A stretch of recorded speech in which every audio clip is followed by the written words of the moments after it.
Are you ready for a vacation that will make all your poker buddies jealous? Set sail with Texas Card House for 7 days of sun, fun, and poker on March 26th to April 2nd, 2023.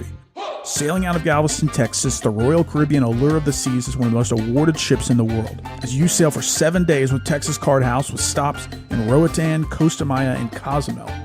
Sun, fun, and oh yeah, non-stop poker.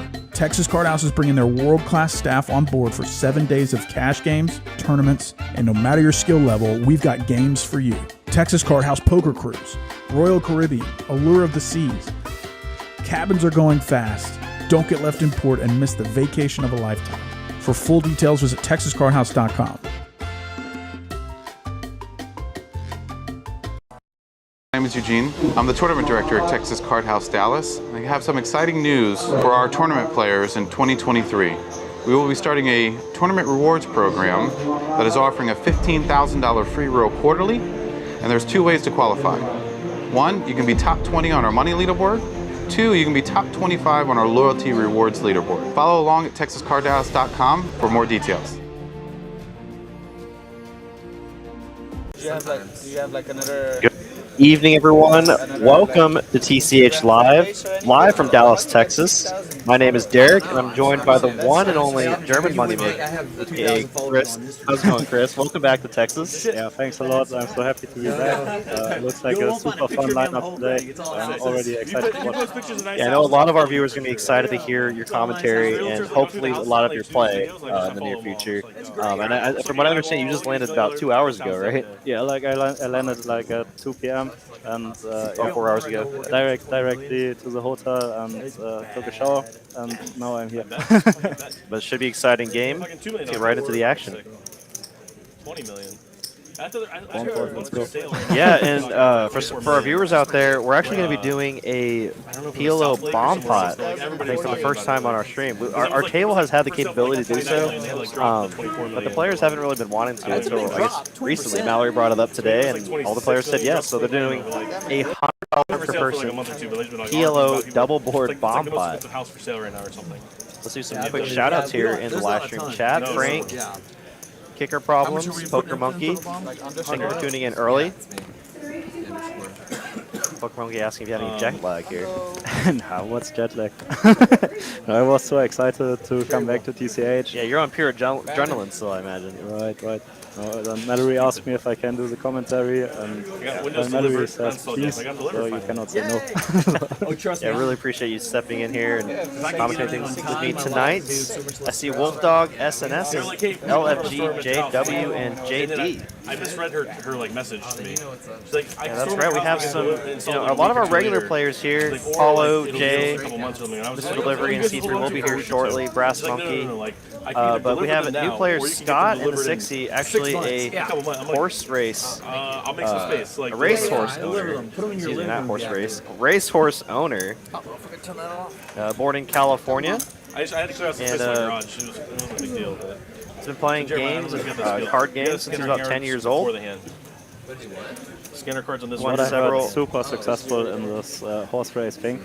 So really excited how he's doing in poker today. Yeah, so from what I've seen from Mallory here, he has the highest win percentage of any racehorse owner in the history of the sport at almost 30%. I got to twitch over like over a little That is pretty sick. Not just a little bit. I prefer to. I'm not so much into horse racing, but that sounds really sick. Yeah, I'm not sure what the win rates are in that, but I mean, I'm assuming anything over 10% is very good. I think 30% is a lot. Let's see here. It's me. Do bear with us. It's gonna be tough for us to follow.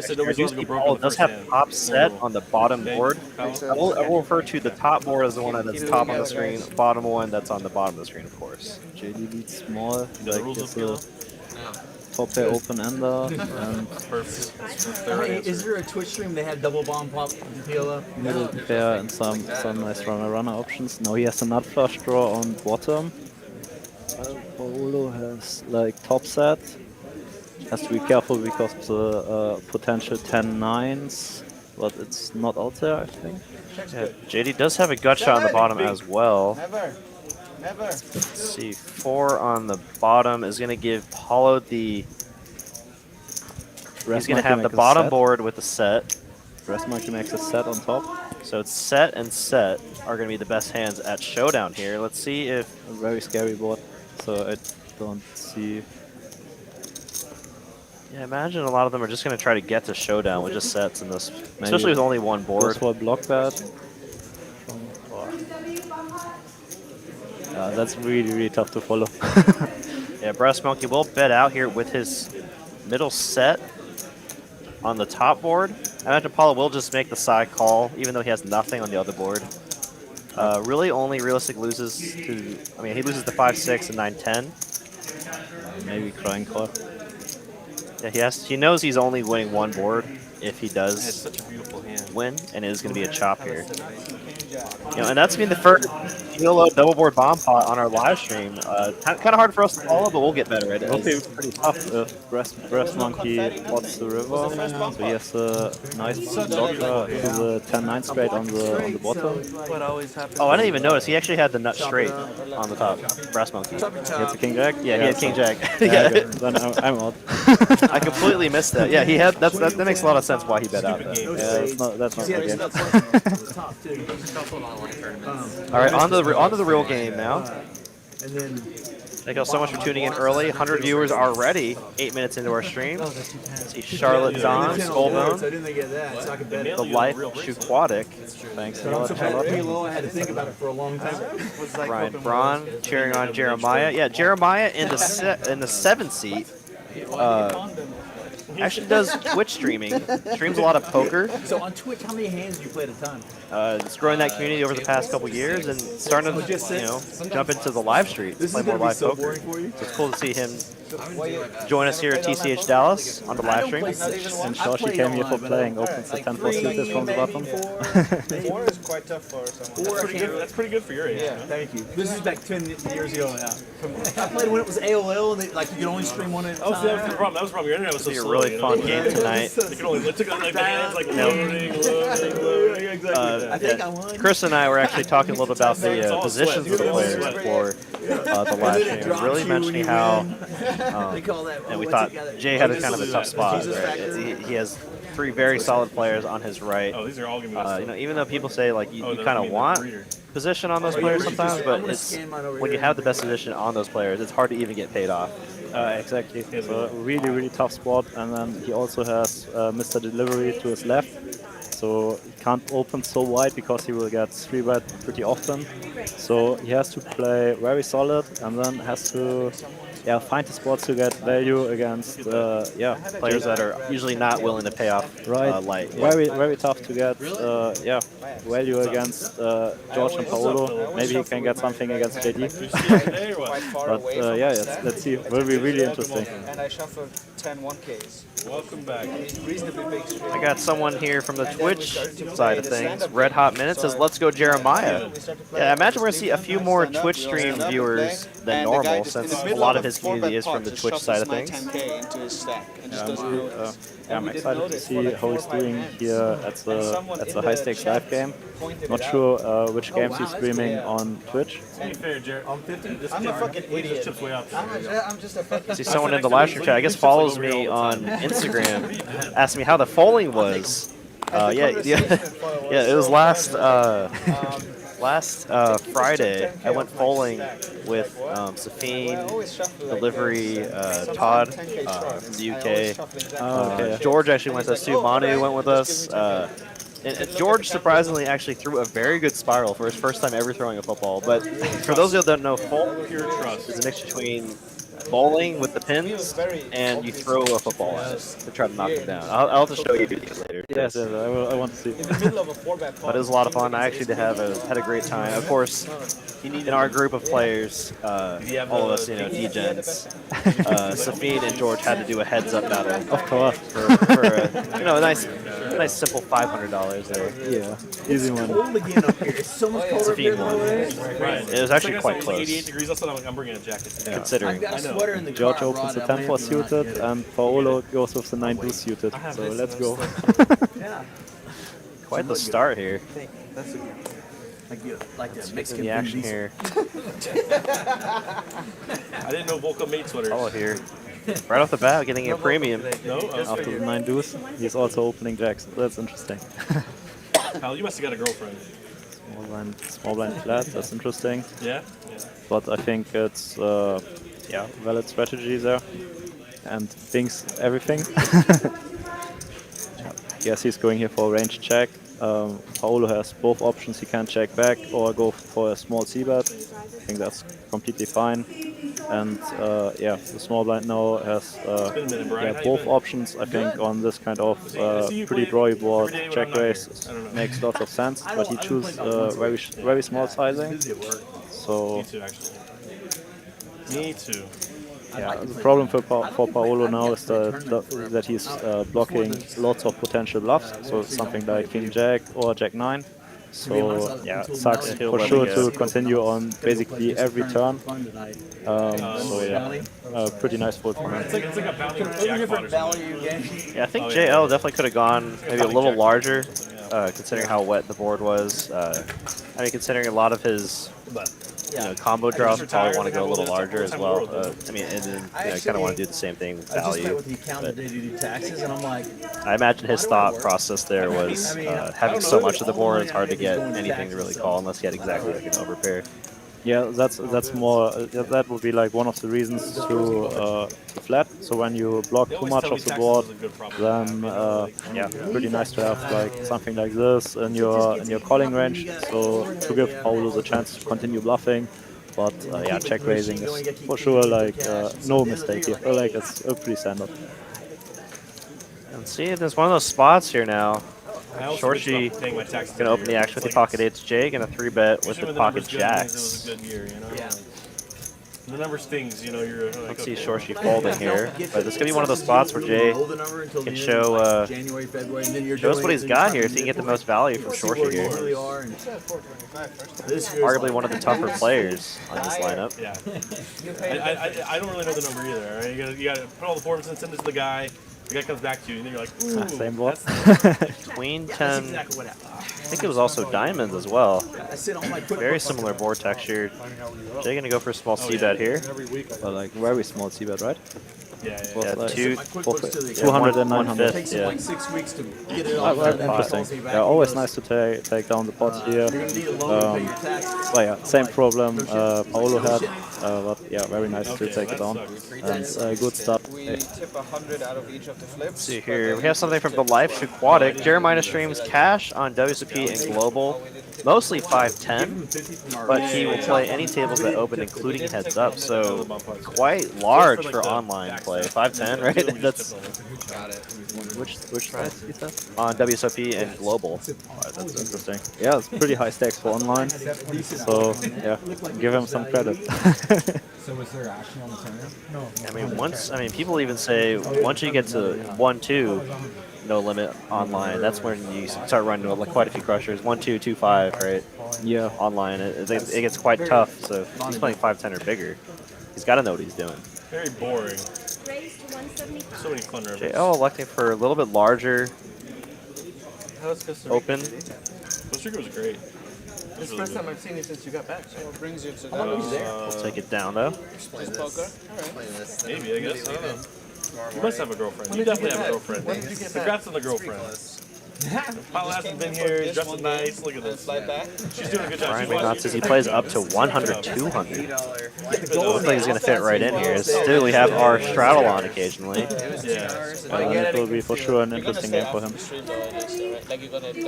He will find some guys at the table who are for sure not shy to play on this kind of stakes. One weekend, you're just like dressing better, all this stuff. Exactly, that's his telltale sign. You get Shaves his head every day. This will run at many Yeah, very excited to see what happens, you know, as players get stuck, players up a bit.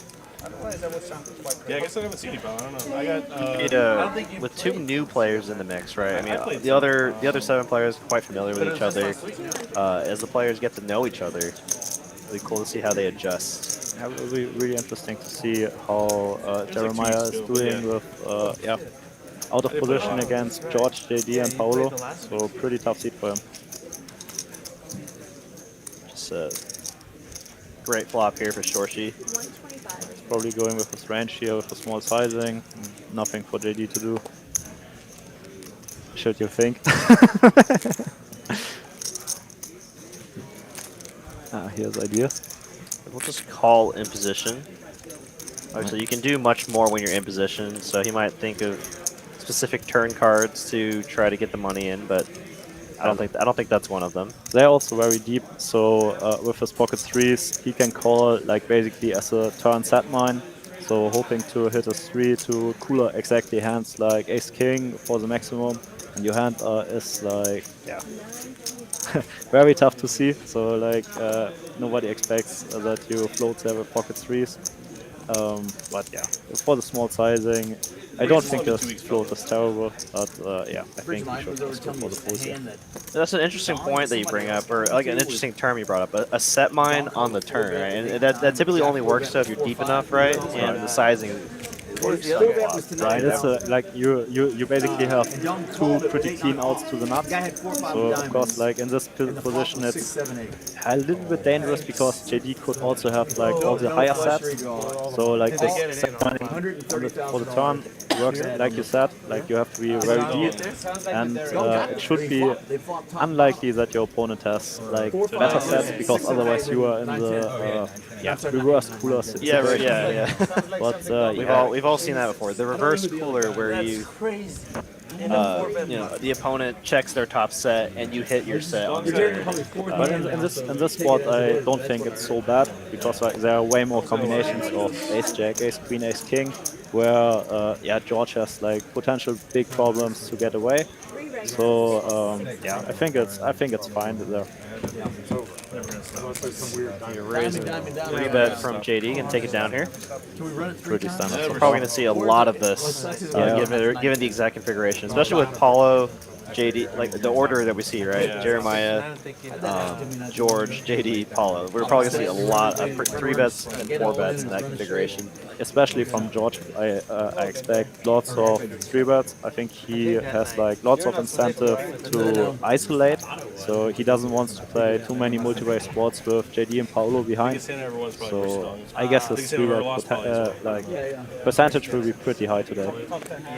It'll be interesting to see if, I mean, they're definitely going to, right? But it'll be interesting to see what JD and Paolo do if George does start isolating a little too wide against Brass Monkey and Scott, right? The two rec players at the table. But we haven't seen anything from our horse race guy yet.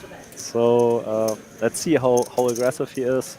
If he's playing tight. So I think up to now he hasn't played a hand, but yeah, could be like a really interesting dynamic of JD or Paolo are noticing that George is isolating too wide. Then you could see like 4-bet bluffs, which is like a very interesting dynamic here. And yeah, very fun lineup tonight. No, I played last year. Appreciate everyone stopping in here tonight, watching TCH live from Dallas, Texas. We're currently about 20 minutes into our live stream. That's the worst. And if you're just now joining us, you're listening to the voices of Derek, one of the main commentators here at TCH Dallas, and Chris, aka German Moneymaker, who made a return back to Dallas, Texas. I know he's missed us quite a bit. We've all missed you, of course, Chris. Hope your time back at home, you know, you had some fun. You know, see your family, see your friends. Yeah, it was lots of fun. So after my last trip to Dallas, I went to Mexico. I stayed there for about 3 months. And yeah, I spent a Christmas time and yeah, until February now in Germany. I had the chance to see lots of friends, and yeah, well, I was already very excited to come back to Dallas. Yeah, I can't handle it. That's interesting. Do you think Jeremiah's opening range will widen tonight compared to online? 25%. All the out-of-town guys. Really interesting. So I think he has a really tough seat with like three very good players to his left. So I think in theory he should try to isolate a lot. If his opening range, opening percentage will be very wide, I don't think so. But he probably doesn't know all the players at the table. so not 100% sure. I'm gonna give him credit for watching the stream though, right? Because I think I saw in Mallory's text to me that he has seen our stream before, so I'm sure he has seen JD. I'm sure he knows of him at least, and George at least in the recent streams, and Paolo. I mean, those three players have been on our stream probably the last 3 months very consistently. And he's done it for like his whole life. So let's see if how much studying he's done before the stream. He's up big and or he's not. That's it. I could never have a distance like God, I love that. You should try it, Brian. You should try it. Brian Bronnan again in the chat. JW, let's go. Oh, come on. A lot of JW fans in the chat. Sounds like your type of game. Shorshi, Take what? PJ out there. Yeah. Do it. If he loses, take PJ home. That's pretty much what we were expecting. Like lots of 3-betting from Paolo, and yeah, Shorshi adapts and calls with a pretty crappy hand. So I'm no big fan of calling Queen Jack offsuit out of position. You're really often in the, like we said, the worst cooler situation. So you're running a lot against. So Paolo will have for sure something like King Queen off or Ace Queen off. Ace Jacks. So plays not that great. So Paolo goes for the small c-bet and Shorshi goes for the check raise. So he's blocking something like King Queen, King Jack, and has the gut shot to the nuts. Yeah. Very, very aggressive play. Considering the king high board, yeah. Yeah, especially on the strike king high boards, the aggressor in a 3-bet pot has a pretty decent range advantage. But so he should go for so what most players do, like Paolo did, they go for small size c-bet.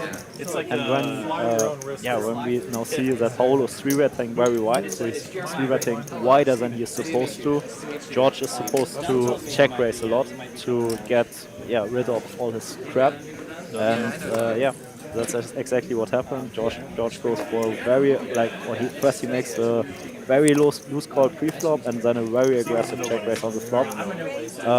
Considering the range he's playing against, I would guess that's profitable, but very, very aggressive. So now we see Mr. Delivery. Does make his appearance fashionably late. Sure ran into some Dallas traffic.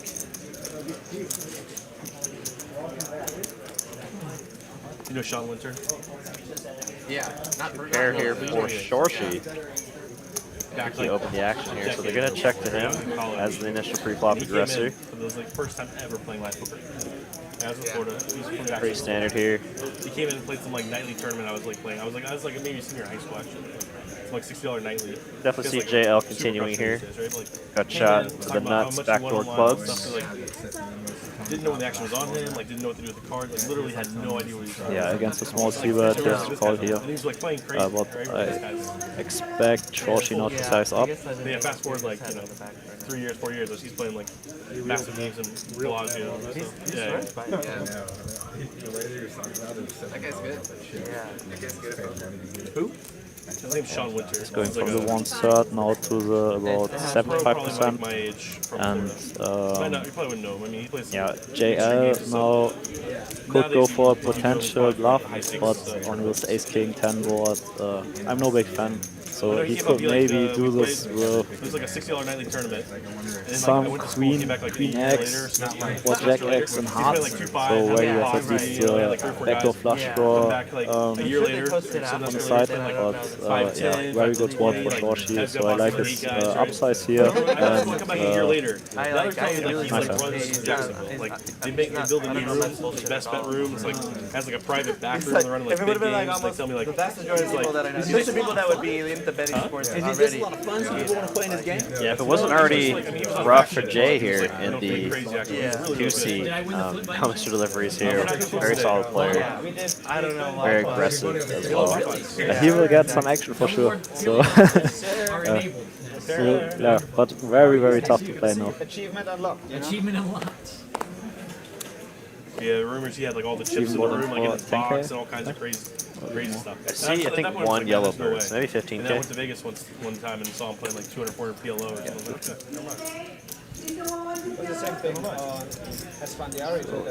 Jay open limps the 9th for off. What's happening there? Just a lot of limps from Raggedy Hands. Welcome back. Top 3 sickos in the. Lots of limbs. JL overlimbs, Jack 4, Jack 5. Couldn't count it. Scott here with his bottom pair is the best hand, but he's going to check all the way around to JL. Going to bet out here and just probably take it down. That's a pure. The Jack 4 or the Robbie? Show it, man. No bluff. Yeah, that's for like 4 years. Way North Drones, good evening. How are you? Tell me how to get a college degree. That's for like 20 years I'm showing him. I didn't know you were from Florida. I didn't know that. Jacksonville. Oh. Florida. I just realized that. Can't comment on that. Yeah, what do you have? Good old Florida. Good old Florida.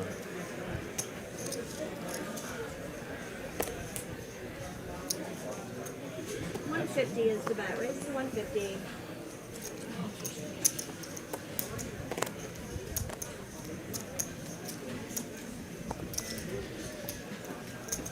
It looks like He's in the straddle, right? Shorshi. $150 is the bet.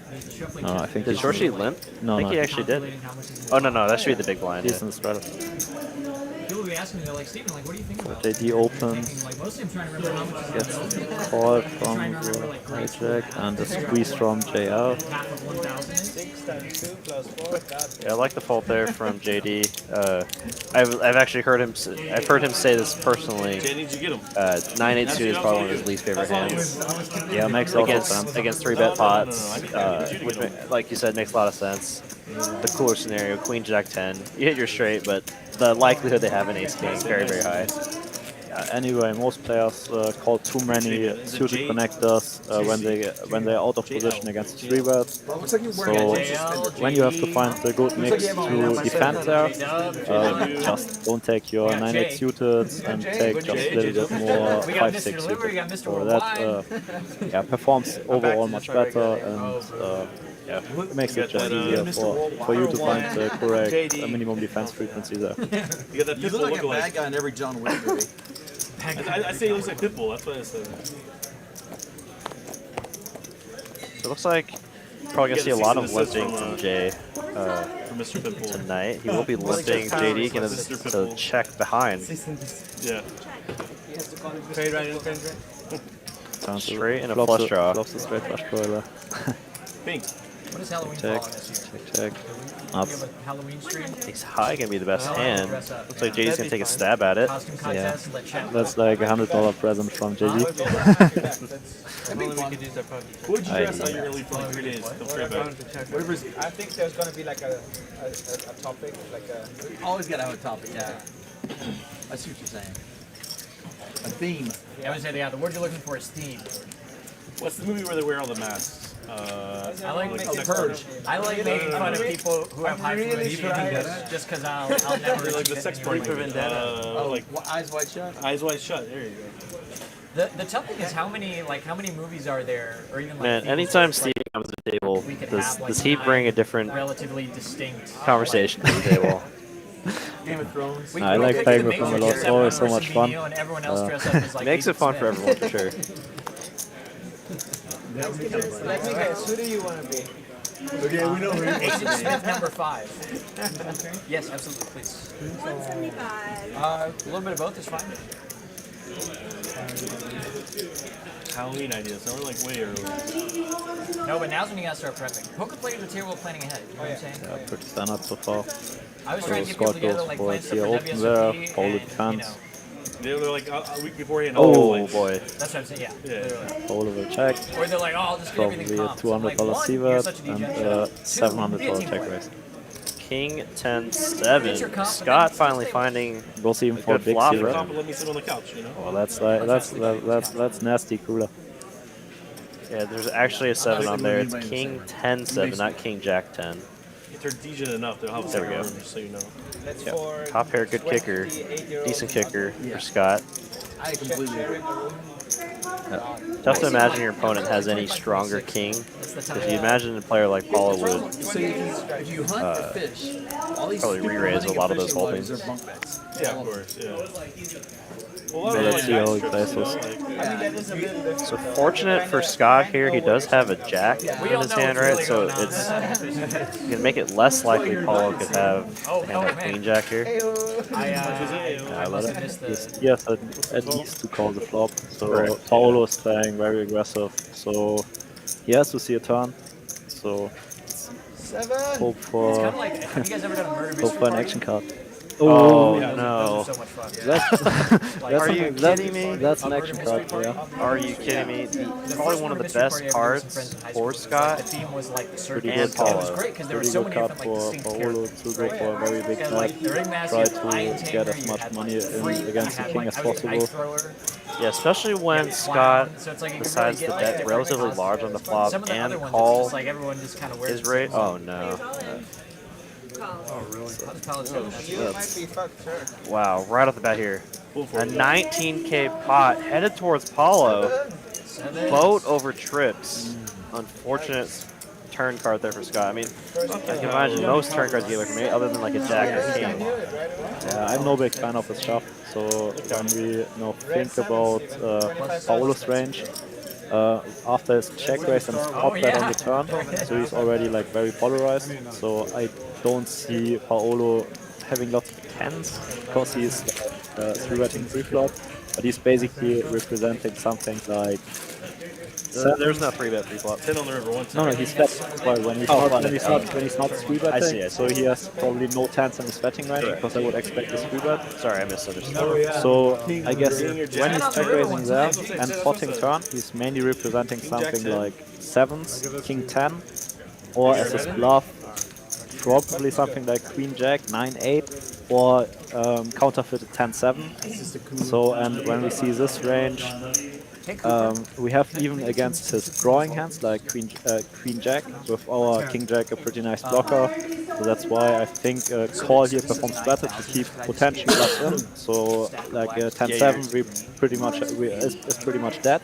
Right. So Yeah, because if you do jam, you're not at that point with how much strength Paolo has shown. You're not ever getting called by horse. right, Yeah. exactly. That's exactly the problem. So in this spot, I think we can call like with our full house nut equity and hope for a good river. And also we have the chance that Paolo gives up his bluffs on the river, and we have the position advantage, so we can see what Paolo is doing. So I'm no big fan of this. I prefer the no snap as well. I like the snap call from unfortunate Paolo there. because then it like you know. Scott looks like he did gives me a reload better for chance to tilt it, 10,000. You know what I mean? Paolo already having a great night. Came to play. Like he thinks about it, and then just calls it up with king 9 there. You know, not even tilted, but you know, snaps off a boat. I river that 10. Pretty good flop here for Jay. Jeremiah and Shorshi with 2 overcards. I check as well, yes. But what's the pre action? I think it was just raise. I imagine they probably limp, and then Jeremiah raised, Shorshi called, Yeah, and it's gonna Jay be fun. called. That's what That's what I'm imagining. The jack rolls on. Just based on what I've seen with Jay do, yeah, I think that's what happened. Pretty good turn card as well. We'll bet out and take the pot down. 6-2. And I'm Steven, by the way. I don't think we've met. So what's your Paolo already up 8,500 on the night. Scott deep in the hole, 10K. But Good first 30 minutes for him. first 30 minutes, yeah. But as we've seen on many of our streams, 10K, obviously a lot of money to a lot of people. But in terms of big blinds, pretty standard in this size game. Exactly. Things can turn around quickly in this game. Very, very quickly. And in the opposite as well for Paolo. I mean, not that I'm wishing that for him, but just because you're up 10K. Yeah, it Does not mean doesn't anything. No. But he's a super nice guy. I'm always happy when I see him winning. It's my 10 total. Scott opens, gets the flat by Shorshi. JT makes also a pretty loose call from the bottom.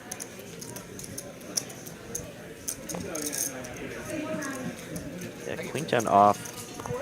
This multi-way doesn't really perform that well. Can see some more merit for Paolo's call with the suited Queen Jack. Shorshi's call is very loose, and JD's overcall is even looser. But look at this, pretty action flop here. Shorshi gonna flop top and bottom pair, open-ended for Paolo, and a gut shot to the nuts for Scott. A pretty nice that Scott is not going for a range c-bet here. Like very drawy board, so he probably won't take it down with a small c-bet like very often. So really like his check here. So now we see. Yeah, heads up might be a different story, right? Heads up, completely different story. Yeah. This multi-way, that many possible draws. So now we see Paolo is not just check raising his sets; he's also taking bluffs. So that makes it very tough to play against him, and that's also why our horse race friend couldn't fold the flop for sure. Very similar board too, actually. King 10. It was actually the exact same board. King 10 7. He had the set of sevens last time. This time he does in fact have the Queen Jack. Correct. But that's also why he should give Paolo on the turn still the chance to bluff off. So if he's jamming there, Paolo's just folding all his bluffs, and especially against Paolo, you know he's capable of having bluffs. That's why you need to keep all his bluffs in always. King Jack, probably not the best one to bluff catch with, but still top pair, very good hand. So pretty interesting, the flush connect. So normally on those flush connect cards, the out of position player should do lots of checking or should go for big sizing because it's pretty polarized. So that's what he elected to do, to go for the almost pot-sized bet and take it down. Exactly. So that's why he even got Shorshi to fold his 2-pair. Yeah, very strong play by Paolo here. I used to get the guy surprised from, to see Shorshi folding here. Much wilder, but yeah, like when we Paolo was check raising there on the flop.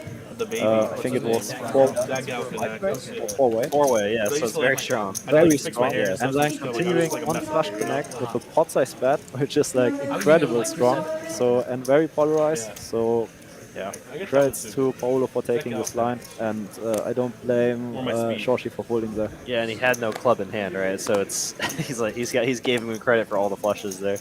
Exactly. And when Paolo is capable of check raising his open ender there, he's for sure capable of having also flush draws in this range. So yeah, very good play by Paolo. All right, see, we got an open from Paolo on the button, and this is what we were talking about earlier. A lot of battling, right, in this configuration where you have someone opening, one of the stronger players opening on the button, and one of the more aggressive players 3-betting. Very loose ranges here. So the 3-bet of Mr. Delivery very loose, and also the call against super loose. So look at this flop for Paolo. Yeah, very bad flop for Steven. So I expect him to check his probably close to range here on the spot. So Paolo has way more sets, so 8s, 6s, maybe also jacks, and yeah, the low cards perform way better against his loose betting range. And yeah, I expect like lots of stabbing here. I also like the sizing, gets lots of folds by lots of better hands. So for Paolo, it's already very good when Steven starts pulling some ace highs. So like small sizing is completely fine, and he also has enough equity to call potential check raises. So yeah, nice hand by Paolo again. He turned 20. He just bought a car. He's getting his driver's license. He didn't have his driver's license. You know a lot about this kid. I do. He shares a lot on Paolo on fire here, up 11,000 now. Really weird. Yeah, so weird. 53% repip, or what was it, a race first in or something? Yeah, I mean... yeah, he's mixing it up from... He was a 9-deuce suited guy, right? Yeah, 9-deuce suited. Shorshi had the 9-4 suited one. What if I just go by Jeremiah? Here, pretty standard open here on the button. There's like a 10k buy-in at the win, and literally everyone at my table thought I was landed. And like I got busted, and it was getting reported. Joe looking just a call. He was here. Jeremiah was playing at the win, and everybody thought he's Landon Tice. That's funny. Well, Landon Tice has blonder hair. Similar haircut, I would say. That's what you get when Landon teaches you everything, you know? Yeah. Bet and a call here. Money, I at least need people like, adjusting to it in the future. A pretty good turn card there for JL. Investment. I want to look like I'm loose. Yeah, that's what I'm saying. Yeah. Deciding to lead You here. bluff it all off in the spot, and then someone thinks it's someone else. You don't even get paid. Some people like bluff. Jay's not the turd here. Does have a plug himself. Yeah, I know. Sometimes that's the case. And he goes runner, nut flush there for And JL. then you like read old poker books. They're like, oh See yeah. what sizing he decides to go for here. Yeah, show the bluff early, and then It's very interesting that he decides to lead there. show it in the small pot. You get paid the rest of the night. That must be whatever book Moneymaker's reading from. He's gonna go pretty big here. You know he's back. Officially, He's like commentating right now. really. This stream. He There just we heard go. you. He just heard you talking shit. I know. I'm glad. Did you hear that? I hear this, yes. I've seen it work at 2-5. A German kid. He plays regular. Like the idiot. He shows 7-2. Left with 7-2. No, he just walked in. He's He's not a believer here. So he manages to get paid off. I love Chris. Thing is, he's not even gonna take it the wrong way. He's laughing. We have because he a, knows that's exactly what it is. Just show the open-ended straight flush draw, like early on in the session, and then everyone else just like pays you off. Just not giving JL credit here for He just a been flush. here. He's come here for like 2 years. And he goes to the money JL will take the pot down. Apparently the reason he got the name is back in Germany. His name was Chris, and he played poker. So in Germany, everybody's just like, the only Chris they knew who played poker was Moneymaker, so they all just called him Moneymaker. Okay. Like, I hadn't heard that. Thank you, JD. Kind of like Cashman. I was like, This way you don't have to explain yourself again. We just play with it. Yeah, I heard people say that about Moneymaker. They're like, oh, that's so what a douchebag. Like, oh, Moneymaker. I'm like, no, it's yeah, for sure. What do you think of JL sizing there on the river with the nut flush with the one-liner? It's tough to be polarizing on That's like the kind of nicknames like I 4-card get. flush, 4-card straight, because it's you technically shouldn't have that many bluffs. I think his whole line was very interesting that he decided to lead the turn. Like, so normally, like on the Splash Connect board, the in position player always has the advantage. So like, because he can react on the dynamic board. So he decides to lead there. Maybe he wants to lead there because he's not expecting Jay to bet there so often. So he wants to Or get do you have any value raises, right? Right, that he wants to, that he's not raising there, and so he wants to do this with his made flushes, and he wants to balance this with his bluffs. So that's why he's probably choosing to lead there, also with his ace-high flush draws. But yeah, Wow, what a spot here for Shorshi. not Raises, my strategy.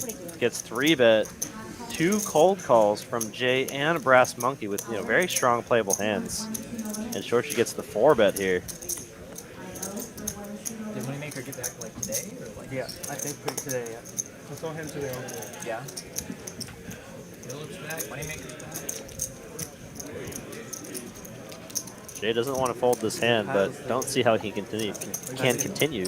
Yeah, he's also not very deep stacked, so when he's calling here the 2.2k, that's basically 1/3, more than 1/3 of a stack. Yeah, very nice spot for Shorshi here. Gets lucky that JD goes for a very aggressive 3-bet there, and yeah, the 2 cold calls get punished. Dean C here in the chat is Brass Monkey. That funky monkey, I see what you did there. He is very funky. So on my last trip in Dallas, we went to a shooting place. We were shooting with his shotguns. Super fun guy. I like him a lot. I set it up for you. Perfect. Yeah, very nice guy as well. You fold every game? Of course. Very personable and always really fun to have on the poker table. Yes. He's never folding, but You ever seen I wanted Jay to have it. happy about it. JD, Ace King. Raise to 150. Don't think I've ever seen JD not raise Ace King. Or ever. Very disciplined fold from Mr. Delivery here with pocket deuces from the cutoff. I would expect lots of flats here. I'd be really scared playing this one.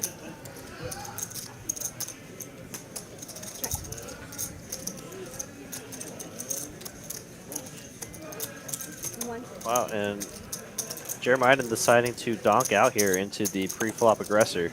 Yeah, very nice board for having a leading range.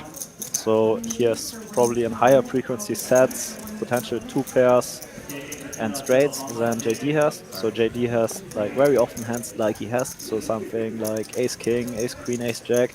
So and with your lead here, you can punish this hands quite away. Oh wow, and a very interesting line here. So we have check, donk lead from Jeremiah, call, and now Scott decides to donk lead this turn card, thinking that his 7 still could be very good here. And then Jeremiah just calls. Definitely unorthodox here. Wow, an ace. JD would have hit that ace, and he goes check. 9s will be the best hand. Come the other way. Come the other way.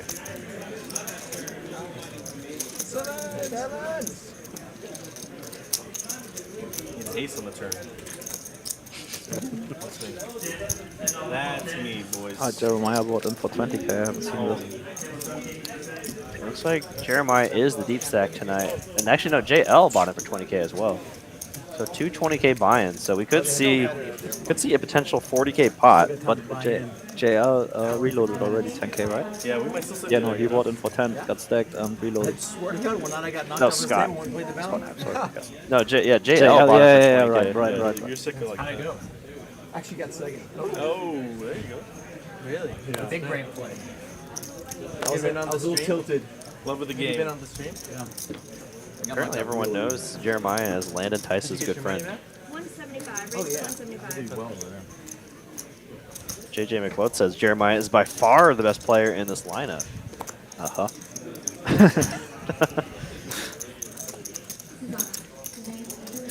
Everyone's entitled to their opinion. Obviously, I have no idea. I haven't really watched Jeremiah play, or know. I don't really honestly know of him. So really cool to see him play tonight. Yeah, very interesting. But yeah, when he plays high stakes or big stakes online, so he for sure knows what he's doing. I'm an engineer. Yeah, you don't just hop into those stakes for fun. Let's stream it on Twitch. Yeah, exactly. That's a good point. Yeah, you don't just hop into those stakes and stream it to thousands of the world to just oh yeah, it's for fun. I took 2 weeks vacation first off.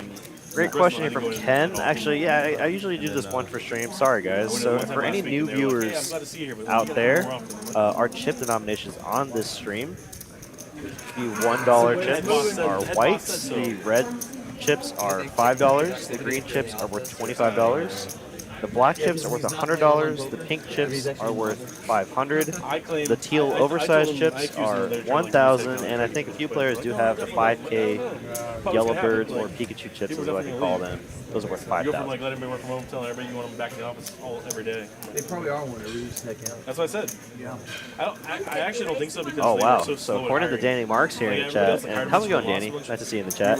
Jeremiah coach that staked Landon Tice when he first JD, I started. think what happened is one of your supervisors saw you on stream on like a Tuesday night and figured out why like you're Never in the you office. were never getting anything Get done some on Wednesday. aces. That's what I'm saying. No Like, action. oh, Oh, That's really come on. Like every week. Like every Throw Wednesday. throw my boy that's Jay a what I'm trying to bone. say. What You is think it's this? coincidence? They made it Wednesdays? No, I Jay's made such a the nice day. guy. I picked the day.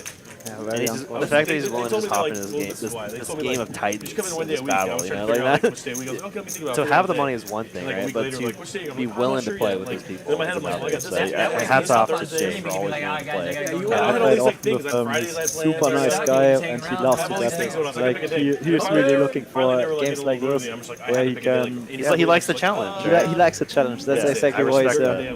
that. Yeah, I really respect It that. sucks though because I have to like, if we play late, then I have to. You should start thinking about your decisions more, JD. I thought about it for 2 weeks, or I had 2 weeks to think about it. Problem is, every day was bad for me, Steve. That was the real problem. So I smashed it here. Jeremiah started as a live 1-2 player at 15, playing for a living, then started playing online. Wow, those guys have been playing for a while. I have things every day already. Wow, big spot here. JL opening the king, queen of hearts. Shorshi. Again, the kings. Kings again. Get KK against king, queen. Oh no. Actually, This is the configuration we're talking about too, with Paolo having position on these very aggressive, strong players. And thinking that Shorshi's probably ISO racing pretty wide here. I think it's just So like I new would expectations expect, you be never did. yeah, Okay, lots well, I'm just not gonna of be lots meeting of quick orbits here. And he has very relevant cards here. And I was like, what's like the punishment if like I don't come in every day? And they're like, well, no, there's no, they're trying to backtrack. Like, These guys are super deep. So Like, are you trying to get is this possible we could see the 5-bet? small blind position, out of position. Also interesting pot for, or interesting spot for JL. So he knows that Shorshi is isolating a lot. So I would expect lots of forwards from Paolo here. So and now let's see how Shorshi plays his hand out of position. If he wants to have a 5-betting range here with kings, or if he's just going for the call. I think both options are pretty fine. But expecting Paolo to have a very light 4-betting range here. Does go for the 5-bet here, and Paolo does cover Shorshi here, 12k back. So if he makes the call here, but that's not the all-in part. But they talk about would start to get pretty awkward on the turn. But they're a lot smarter than I am. So Paolo now has to consider or think about which hands Shorshi wants to 5-bet. Like in theory, so it's like basically a mix of aces and hands which are blocking aces, so something like ace 8, ace 7, ace 6. So in theory it's not so much kings, so that goes more in the calling range, kings, queens.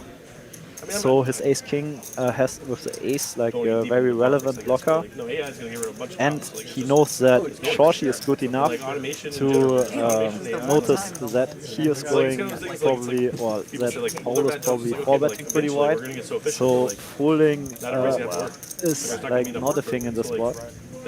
Golly, Paolo is running hot tonight.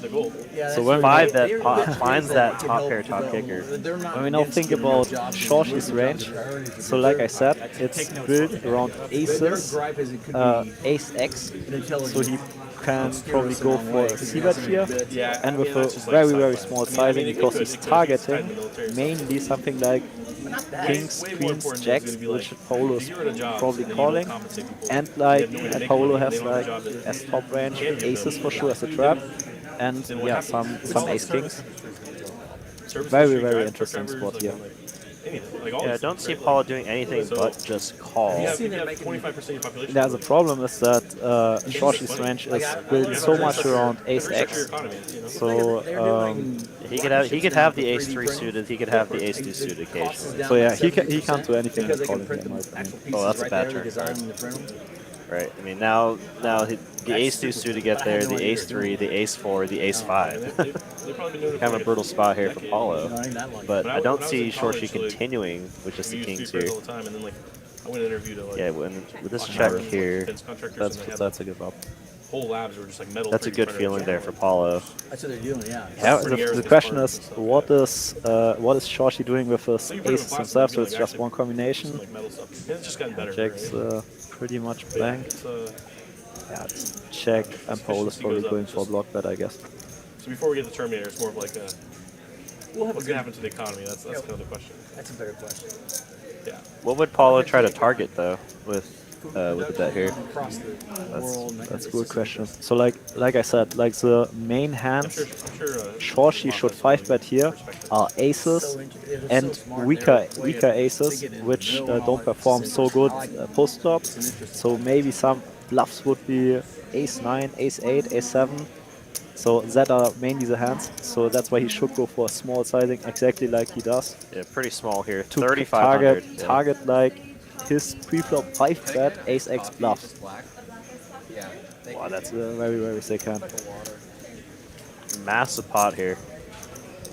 So and Shorshi now has the ace-king blocker, but when he considers his own range, which is like built around ace X, so kings are probably just the bottom range, so yeah, that's why folding is completely fine.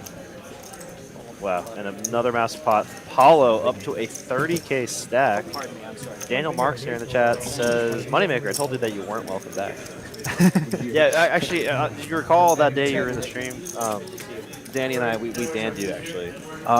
We told the floors to just ban you. You know, my English is not the best. I thought I'm welcome, so sorry, now I'm here.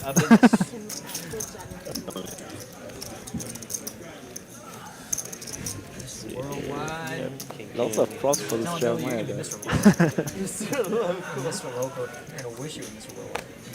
Obviously a very well-known player around the country, around the world. So very quite honored to have him on our live stream tonight. Battling with the best of Dallas, Texas. Re-raise 625.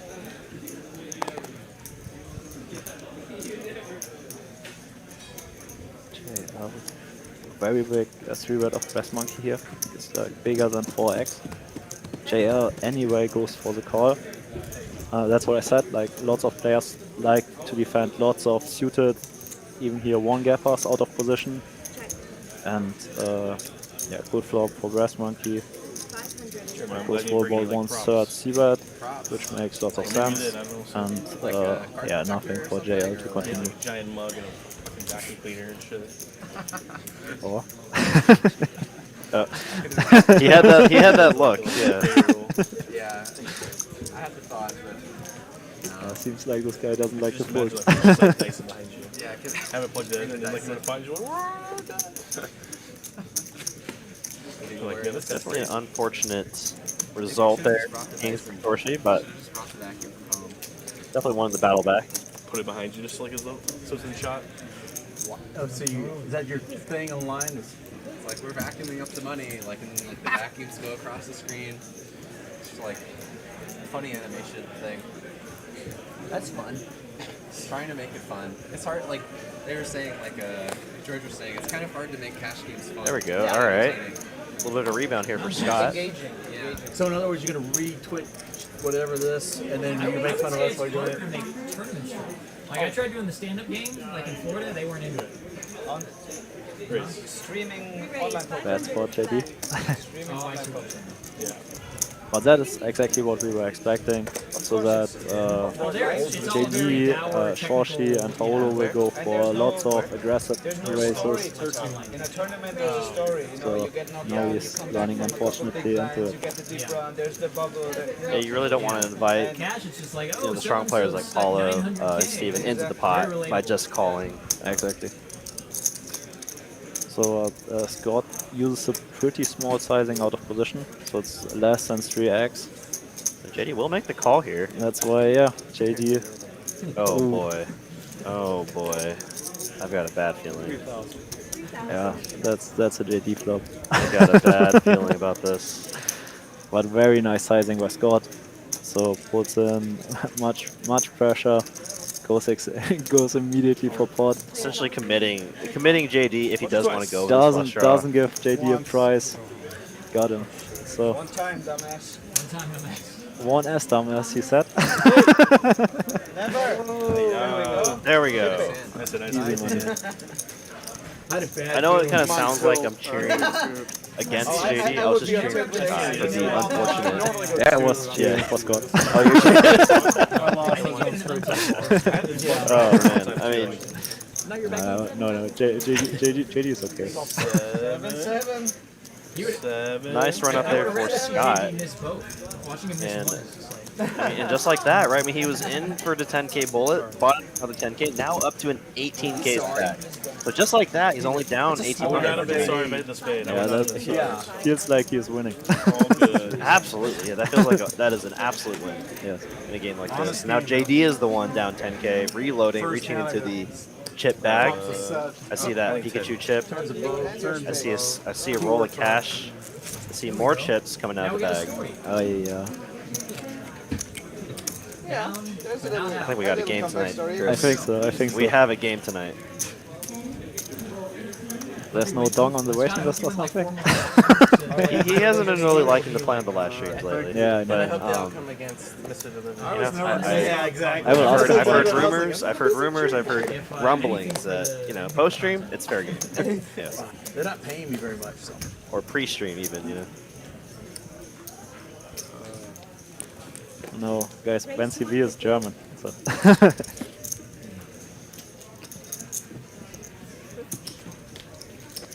I was for sure the spade was going to Me too, actually. That was the worst hand I didn't want to see. I was hoping. How about a pair of Like a smaller pair. queen? Right? Does it have to be that? Yeah, why does he have to have the flush draw where I get to be drawing dead on the turn? Yeah, I totally get his point. Like, I'd rather just have the underpair. Please. Like, give him the underpair. He's drawing dead. Don't give him that I flush leave draw. at, I have to go to the airport at 4 a.m. like tomorrow morning. So you're staying up. Yeah, so Yeah. just play for the night, right? I'm just gonna drink like 12 coffees. Oh, what's that? Chris? Huh? Maybe you can play after. Oh no, but you need to go to sleep. You're probably- Well, that's not far. Let's see. Maybe. Enticing, huh? Yeah. You get it? I'm sorry. I was just landing at the airport, and then yeah, I got a text by Mallory. Here, Chris, can you do today the code commentary? Okay, so let's go. But I will play the stream tomorrow. Yeah, really appreciate it. You're playing the stream tomorrow? Yeah. Oh, that'd be a lot of fun. Well, that's great advertisement actually for our viewers out there. For those of y'all tuning in right now, if you're enjoying the commentary with me and Chris, especially Chris's great analysis, you might enjoy his play even more. Live stream tomorrow, 5:10 quarter. Great lineup tomorrow, I imagine.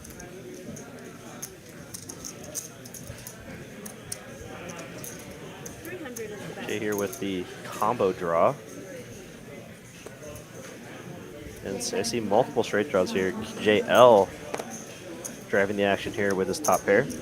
I think beating here with the Queen 8 makes lots of sense. I try to thin the field a little bit. Always very good to fold out some random overcards that have lots of equity against you, like the Jack 10. Wow, look at this. JD floating with the gut shot does now turn the nut flush draw. And Jay still with his diamond draw. This could get interesting. Pretty clear check here from JL, so ace very bad cut for him. Yeah, a lot of cards that could have, a lot of hands that could have ace high Now, floats. now the question is, which cards are, or which combinations is JD calling on the flop and not raising, and now betting big on the turn. So he's now basically represented something like ace 8 or ace 4 diamonds, so like not that many combinations, and he has like lots of potential draws which have lots of equity.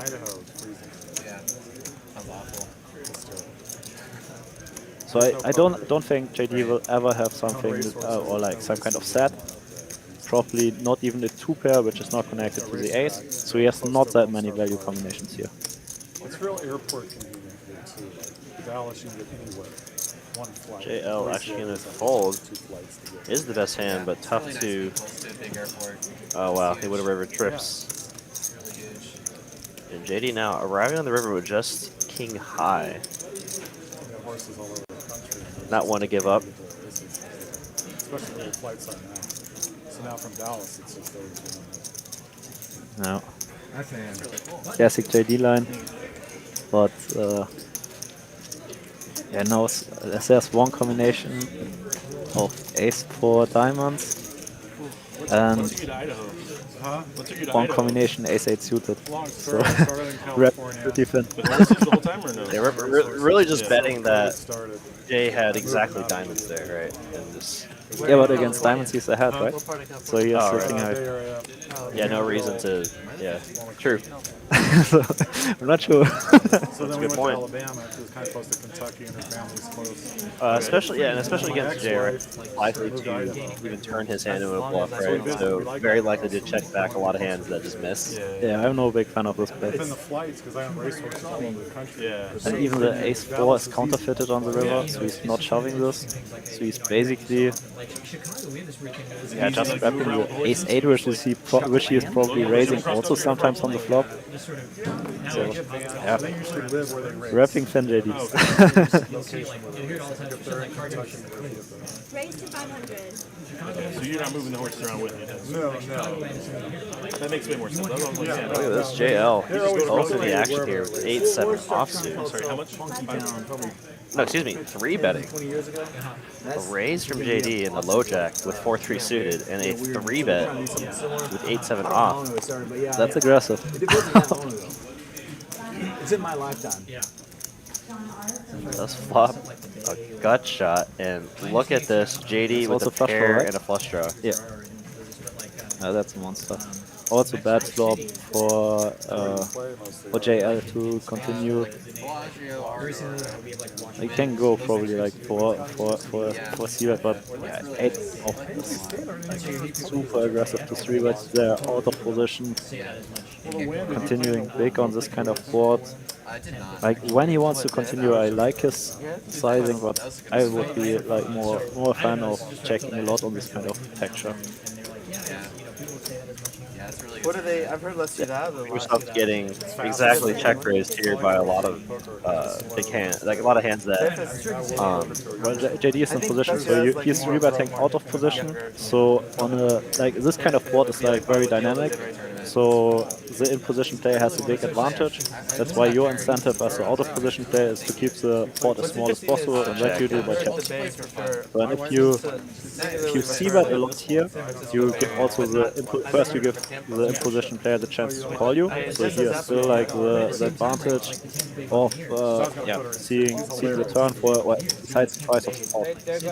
So now he turns double gather. Yeah, the pirates.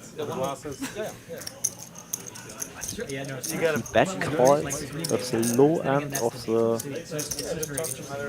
That's a weird what a run out here. Now JL has showdown value. I mean, the Pittsburgh Pirates, they're not the. I mean, still ahead of some flush draws. Yes, also the 7 of spades. So yeah, it removes a lot of flush draws that JL could be beaten here. So maybe he decides to turn his hand into the bluff here. I understand JD's track back there. He wants to realize his equity, but I don't understand JL's calling there. Which is the closest one? And he will turn his hand into a bluff here. At this point, let's see, what is he trying to rep? Betting, They're all fake. flop. Or man-made. I guess he could be repping Queen 10, I guess. Yeah. I don't know. That's a weird one. There's a couple German. Oh, I think he is usually has like a bad calling, so when he can rep probably some overpairs. So also that calls the flop. Check turn. Yeah, he can bet a lot on the river. But how many times have One pair holdings too. He that's the top pair, I guess. Interesting plays there from two very aggressive opponents clearly. Nothing to do out there. Very aggressive, People yes. go like, do you guys get like run about? the whiskey. I brought whiskey. Yeah. He asked for. Yeah, I mean, at the end of the day, right? I mean, this is why you should be trying to play as solid ranges in position as possible, right? It makes your decisions easier. You're not trying to make some creative line that gets you in a lot of trouble, right? Yeah, especially when you see that JD is calling the 3-bet with 4-3 suited. So then your incentive to 3-bet the 8-7 off from the small blind should be pretty small. So that's I went to Frankfurt once. yeah, creative player, very aggressive. Oh, that's okay. I didn't do anything. Cities are fun anyway. Spiller will check this flop. And I imagine he will continue with his ace-king high here. Yeah, I don't expect him to fold here. We could, we wanted to go to this. Unless he's just not feeling it. Yeah. And like this natural. Ace-king high should still have a decent amount of equity on this board. You go to DMA, there's a nice park down there. It's over the highway. It's food trucks. You go to Perot? Perot's fun. Goes raising a snap call. So it's a very dry board, right? So which worst hands are calling us now? So he wants to have some calls by potential ace highs. Don't see that this much. He wants to deny equity against random steps, which makes sense. But he gets like a snap call by deuces. Can I get a Coke Zero? So he needs to be prepared to go for a multiple street bluff to get pools by random pockets, maybe an 8. So he probably has to bet 3 times to get him to fold an 8. Yeah, you're picking all other pocket pairs in a tough spot, right? 3s, 5s. Even then, like the 7 is also a bad card. So which hands are flatting us on the bottom? So probably lots of pockets. So the 4 maybe connects with some 4-5 suited, ace 4 suited. And yeah, the bottom can have pocket 8, probably also calling pocket 7s. So when he's calling deuces, 7s for sure. So he improves also on this card. So 5-6 suited, which was a gut shot on the flop, it's now straight. Like, not the best spot for Mr. Delivery to bluff off. But he kind of has to, so when he chooses the sign on the flop. I like him. Yeah, I mean, at this point, you'd be lighting money on fire, right? If you're going to take this line on the flop and turn and not try to continue on river to get hands like 5s, 6s, 3s, and deuces to fold now. The good thing is with his ace of spades, he's blocking the ace-4 suited combination, so there's just like one more. And he will continue the bluff here, betting 3,200 now on this river card. He had a gallon jug full of Kool-Aid. And this would just be a sick call from JL. That makes it so tough to play against Mr. Delivery. So he's capable to have bluffs in every situation. So he's always balanced, and you always have to find the right calls. And he couldn't understand that Kool-Aid was that, and they were just like, they're both very aggressive play by him. crying while Tom Segura trying to figure out, like, he just like, assumed he's been drinking water. That's his health thing. Yeah, he just assumed he's been drinking water. No, he's just like And he went with the sizing that's quite large here, right? About 70%, 80% pot. Oh, it was so funny. It was so You expect a lot of They didn't even like those talk. They were just over pairs to probably bet this sizing. But interesting that JL is still that long in the tank with his deuces. I guess he's purely putting. Okay, yeah, no, he thought better of it. He's like, Yeah, he's think gonna about give him his credit range. for the overpair. He has like everything, huh? Right? He has pocket 8s, he has pocket 7s, he has 5-6 suited, random 4x. So It would have been interesting to see JL try to go for the bluff there, right? I mean, it would have been probably a jam. very interesting, yeah. The problem is that he's not blocking any value combinations. I assumed all those guys were like actors and not like actual. Well, I guess my thought is it's very hard for Steven to have any of those value combinations, right? Regardless of whether he's blocking it or not in that exact spot. Steven can also have all the value combinations. He's like he's open raising from the cutoff. Oh, true. And he's probably checking a lot on this kind of texture. Yeah, the 8s. I guess the 8's full, right? Yeah. Now the question is like, what is he check raising? So he could for sure check raise something like 5-6, 4x. So 7's pretty unlikely, but 8's for sure. Maybe even 10s, which complete on the river. So like 10s would benefit a lot from choosing this line. Very tough spot, huh? Yes. Spend a lot. Another interesting hand here. Top pair versus second pair on a monotone board. And you know, this is actually kind of a good. I'm glad that you're here to talk about these because monotone boards on the flop right are so interesting. Yes, very interesting. But now it's top 2 pair for Jay, and we'll get more on that after this I had hand. to go get a license. Everyone, and I wish I would have came. I would have told you. I knew they were going to win. I would have told you guys to bet it. You would all make money. Yeah, here we go. Yeah. I told anyone to listen. I go, they're all going to win. And then I don't have any. Twice for the small sizing, which is fine. You allowed to bet on your own horses? Is that allowed? Still getting value by offsuit combinations with the clubs. Okay, but you can bet on them. Okay. That makes sense. That's fair. One was named after my father-in-law. One was. I would bet against why. That would make it shady. We'll try to go for some more value here, as he probably should with his top 2 pair. That was the other thing was betting on. JL doesn't like folding at all. Really? Yeah, you won big. Pays him off. Well, he will pay him off. A nice pot there from I know it's like huge money, like Jay. Did Steven show him the bluff? Studying them out, right? Like, I don't think so. like even if they don't Why? win, Did someone they say like it? place well in the derbies. That's still huge. I mean, just to get in. Yeah, it's Yeah, and I can't remember all the specifics, but when Kyle was commentating with me, we talked quite a bit about monotone plots and monotone board textures. Sounds like Shorshi's better than you do. I think he mentioned something about like the imposition player should be playing quite aggressively You want to conduct the derby on this year? those My horse. correct against c-bets, especially because a lot of times the or if like you're in position against the aggressor, the pre-flop aggressor, there might be c-betting over c-betting. So when you have an open race and you have of the flat, and then you face a 3-bet and you are the flatter. How many Correct? will Yeah. apply or put their name in the ring? They're all trying to get in. Like on this kind of monotone boards, it's a little bit like both ranges are in German we say like some kind of like freeze.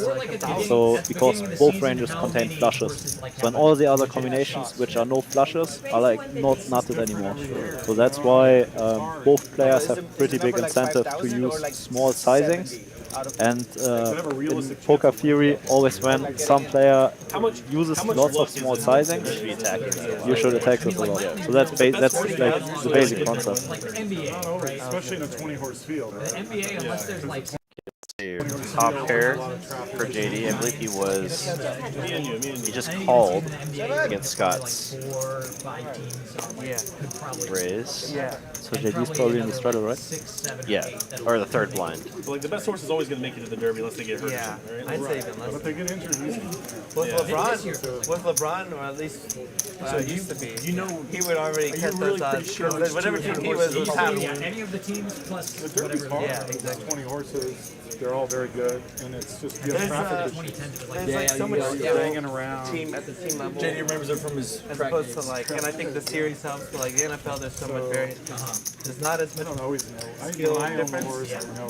And then because the playoffs are only one game, the season is so short to begin with. I think it's a lot easier for like. Look at this. Paolo's still only the big winner tonight. Well, it's weird. I think Everyone else pretty much even or down a little bit. Hey, look at that. Mitchell A in the chat. Congratulations, Mitchell, on your final table finish this past Saturday. Like the business and then like. but there's like an extreme amount of parity. It's just like how like the betting works. It's just like all of it's like the price. really close. I like it and don't like it, but the price is moved based on like the actual pool, right? Like. And the teams that like. Well, if it's not like set, it's not handicapped like Vegas. You know, it's just like if a big bet comes in, like all the prices move, right? Like. Seen this before. And so 3-bet pause. Money moves. The money moves the bets. So like the house just takes a little cut, and then like everything else is balanced out. Yeah, like we expected. Here we will see lots of squeezes, light ISO raises. This is something I've never actually understood. And it's folding out, very playable hands from, JD and Paolo. Like how money moves the line. Where it's like you can Unfortunately for Shorshi here, he is up against a stronger ace-x holding. You don't understand how the odds It'll be interesting to see how they navigate if it does come ace-high. Because like let's say. But I'm sure Shorshi's aware of that as well. Oh my god. Run like a German. Yeah, I was gonna say if it comes ace high, I mean, Shorshi does know that Scott should have a lot of ace X holdings that probably have him out kicked here. But I mean, now he knows he's just always good here, almost always good. Interesting that Shorshi decides against C-betting this. How much money came on each horse, winning all the rest of the pool. So like if $1 million is spent on the race, we'll just the call. house takes 5%, 10%. They take their check raise is probably way too strong given what Scott could possibly have here. Each person bet on the horse. So like he's very weighted towards everybody who bet on that, ace jack, ace 10. Winning gets the rest of the pool. So if like very few people yeah, because he just called the raise from Brassbook and then called 3-bet. And also, he could have some flop flushes here, so he doesn't want to, blow up the pot in case he is behind. Yeah, they're going to get 1,000x. They're going to get 99% of the pool. You're going to get 1%, but that's going to make your I don't see him doing anything but just calling. So theoretically, if you knew who was going to win, or knew their percent chance of winning, you could. Queen of Spades really shouldn't change too much. When Scott can have ace jack, he maybe can have also ace queen. Yeah. Let's go check. Shorshi will show down the 2-pair. Nice hand for him. It's how people think sports betting actually works, right? Like people think if you bet and you see this a lot right in the lower stakes, right? When people see the monotone the monotone board texture, and they get so worried about the flush coming in, right? And they tend to overplay their hands like ace deuce when the player could be betting just an ace X holding, and they lose out on the value, right? Because some players might even continue barreling on that river card, right? To try to go for some value. Yeah, with a hand as strong as ace jack. Right. The house always makes especially because I would expect Shorshi to check raise, like at least some of his better flushes against the step of Scott. So like his range doesn't contain that many flushes anymore. So maybe there would be some more value. But as played, like with the big sizing, Shorshi has like clear check call, and probably even check decide on the river.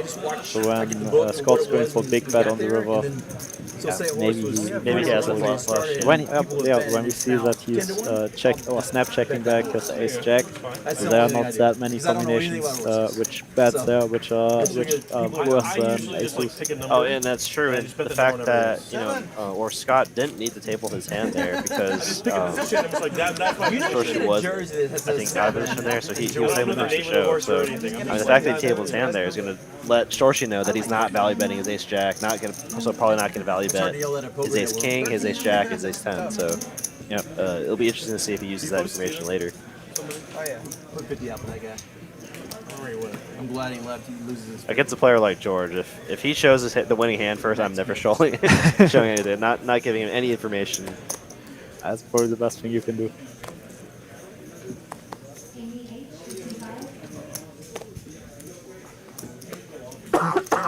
Yeah, I'm gonna run a Lone Star, so if you guys want to come, I'll host you all.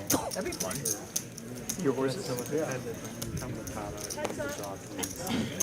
It's fun. I've never been to a horse race. In Florida, we used to have poker at dog tracks. Today we have lots of models and clubs. Do they still have those? I think no, they got rid of them. They did? Small Yeah, they changed the law. Oh my god. How big is a jockey really? Yeah, the dog tracks. You think they're just tiny, but are they really just tiny? they have to be like 100. Have you ever been to a horse race, Chris? They're small. No, never. I've been, I think, once or twice, but I was very, very young. I don't think it's that exciting. I think, like my dad gave me $2 and was like, just pick a horse. And I was like, that one. And he's like, and I was like, did we win? And like, no. And that's all I remember from that. They're facing out like no new dogs. They have like do what? Is there a horse race here in Dallas? No. No dog race. I don't. At least I don't think so. So then there were a lot of greyhounds like they like adopted. Or maybe there's a track nearby. I think it's been done for like. Yes. Oh, well, probably no betting on it, right? Oh, you can bet. So I actually, it might have been. We might have been on a road trip then. I was very young. Oh, but yeah, I heard JD talking about dog tracks from when he was living in Florida. My fiance's sister actually recently adopted an ex-dog racing dog. Oh, wow. Yeah, his name's Diego. He's a greyhound, and he used to race in Mexico. Super weird. So let's see, open ender here for Jay. Oh, that's strange. Not much for the other two players. JL playing his Jack 4 off again. I went to the dog track. Could be his MO. Oh yeah. This is the Palm Beach Kennel Club. Was it nice? No. But they charge every single person $1 to get in. What do you think the crowd is going to be? Oh, yeah, of course. Why would they even charge that? I don't know. 475. Raise to 475. But they had Goes for the check race? No, it's Jay. Oh, okay. The most sketchy place I ever played So they at. make like from This place in Ocala, Florida, called Ocala, Florida Poker and Highlight. No dog track. They had a highlight place. You know what highlight is? I do about it. People like to bet on it. Yeah. So it's like it's always big. Yeah, you wear like this big thing on your arm. It's like this giant scoop, and there's like a ball, and then they fling this ball like 200 miles an hour to the wall. And they like bounce it. It's like on a stage. They like bounce it off the wall. It's like 2v2. I still It's don't like from like understand how it it's works. like South America. Oh, look at that. Our first super chat of the night from Mr. Kyle Z. One of our high stakes regular players here in TCH Dallas with a $5 super chat. How long will it take for the Dallas Regs to win? Paolo is the best in Dallas. Great question. He's a very, very solid player we've all seen. It's like betting horses. And tends to run pretty good on our stream. Yeah. I agree. He's for sure one of the best players in Dallas. Yeah, but that's Sketch City, right? Yeah, it was. I mean, it was in like the swamp, middle Florida, dirt parking lot. But like, I went to University of Florida, and it was like the closest room to the university. It was like probably had to drive like 30 minutes. You drove like 20 minutes south on like the interstate, and then 10 minutes like in the middle of the swamp, and like that was the closest place. Interesting place. Thank you so much for the super chat, Kyle. And thank you for tuning in tonight. Yeah. Even with the Kentucky Derby. Oh, yeah. I believe that. Jeremiah gonna turn top pair to go along with his heart draw, Brass Monkey. Not a believer here. Always. We'll continue with his I two looked pair. at them all, both. And nice to see that he has also Flash Force in his checking range there. Yeah. Even where the 49ers used to play is a boundary. But Brass Monkey.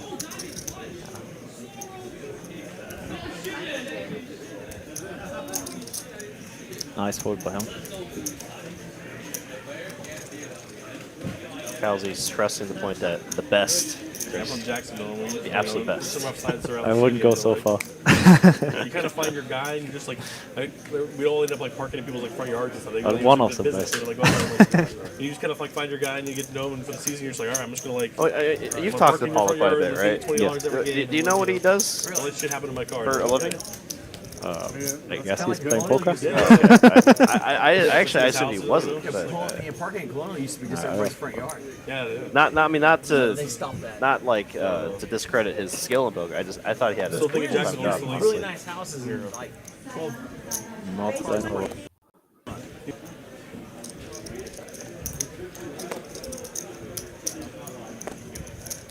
So Shorshi with the open gets a very loose flat by Jay. You raise 650 is the bet. Also aggressive squeeze from the small blind, but I think it's completely fine. So in this spot I would expect a lot of 4-bets, but flatting is for sure also an option. Yeah, I had a queen. Yeah, I guess the dangers of 3-betting, right? Such a strong hand like Ace-10 suited, a hand you're happily going to see the flop with, right? You open yourself getting 4-bet, and then now what do you do here? You bloated the pot, and And now you have a very tough spot. Yeah, Like sometimes 3-bets calling the Ace-10 suited out of position. Also deep stack. Yeah, you will end up in lots of very tough situations. George. because I mean I understand a lot of players advocate for a 3-better fold strategy from the small blind, but I mean but as you get to what 400 plus big blinds deep, it can kind of be okay with it, right? Because like this, I don't want to have like a flatting range from the small blind. That's like a strategy from online poker where you play 100 big blinds effective with a very high rake impact. Exactly. So here we play deep stacked, also very deep stack, without rake impact. So in my opinion, not having the flatting range from the small blind is a big mistake. Interesting point. Yeah. No. So online, when you have a huge rake impact, then flatting from the small blind doesn't make lots of sense. So there's like you have like a big advantage of taking down pots pre-flop, but yeah, like here, especially in games like this, I like flatting the small blind a lot. Of course, it's not the most profitable spot, but yeah, it makes lots of sense.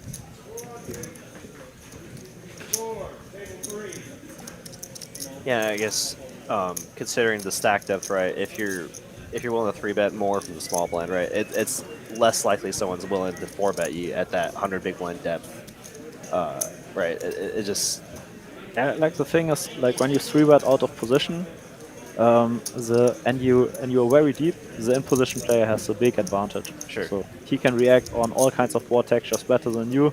Because you're so deep, the likelihood that you see all 5 cards is very big. So it's like not 3-betting at all is also a mistake because you miss out too much value. But you want to choose stronger holdings to do it with, or like more polarized holdings. Sure. So like that you still want to have bluffs, but you also want to 3-bet your strongest holdings. So then like flatting aces from the small blind is like not the best idea because you're missing out too much value. Sure. But like hands like ace-10 suited would perform pretty nice as a flat because especially him, he has like no professionals behind. So it's like not so bad if you get the call from the guys behind you. But look at this here. JL gonna get bailed out on the river. Gonna be a chop pot here unless Shorshi finds the triple barrel. And no, we'll check back here.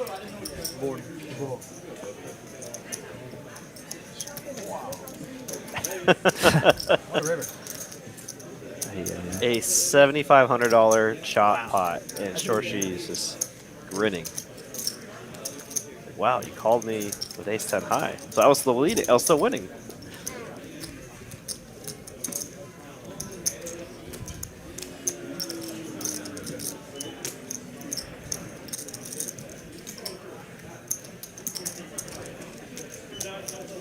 And I guess I forgot to give a shout out to our dealer tonight, Miss Ricky. How do you check back a boat? Dealing the first half of our stream tonight. She's done very well. I must be the worst. Also does part-time stand-up. Really? Yeah, she likes to do stand-up comedian or stand-up comedy. Excuse me. I didn't know this. Interesting. I'm wrong. We actually say wished, not wished. Wished. But that's just Bavarian. Win that one or no? Dean C in the chat says, I love this poker commentary. In-depth thoughts. Hey, appreciate it. That's why we bring on people like Chris here. Give up the river, huh? Have a lot better analysis than me or Ben, and you know Ben's not upset that I was going to say that as well. I'm very self-aware. I mean, I think I do okay, but no, you do very Chris does an amazing job here, and I think it complements us very well. Now, JL has been raising a lot pre-flop, right? So now, oh my god, I didn't even see Brass Monkey. Wow, that's sick. Now he finally has a hand and gets punished. Immediately punished.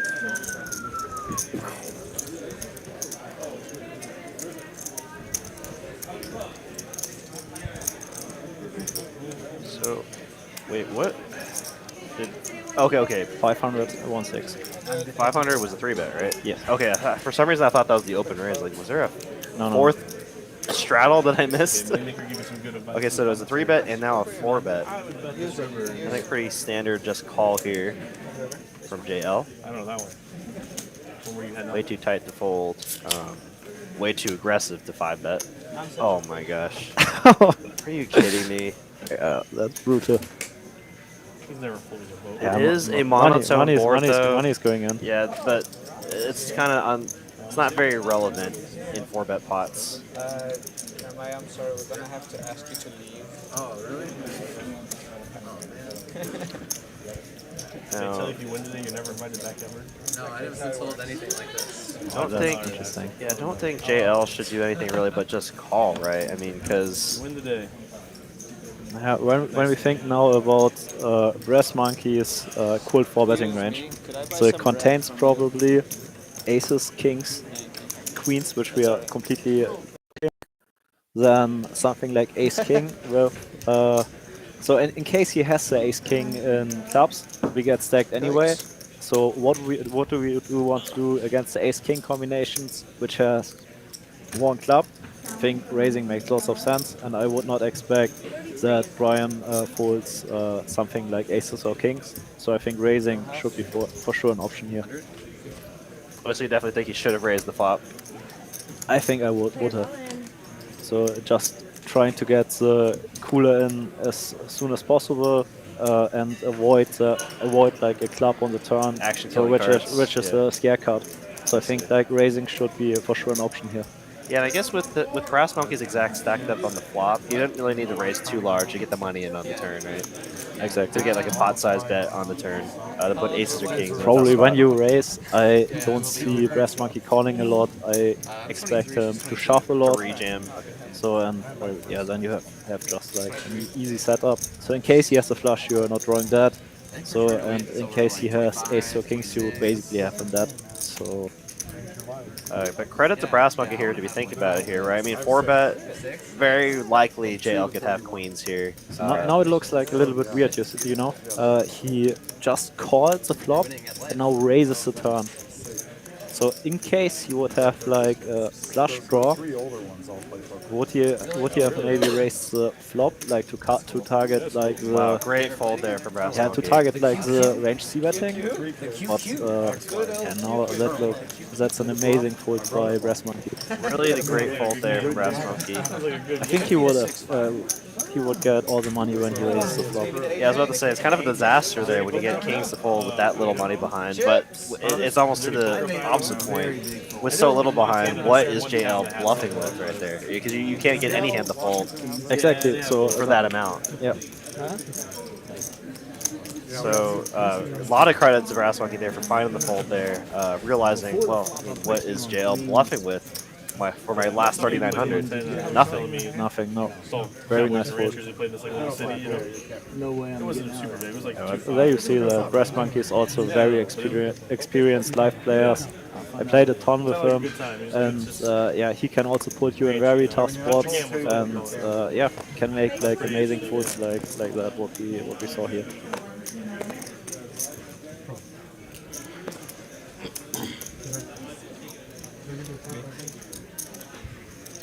Who's the worst player of the whole family? Right, I mean, like, what is the only hand that Brassmonkey beats there is Ace Queen with the Ace of Clubs. Yeah, but like, for that, you'd expect that hand to just call on the turn, right? Because they, like they're if they shoving. jam, yeah. Oh wow, look at this flop for Paolo. My eldest daughter's doing playing. Open ender with the diamond draw. Bottom pair for JL with backdoor hearts, and you know if JL has been playing anything like. It's gonna be Jeremiah. My range is tight. You have 5 kids, you have Goes for the half of C-bet. Yeah, don't see JL folding here. Does have the backdoor hearts and Interesting. bottom pair. Decides to go for this sized C-bet against 2 players out of position. Not sure if he would do the same with an overpair or with a potential set. Like very dynamic board, so yeah, he can get in trouble like with overpairs here against JL. So now he turns the straight. Oh man, he's such a freak. Thank you. Oh, not me. Very nice check, because I guess the other should start bluffing here a lot. So very good card for the in-position player, so it's super important for Paolo to have also straights in his checking I range. still have time to get in mine. So he's going for raising. It's amazing decides to go for just a call here. I didn't know what to say. I was Now like, it just hits we're the just, you know, diamond. friends. I don't care. I know. I was just like, it's one of the things that's like, well, this is like. Yeah, very nice hand from probably Paolo. fine, but like, Yeah, I mean, He wants to use the straight combination that has a flush draw, so that he don't have to worry about potential flush run out. He's also blocking lots of flush draws with this, and he's protecting his checking range on the turn with having the straight in this. That's an amazing play. yeah, I mean, Maybe. yeah, it makes a lot of sense. And I think like I also like JL's bluff there on the turn. Yeah, because most players are not protected there, so when they start checking the turn, they mainly don't have straights. So Interweighted towards just the flush draws. attacking this makes also lots of sense. So even putting overpairs in a tough spot. So then going like on lots of rivers for a big bluff. Yeah, very high level plays for both players. Yeah. Yeah, but like we see, like Paolo is good enough that he is protected in spots like this, so that he has check calls there, and is not even going for check raise on the turn. Very, very well played, I think. And also, I think the check back on the river makes sense. You say pay some Italian? See, Paolo technically opened under the Like gun some little here. 12-year-old, like, who just Was runs Queen up Jack hands Club, and, like, JL attacking him again. Once this It's one is round back. 2. We did see Jeremiah folding the Ace but you Queen gotta in the get up small and look at blind, that. which is totally fine given the action. There would be a potential hand to go for hire one. for cold forward. So servers to, like, yeah, of course we see all the whole cards. So what we noticed already that JL is very aggressive. So against this, having lots of 4-bets against his wide 3-betting range is very important. And you have to give credit to Paul for having some under the gun opens that aren't just super nutted too. Yeah. Correct. AK? I'm just gonna say that's just Jeremiah not having enough hours with these two players. Yeah, of course. It's standard. It's for sure standard to fold there. but at some point you need to adapt against like so aggressive plays. It's gonna be a lot of times. Oh, let's turn the straight again. Running too good today. Running hot. It is Paolo's night. Does reverse the nuts. Guess I was lucky At this point, you're just like, well, I hope we have two pair. She wrote, he had two AA. Really trying to target two two KK. pair holding here. She might have just Obviously chopping with any jack. I don't know that. Next time, just shoot a screenshot. Always not so easy to fold when you improve on the river. Not like I make that So not easy to manage with the human mind. It's just. You improve and you have to fold. No, we're just random two pairs still, though. Exactly. He's talking shit about you, by the way. Yeah, like you said, mentally it's like, well, I improved, but now, do I still beat anything? Probably not. It's just a test ride. Jack was already straight on the turn, She just meant you and he won't like the good fold. They've been wanting to It is experiment Paolo's with, world you know, right now, and we're just living in it. so they've been sending each other whole card information. Running super hot right now and playing very well. Huh? Dangerous combination. Oh, yeah, it's catching on chess, poker. Got another person there in the chat. It's Jeremiah Next thing you know, it's gonna be FTW. Pickleball's the shit. It's gonna be A lot of pickleball Jeremiah school. fans in here. Thank you so much for tuning in. If y'all been tuning in here for the last hour and 40 minutes for Jeremiah, we'll definitely see him get in the mix soon, I imagine. I like tennis. We'll listen to the voices of Derek and Chris, Yeah. aka German Moneymaker. Yeah, that team is harder than tennis. Again? Oh, I thought you were gonna rescan it again. I know, he loves it. You gotta make sure you get it. Still gotta act. Mr. Delivery's turn delivers some pain here with the aces. Scott with the king 10 of spades. Probably come along here.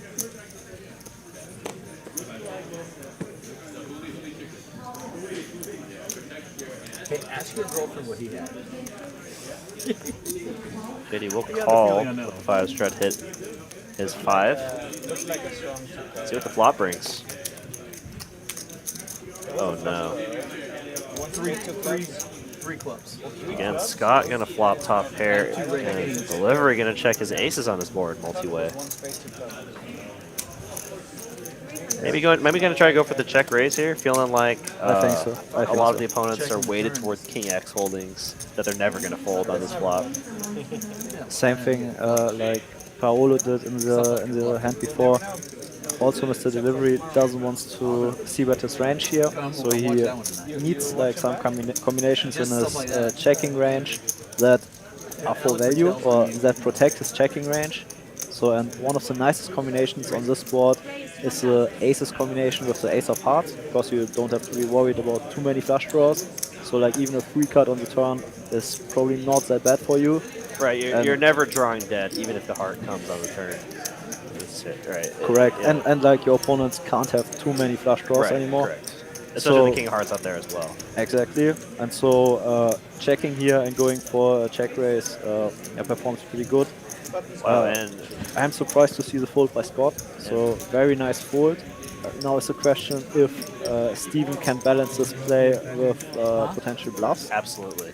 So if he can, he's printing with this play. If he can't, yeah, Scott exploited him very nice by finding instead of the king. So I think at the end of the day, though, there's definitely a lot of hands that we can see Mr. Delivery bluffing with in that board texture. So in the long run, probably not good to fold against a player like Steven with the top pair, but That was exactly the spot I wanted. yeah, probably interesting. probably okay. Most players, yeah, they tend to they prefer to c-bet like a king high board because they have like the open raiser always has the range advantage, so they just c-bet and they don't go for check raises on king high boards with bluffs. So that's always a little bit fancy, and I think it's more likely that it's for value. But yeah, would be interesting to see Mr. Delivery would do with hard. Would he also check and go for a check raise to try to bluff Scott off the king? Not sure. So I think now Scott lost the absolute minimum because Steven would go for bad. He would get, I would guess, at minimum 2 streets, yes. That would have made it straight, right? I'm saying the whole card reader just. But in making theory, silly Steven is sometimes. 100% right. It's like aces there is a very nice combination to have in the checking range. Rise above.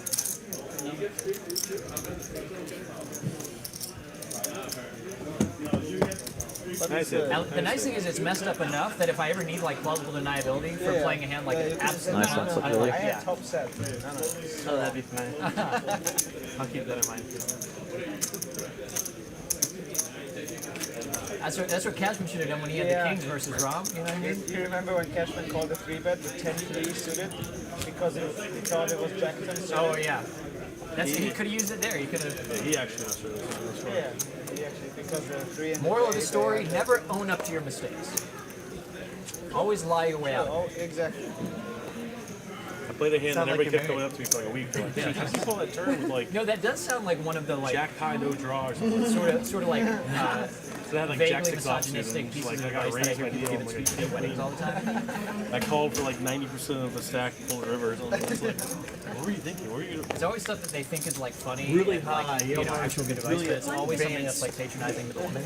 You will get it. Yeah. They're all talking about it. And I'm like, what? Moneymaker said, "Oh yes, that's a great job." Yeah. They're all just talking for you, I guess. They don't have to say anything here. Why you did it, why it's a good play, you know? Yeah. A lot of red cards, but no hearts on Well, he was this 2-heart board. King high currently does in. 7-8. Real story is that second pair, but just misread and just, very boring. Check.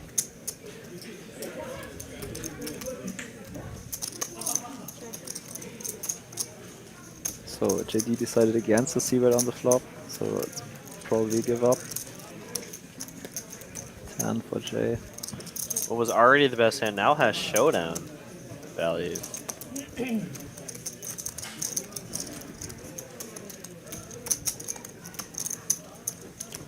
The front door hearts do come in though, and deliver again to I guess use this exact combination to Goes for the 2x pot. try to take this pot down. See if Jay can make the hero call here.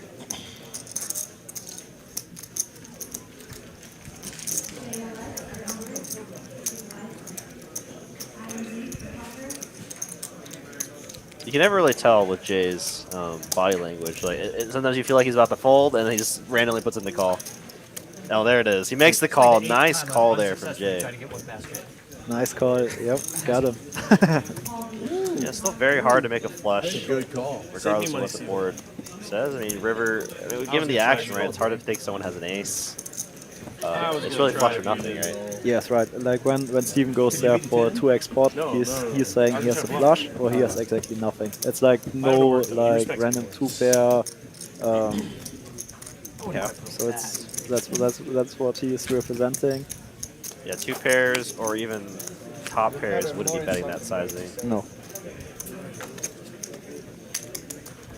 Great to see that call from Jay. And, you know, that's what I'm talking about. Jay not afraid to put the money in when it matters. Yeah. 2x pot. Overbet. Just, you know, thinks about it. It's like, well, I have second pair. Good kicker. Don't believe this guy.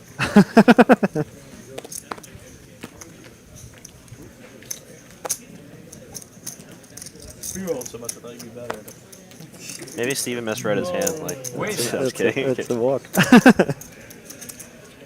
He thought he had the hearts. Yeah. First walk of the month at TCH Live. Probably actually. Yeah. Hey, what's up, Dunn? How's it going? JW is a goat. Hope you're well, Derek. Thank you very much, Dunn. Hope to see you back on the live stream soon.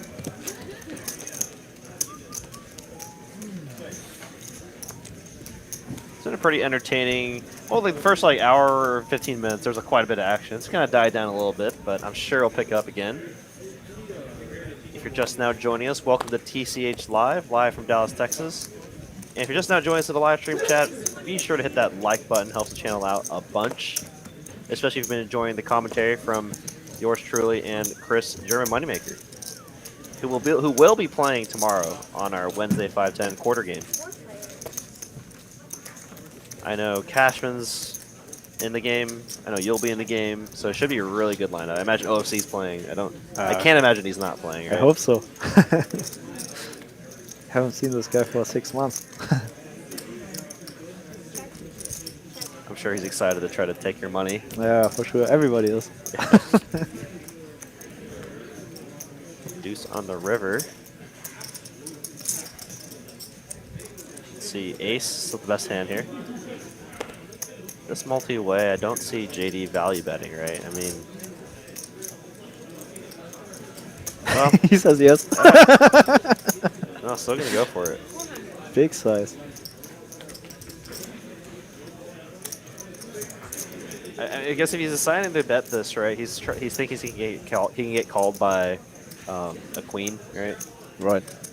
Which I guess makes sense, right? It was top pair on the flop, so which There exactly we right go. here. Yep.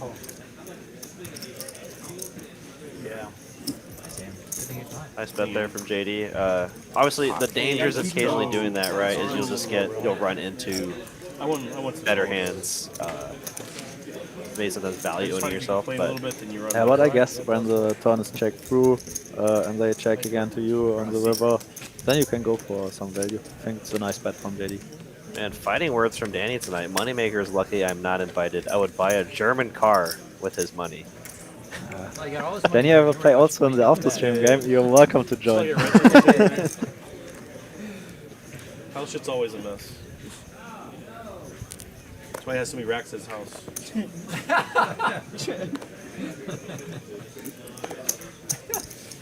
Whoa, whoa, whoa! It looked like JD was about to raise, too. No, it looks like Paolo beat him to the punch there. Raising with the king-queen. Jay's just going to make the call with... Oh, I thought it was suited. 8-7 offsuit, 2 flush draws. I swear, Mallory, when I look over, you got those glasses on, I think you're Izzy. I'm like... I said, I swear, I look over, you got those glasses on, I think you're Izzy. When's he gonna come back? Soon. Well, I can say soon. Alright, alright. 300. She knows, she just doesn't want to share it. Of course. So Paolo's checking again, like on the queen high flop. Get mad at me because he doesn't come play poker. I'm saying, yeah. Yikes. He doesn't want to share Izzy with After that, like pretty clear bet on the turn, and now easy value bet on the river. 650 is the best.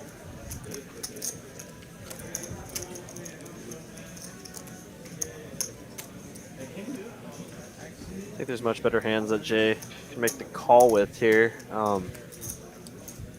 Only beating missed spades, right? And some ace. Yeah, I guess spades and hearts, right? But this find the fold. Great fold there from Jay. Fun's good. Does look a little fishy, right, when you do check flop, but that's the importance, right, of having some strong holdings to check flop with. Is yeah, we now saw this twice from Paolo. So he takes lots of care to have always protected checking ranges, and then also, so he's also able to have then yeah, pretty clear value bets on the turn. So or pretty strong call. Get bigger. So yeah, tough to play against. So against a lot of players. So after the check flop, you can basically just bet your range on the flop and bet big on the turn, and they always fold. So like we see, not possible against Paolo.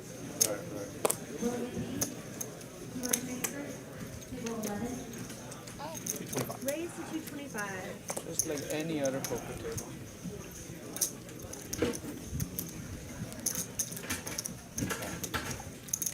Scott's trying to get in the mix here with the 9-7 offsuit. Typically when we see this is usually when some boredom might be creeping up.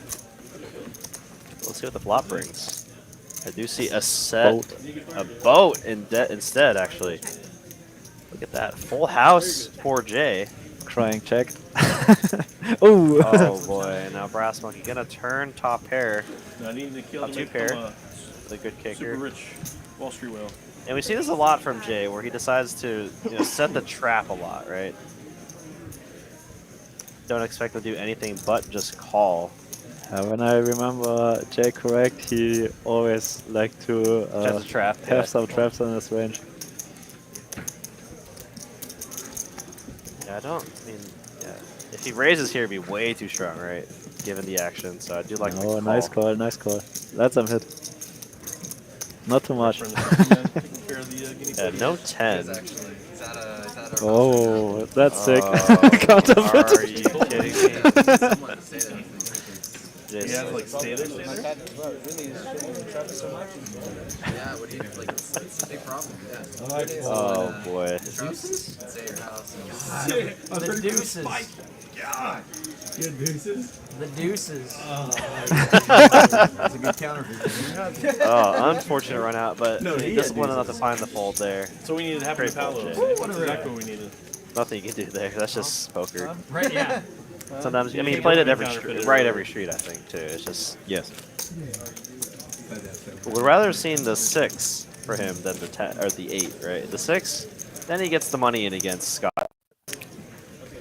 Yeah, that was very, like, 10 or 8 were bad cards. Straddle, 100 to go.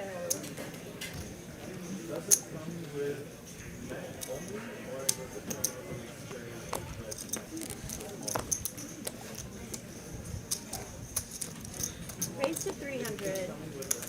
The $100 straddle? Alright. Doing a lot of fishing at the Great Lakes. Doing a round of these. The $100 straddle, and JD liking to defend with the 8-4 suited. Let's go back to the streets here. JD just started. That's the first straddle of the night, right? I think so. Only if Look I at get this. everyone to sign a blood tax. Bottom pair, Broadway draw. German or what? JD Yeah. flopping the diamonds. There's too many euros in this room, man. I can't Diamond draw. just give out edges.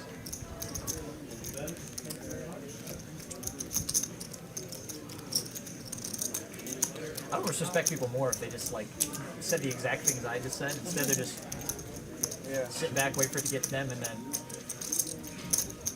Remember that one kid with the janitor flip? I hate that. So that's the one who does what he's talking about.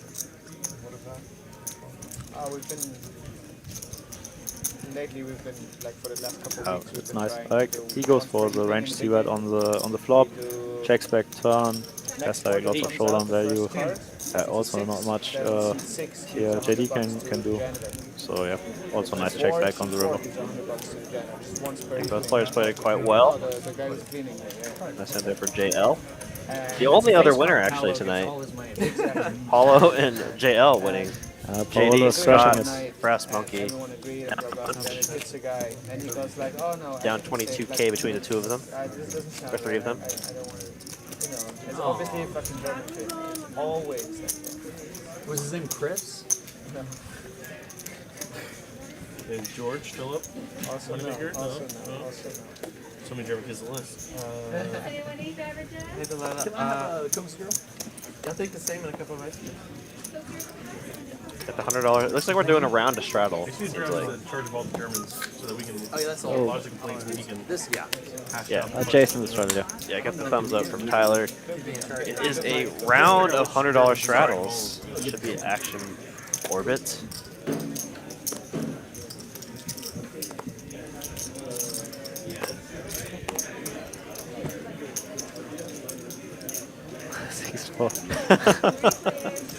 Just getting in the mix.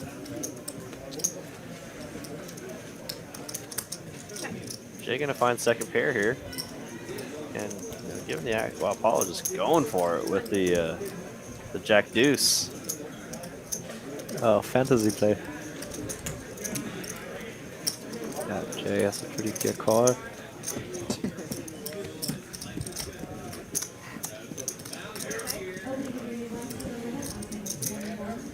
Okay, now don't make me check what you have. What? I told him, no. He had 3 aces. He had 2 aces in his hand. Interesting that Jay starts betting the other turn.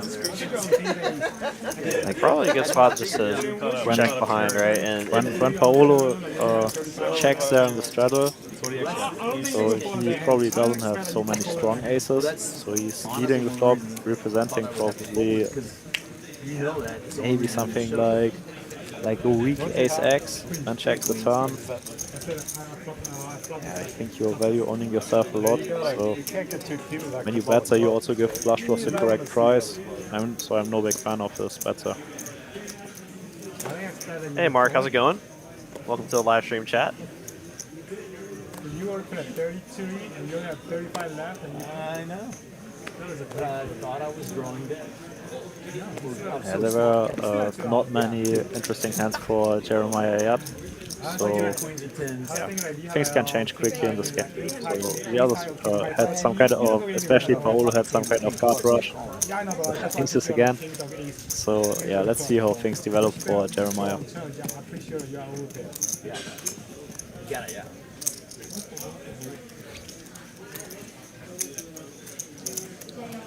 Yeah, I want to have everyone keep in mind too, right? I mean, we've only seen 2 hours of play, and in poker, that is a flash, right? That's 50 hands, that's yeah, nothing. It's nothing. So just because you see a player not engaging in the hands, not free betting, not boarding, doesn't necessarily make them a tight or nitty player. It's just we haven't seen enough hands to truly. And also, he's probably still feeling the players out. That's another thing. I don't know how much playtime he actually has with all these players. As I saw what Danny said, pure variance. Yeah, that and when I saw Danny mention in the chat earlier, I mean, what you're seeing is just a professional player at work. He needs to get a feel for the table first before making adjustments. He has a baseline, and which I'm sure he'll pick up soon if he plays the rest of the night. Then I'm sure he'll make some adjustments. Also not sure how much experience he has, like playing games like this. So it's on stream. I don't blame anyone when he plays the first time, like on a new show with new people. So like to be a little bit careful. So it makes lots of sense. Yeah, exactly. You can get pregnant with it. Yeah, absolutely, Mark. Yeah, we got Chris, aka German Moneymaker, commentating with me tonight. And if you're just now joining, we are streaming our quarter 50 game here live from Dallas, Texas. These players have been playing for the past 2 hours. We got another 2 hours to go. We have like the neutered and separated with girls. It's gonna be a really fun night. Special guest Scott, a racehorse owner, and Jeremiah, pro poker player, streams a lot on Twitch, and apparently good friends with Landon Tice. There you go. It's like, I don't know, that's a long ways away. The cool thing about a guinea pig rescue is you can basically just like build your whole house, like have the little like tubes going everywhere. Like dogs, if you, depending on how big your house is, there's like an upper limit on how many. Slow resources I'll give you. Slow racehorse is free. Go Yeah, free. kind of getting just an unfair distribution card, it seems like. Slow horse. Slow ones. As a lot of the cards have been weighted towards JL, JD, and Paolo. But I think it's still kind of feisty. Because a racehorse is supposed to be a little feisty, right? Sometimes it's pretty tough to go. Depends. They're all different. Usually the meaner ones are better racehorses. Yeah, that's what I heard, yeah. I know a guy who does... Interesting flop here. JD is always a flush draw. If there's diamonds, hearts, spades, clubs out there, he has those. He has them. He has them. Quarter horses temperaments better than thoroughbreds are. But wasn't hitting much yet. I saw Black Stallion. I know what you're talking about. They don't even know what that is. Quite the turn card there for JD to continue his aggression. Yes, very nice turn card. He also hits his range pretty well. One I saw was I don't expect him to check rank ever here. He can even consider overbetting. Black Beauty. The one Black Stallion was the one that was like an Arabian. Yeah, overbetting here would really put what those 10x combos in a very, very tough spot. Oh, that's a good one. And if you get those hands to fold, you're doing quite well. Right. Oh, it's even if he like gets caught, he has still like so many outs. Yeah, I enjoyed it. Putting lots of pressure in situations like this makes lots of sense. Problem is that JL doesn't like to fold at all. Yeah, so and he's been showing the willingness to be able to just call off, or not call off, excuse me, call down with bottom pair, middle pair on multiple streams. Oh no, and there it is. The pot's gonna go to JL. It's a show. Okay, I learned some trivia today. About a computer game. Like it's based Yeah, it looks like Dunn in there in the chat. Another player here in the local to the Dallas area. I don't know if you played with him. Storytelling computer game. Daniel Dunn. Oh, actually, no, I think he just recently moved here. So he, but yeah, he also agrees with me. He wishes to see the open bet there on the turn. The guy from Oklahoma, yeah, I know him. Oh, okay. And bullshit. So far it's been 6 episodes and we've seen zombies like overall maybe like 12 minutes. I would guess. It's more of a survival story. Yeah, it's really So you're post-apocalyptic. Yeah, I guess you are familiar with that. This is not that. Crazy high production value. And they do a good job with the relationship. For anyone that's new to our live stream, I highly recommend y'all subscribe to our channel or hit that like button. Exactly. Oh, I didn't notice. Oh, yeah. Just when you subscribe, hit that bell notification. You'll be notified whenever we go live with any of our live streams. No spoilers, I haven't And started I yet. just got to the episode. And you can see awesome new highlight reels whenever we release them. Make it 3. Yeah, that's fine. Yeah. 300. Oh my god, I hope I have. Problems figuring out the 300 or The what? string bet. Zeros, man, they're 1.5x. He was trying to bet 1.5x there. Probably. The standard. Queens for J. Ah, that could be an interesting one. Oh, sorry. Anarchy. Unfortunately, he's not that deep, so not that much incentive for Paolo to call with a drawing hand here. But Jay decides for a pretty small sizing, so that's why Which country it's in the world close. has the most islands? Yeah, it definitely makes it very enticing here. So only 600. Not the bombs. Like in suited, position. suited connectors or low pocket, they perform much better when you are more deep stacked. Short stacked, their value decreases a lot, so their high cards or like the value of high cards becomes much bigger because you can just stack off when You you gotta hit at the least top pair. submit a guess, man. Yeah, Bahamas Decides has to to be call number 2, anyway. right? They have like hundreds of islands.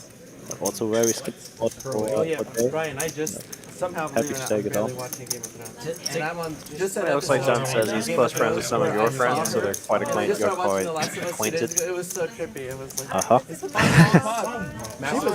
Jada will take that pot down. Nice hammer.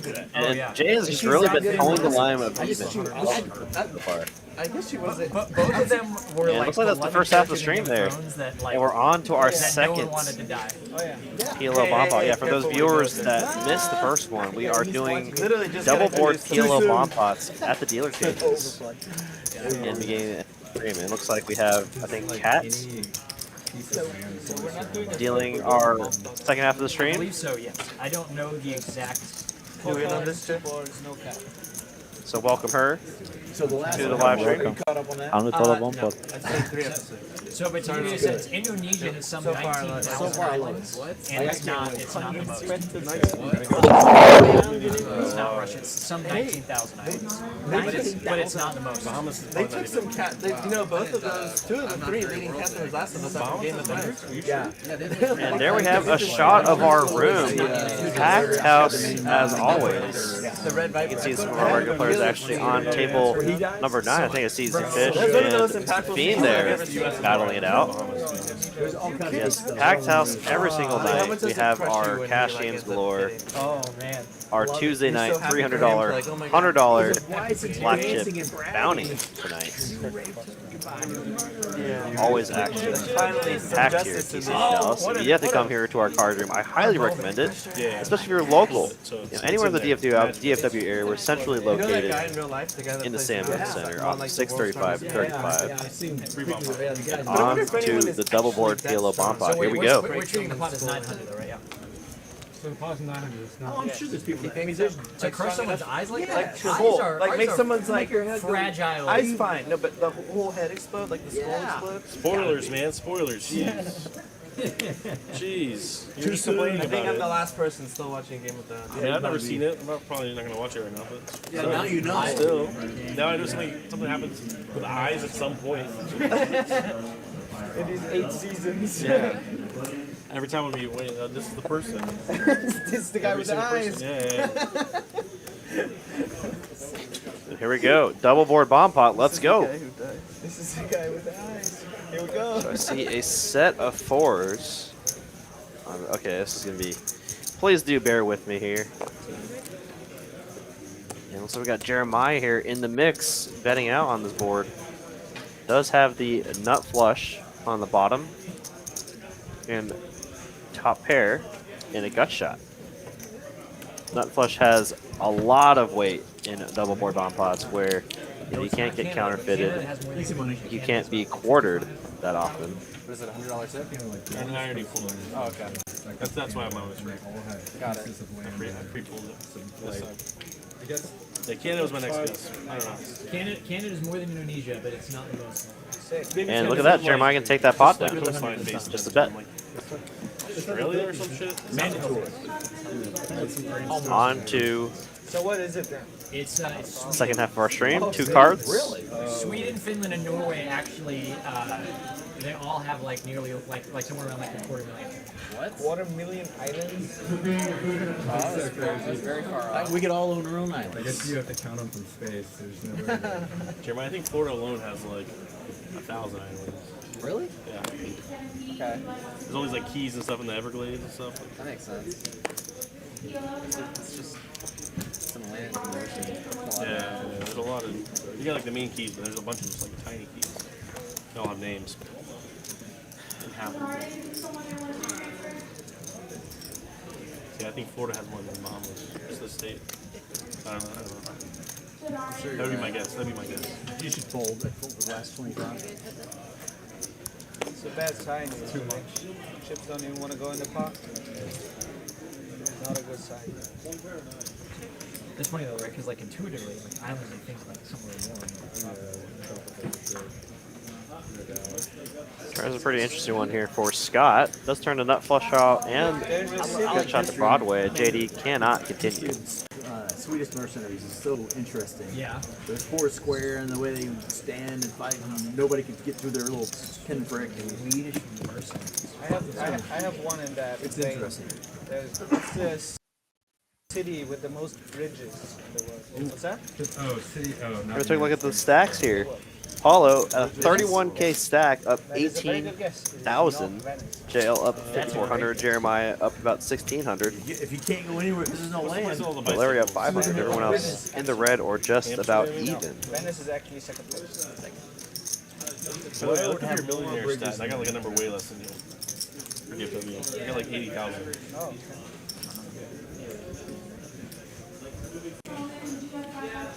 Couldn't find your number there. China, because it's so big. He's got to have a lot of bridges. It said city. Oh, city, sorry. I thought you were just joking. Sorry. I was just thinking what country would have the most. Russia doesn't have water. Tokyo. Usually people take a little longer to say Venice as well. I'm gonna say Tokyo.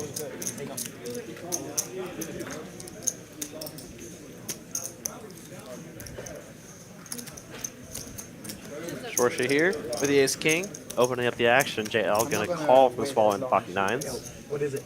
Well, hang on. I want to. Look on the queen high. Do we get a continent? No. Given that this is a single raise pot here, I imagine this will go check, bet, call a lot of the time. It could just be a little too tight here to fold pocket nines in a single raise pot. So just one overcard here. We'll make the call as expected. See what the turn card brings. It's queen here. That's a terrible card there for Shorshi to continue betting. You start competitive guinea pig races. And JL actually loves that card. You get fast guinea pigs, then they'll be worth a lot of money. Then you can breed the fast guinea pigs. We'll go check, check. Hairless guinea pigs. Hairless long Ace. They are a thing. They're called skinny pigs. Shorshi gets there with his ace king. JL, I imagine, still in check mode here. Hoping to get the showdown. He's hairless. Well aware that Shorshi's capable of, trying to rep that ace there. Decision time here for JL. Does he want to make the call here, pocket nines, with 2 queens and the ace out there? Definitely freaky. Shorshi definitely capable of having a bluff here, but sometimes you just got to give credit to your opponent. And he will. Is it what, sorry? Is it Lisbon? Nice hand there for Shorshi. Is that Australia? Hamburg, Germany. I'm sure the German was screaming it in Lisbon. What's that? Yeah, Moneymaker's probably freaking out right now. He's like, oh, look at that. He probably doesn't know. It's not that common. Is that what you like? Oh, he is? Yeah. Oh, all right. He's from Hamburg? That's why he should be moneymaker. He should be the hamburger. That's the best nickname ever. We should have asked Bridge Mike. He probably would have known that. Bridge Mike, yeah. That's how you got the name, probably.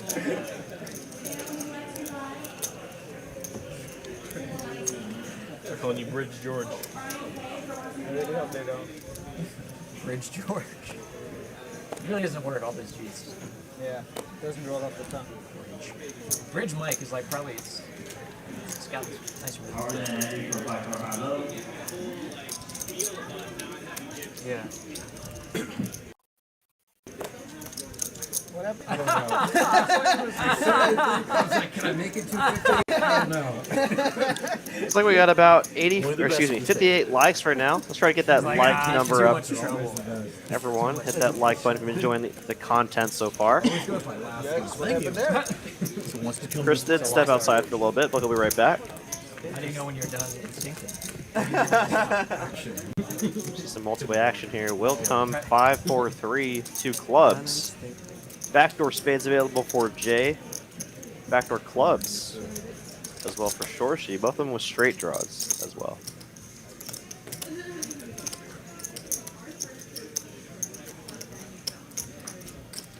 One, two, three. On his face. TE in the chat says, let's go JW.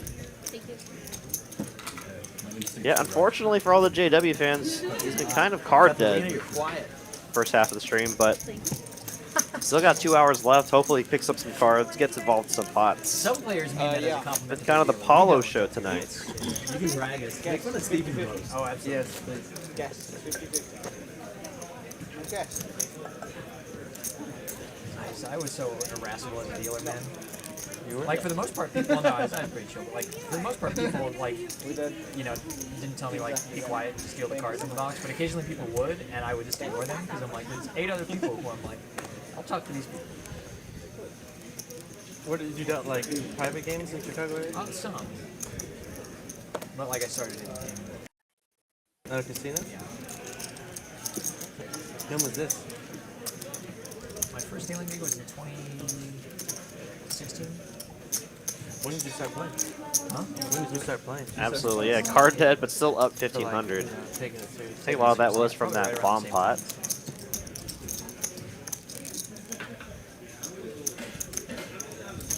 JL opening the cut off with the pocket ace. Shorshi get decided just to defend rather than free bet. When are you going to start taking poker seriously? Next year. Got other priorities. Didn't make the cut for resolution. Even when I fumbled that, I was trying to call it, fumbled so bad. Yeah, useful. Decided Like it's it wasn't meant to be. I couldn't get the chips right. Well, start feeling different. I was gonna say, And I just sobered up. Out of line. That's why I don't like people to snap call, because sometimes that like 3 seconds makes a big difference. They're like, I'm gonna snap call. I'm just like, no, take a second. They're like, take a second. They're like, maybe actually, maybe I shouldn't. Maybe he hasn't. Ron, Alan, Jerry. I used to always give a I'm just going to sassy start speech. snap calling like everything and then offering people buyouts. I used to give the speeches like, guys, if you keep snap calling me, I'm gonna stop bluffing. Like, you want to keep bluffing? Like, give me a couple seconds of hope. Like, that's what when I'm bluffing. Like, I want a few seconds. Of, like, this might work. You know. I'm just gonna if you take it away always- from me, I'm gonna stop bluffing. I'm just going to always snap call So let me and punt. then like offer people buyouts. Give me like 3 seconds of hope. That's all I need. But it, like when I start, I'll I'm keep going to going. always have it. That way, like people are going to be like, oh, no, I'm going to buy Delivery going to open the action with the aces, American Airlines, the Angels, the Rockets, whatever you want to call them. They are #1 right now. Scott can defend his button. Oh no, look at this. JD already having a rough night so far. Wakes up with the queens in third blind. Wow, and we could see blood here. Start with like 20. Okay. I think 18. Oh, and looks like JD added on. He has more than just 11,000. Oh no.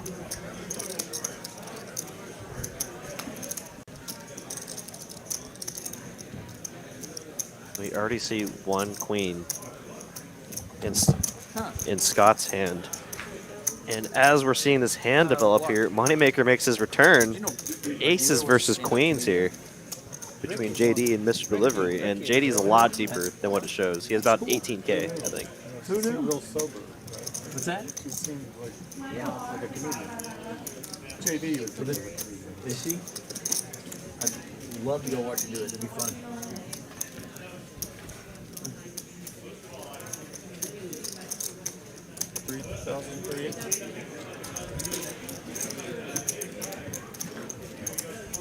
How'd you find out? My girlfriend who's watched and texted me. She's He's not giving me good notes, but that. Yeah. Right. Important stuff. Hey, you Nice folded cool. Oh boy. Yeah. Straight 100 was one, right? Yep. That would have been great.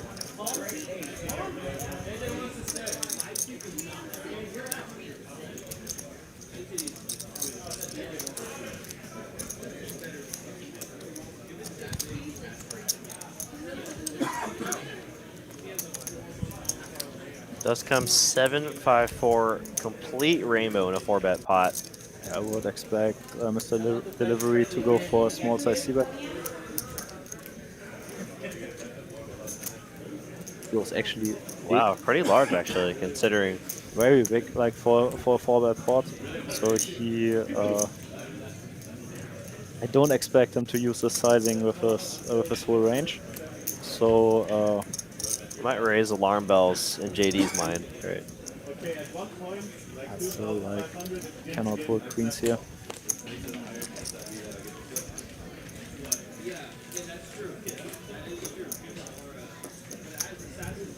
But I also don't see like many hands that Mr. Delivery bets one time big and then gives up on turns. I would be like massive exploit from JD to fold here. Exactly that. Not sure if he can do this against Mr. Delivery. He gives you what? The other guy accused me of stealing a chip off of it when I actually. And then we had to go to the camera.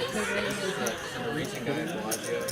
There's like an hour. Brutal setup for JD. Yeah, we'll make the call, and you know, with stacks as they are, JD does have a little bit more behind than our graphics show. I don't think that like calling flop and then folding a blank turn is an option. Jeez. So I guess he already decided on the flop that he's going to call now the shove on the turn. Otherwise, I don't think There's a game this size too. Yeah, great. This size. Well, that makes lots of sense then. Yeah, You JD see has, how much does he have behind? Thank you. So JD said he started the hand with about 18k, so 4,500,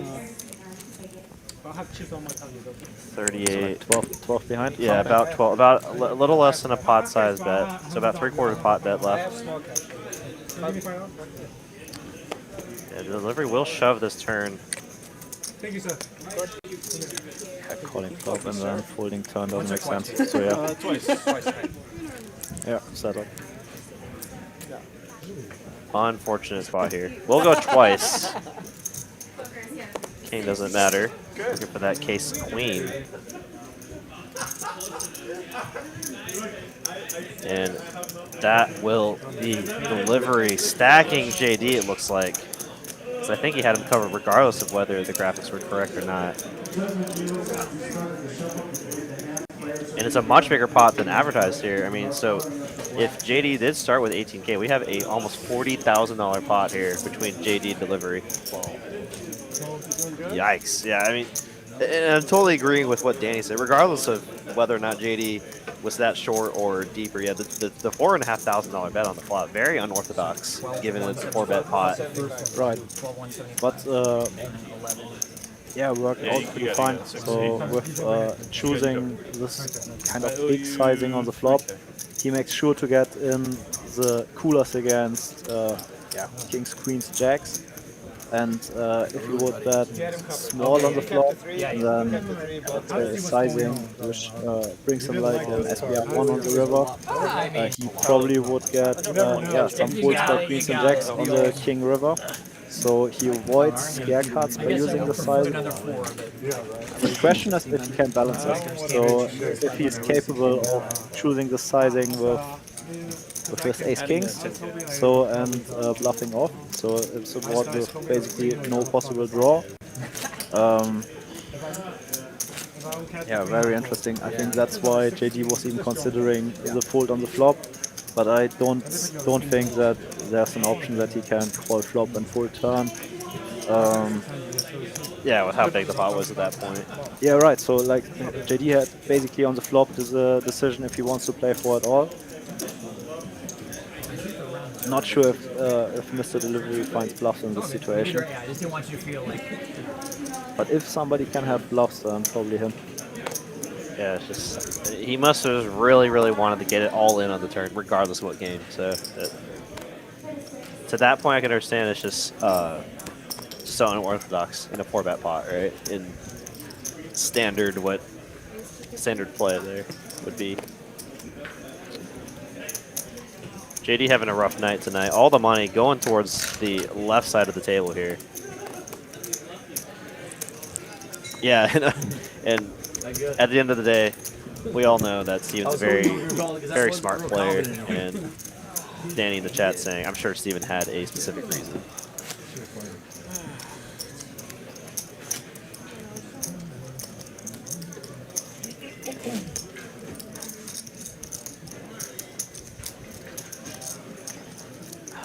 And for those of you all that are just now joining us, you just missed a almost $40,000 pot between JD and Delivery. I won't spoil who won that pot. You can rewind a few seconds, few minutes to see that hand. But if you're enjoying the content so far, hit that like button. And hit that sub button. It really helps the content show around the YouTube algorithm a lot more. When they put it over there? I always hate asking something. Oh, yeah, you can. I mean, what do you want? Trying to get a game on. What's the problem? Oh, God. Pretty standard open by Breast Monkey here. Jay goes with Big Fan Defend. I spin up here.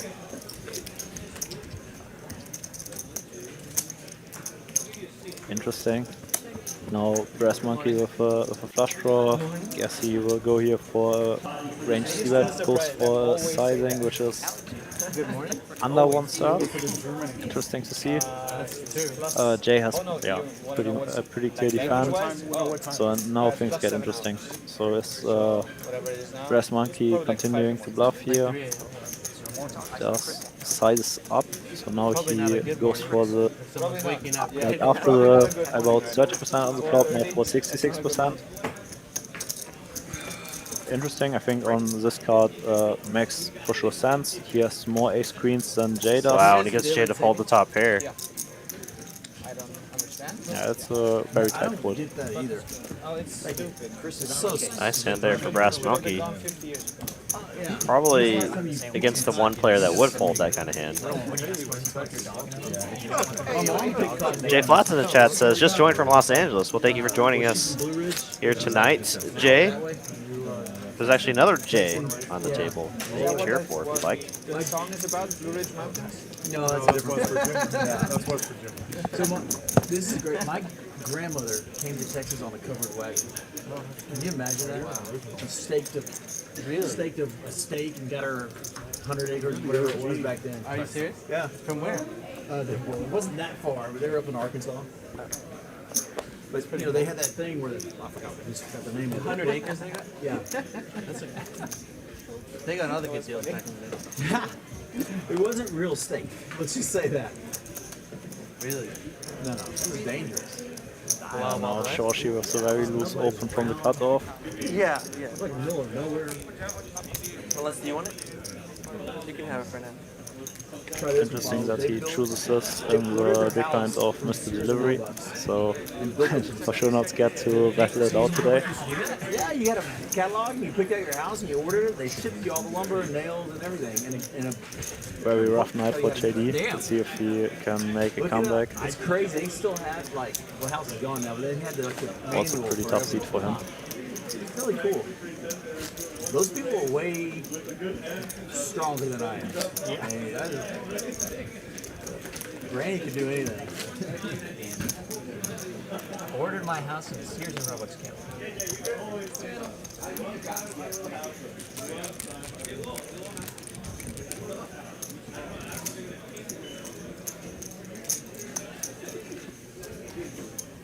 Yeah, I agree. The ace-10 fold was pretty tight. So Jay is more of a feeling player. So we saw him earlier making a hero call on the river with the two size board bet. So When he feels that he makes a call, when he has a bad feeling, he just makes a fold. Oh, no, But yeah, I agree. Like they should probably call one more time and yeah, decides on specific river. Which part? Rockford, Illinois. You're from Rockford? Okay, Yeah. I'm from Plainfield. Wait, really? Yeah. Oh man, that's pretty close. Yeah. And if you've got 40 minutes away. Oh yeah, and so, I mean, and you know, like, are you familiar with like the Rockford charitable games? Like, Yeah, did I you ever used to play play those? there. No When I way, was man. like 16. Yeah, they had. Well, that was the great. Yeah, I always heard about like people sneaking into to RCG. I don't know if you heard they had. Hey, I like, appreciate a that, game Jay. like a Thanks for year hitting that like button. I did not hear. Yeah. Actually, I have not heard that. That's crazy. So I was walking out there to go use the restroom. I saw like They got 10 big, people well, watching on the their thing was, phones the live Horseshoe stream. and GBC closed. I saw it. So all 10 Dom of them. sitting outside there. Oh, really? Well, no, they Was- closed yeah, was during having dinner. like 2020, 2021. So like all 10 of them just knew I just went to the reopened, restroom. RCG became like the center Classic of Dong gravity. lobster dinner for So you before had, playing like, after the TCH live stream. And then like Like, Rivers he- was he building he there, brings but lobster to the RCG room? kind of No, became, like, the de he facto did this last year. So now we always say when center of Dong has gravity dinner for a there while that he has his lobster and before that's where playing. you could find like some good Oh, see, he did bring lobster did, once. he did. Very extravagant. I wouldn't be one to eat lobster to go. Yeah, That seems to be at TCH, bro. Maybe at the new location. I don't know. I don't even know what the new menu is supposed to Very be. bad hand to my phone. Very bad flop in my hand. I was gonna say. You own the flop? And for those of y'all that are watching in the room right now and playing, shout out to you guys. I saw a few guys out there when I went to go use the restroom. Appreciate the support. At RCG? Yeah, 6 years ago. 7 No, years ago. no. Let yourself be known in the live stream chat if you are watching and playing in the card room right now. Or GBC. But I mean, I know a lot of people involved. With, I mean, Yeah, same. or yeah. So what are you playing? 20? Huh? How much you playing? 20. Like it matters. I'm way lower. Did you ever play with Drunk Tom? You hear Drunk about Tom. the legend of Drunk Tom? I don't think I Is he have. really good in drunk? I don't think I have. Actually, kind of. Yeah. What is this tabletop? What I happened? played with a Where, lot of how did Chicago this characters, evolve? But I'm from not this? sure that Drunk Tom. Sounds like a you nickname want to Paolo have that or something. nickname? I mean, isn't that kind of I'm drunk, JD? The night is young. Jeremiah chooses Who's holding? a pretty small open race sizing, especially for Texas. So going there It's for the 2.5. online 2.5x, right? Don't see that so often there in games like this. Texas is 4x and above, right?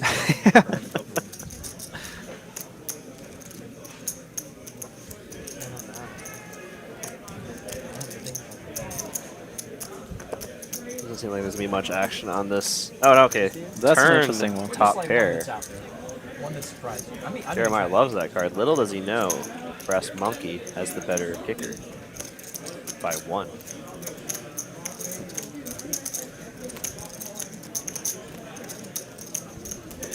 Drunk Tom is an interesting nickname. 'Cause in principle, you could add the modifier drunk to anybody's name. You know what I mean? Like at some point, drunk. Yeah, look at that. It is gonna be a chop pot. Bailed out on the river. Yeah. Lucky river for him. He Yeah, goes now for. Yeah. I think he should even use the smaller sizing here. Try to target the queen. Targeting was a queen, yeah. What a river. High Oh, card yeah. for pot.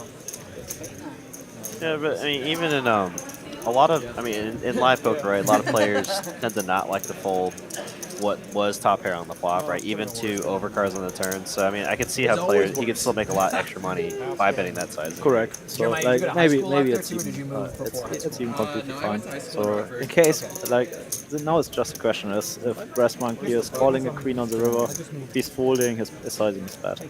So it's a guessing game. Right. Yeah. 25, 50. Are we still doing straddles? We did a That's fine.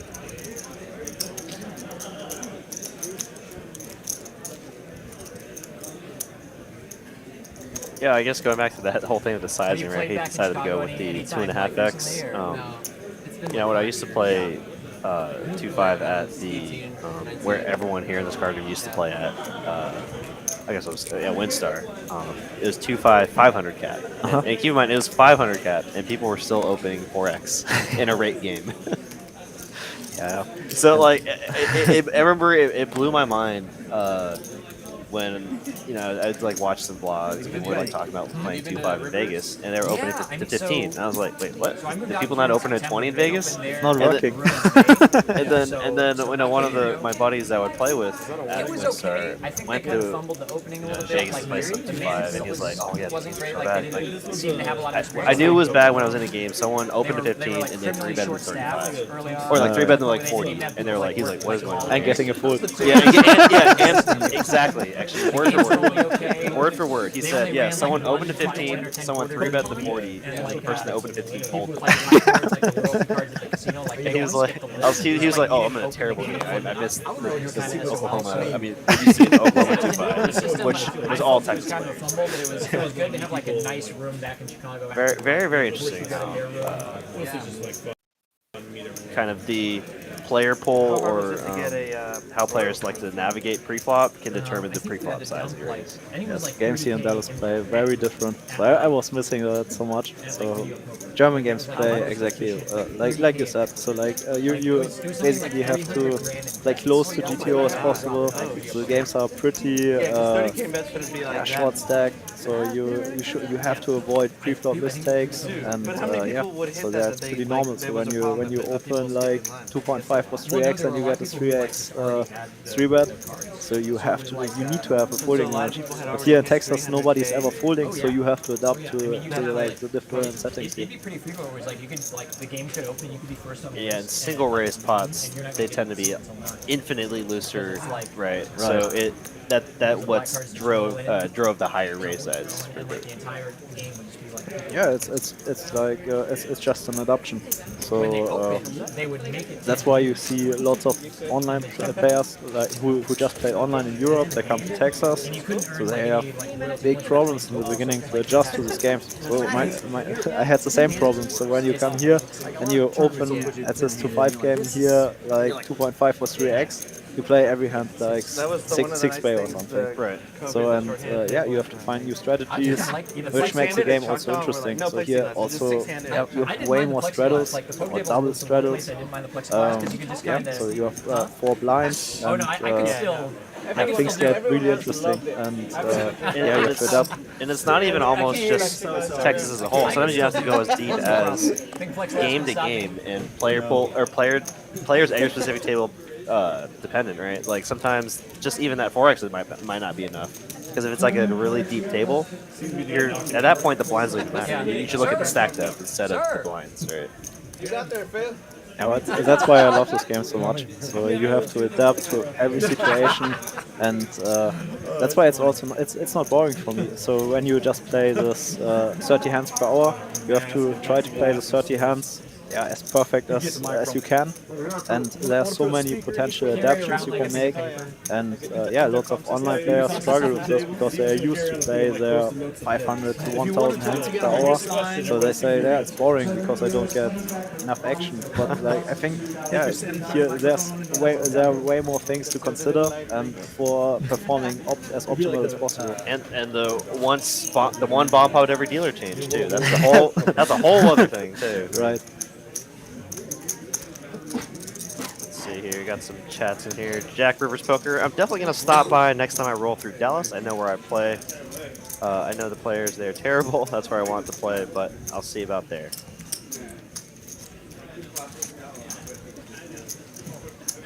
I wouldn't necessarily say, players here are necessarily more or less terrible than anywhere else in the country. It's the willingness to, I guess, gamble and put other players. I mean, and there's players that are willing to put you in a tough spot too, and that's something you have to kind of adjust with, like Chris was saying.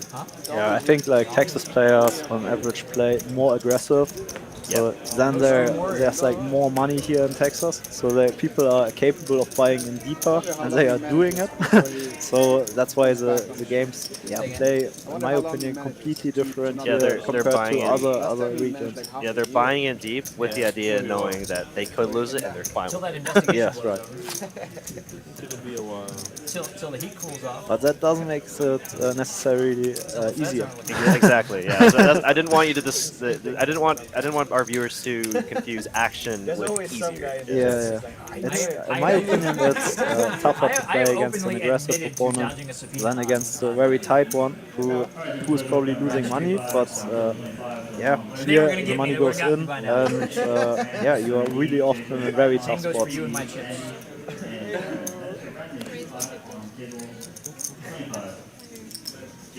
That's very kind of Danny to say. Listen to Moneymaker. Talk about the beauty of the game. Makes me want to go play right now. Yeah, I had a 10-hour shift today plus this commentating. I want to play after this, you know. Shorshi again with the Kings. Look at this.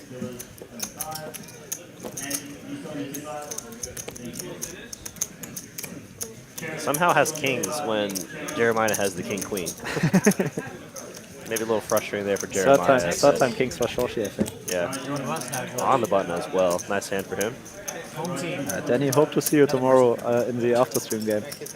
Let's see if you like the game after that anymore. Your home team. I know. Yeah, tell him, Paolo. And the guy from LA says, I know. Tell him, Paolo.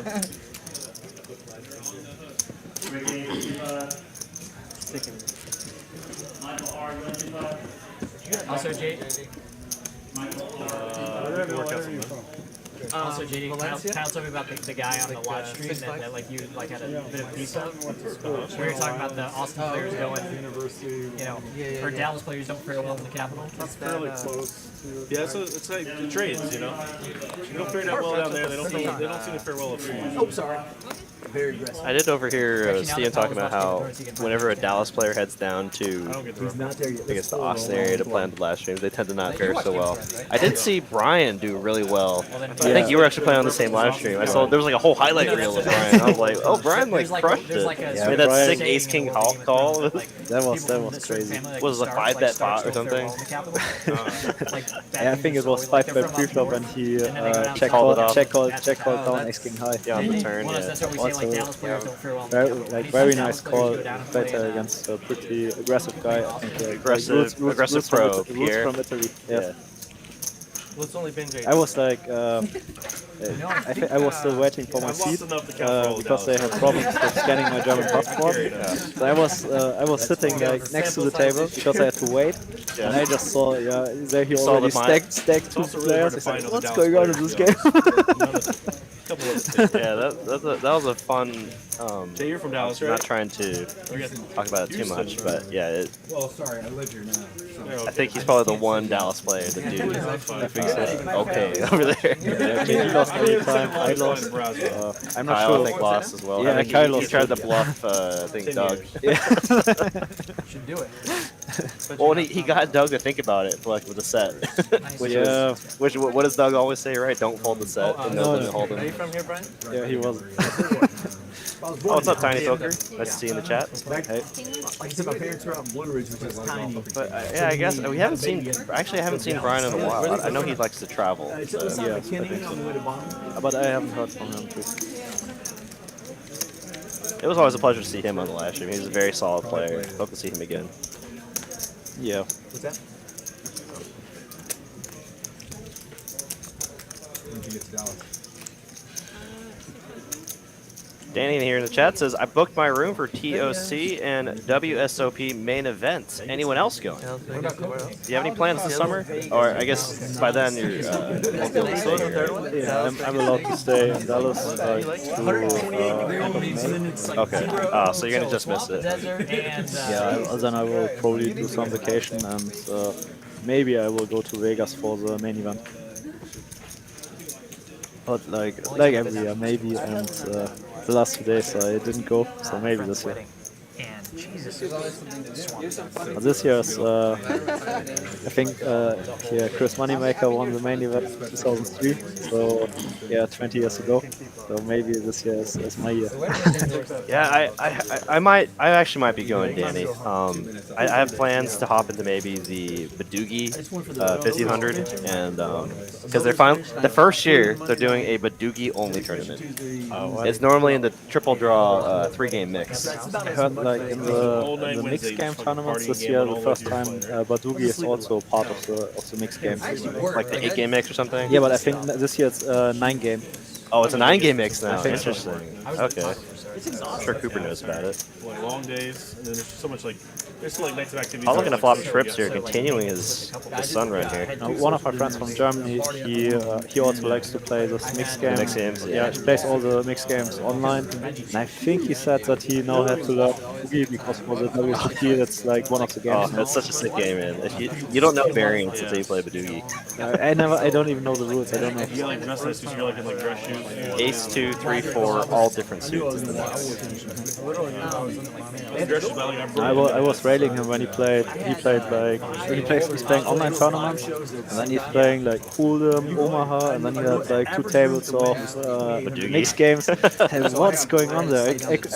I'm not used to multi-table a lot, so I had problems following like the Hold'em action. So not only was he multi-tabling, he was multi-tabling different games. Different games. That is sick. Some games I've never seen. So that is such a sick. Even then, like, they're still objective at them. They do So it looks like a big bet here for Paolo, about 3/4 pot on the turn here.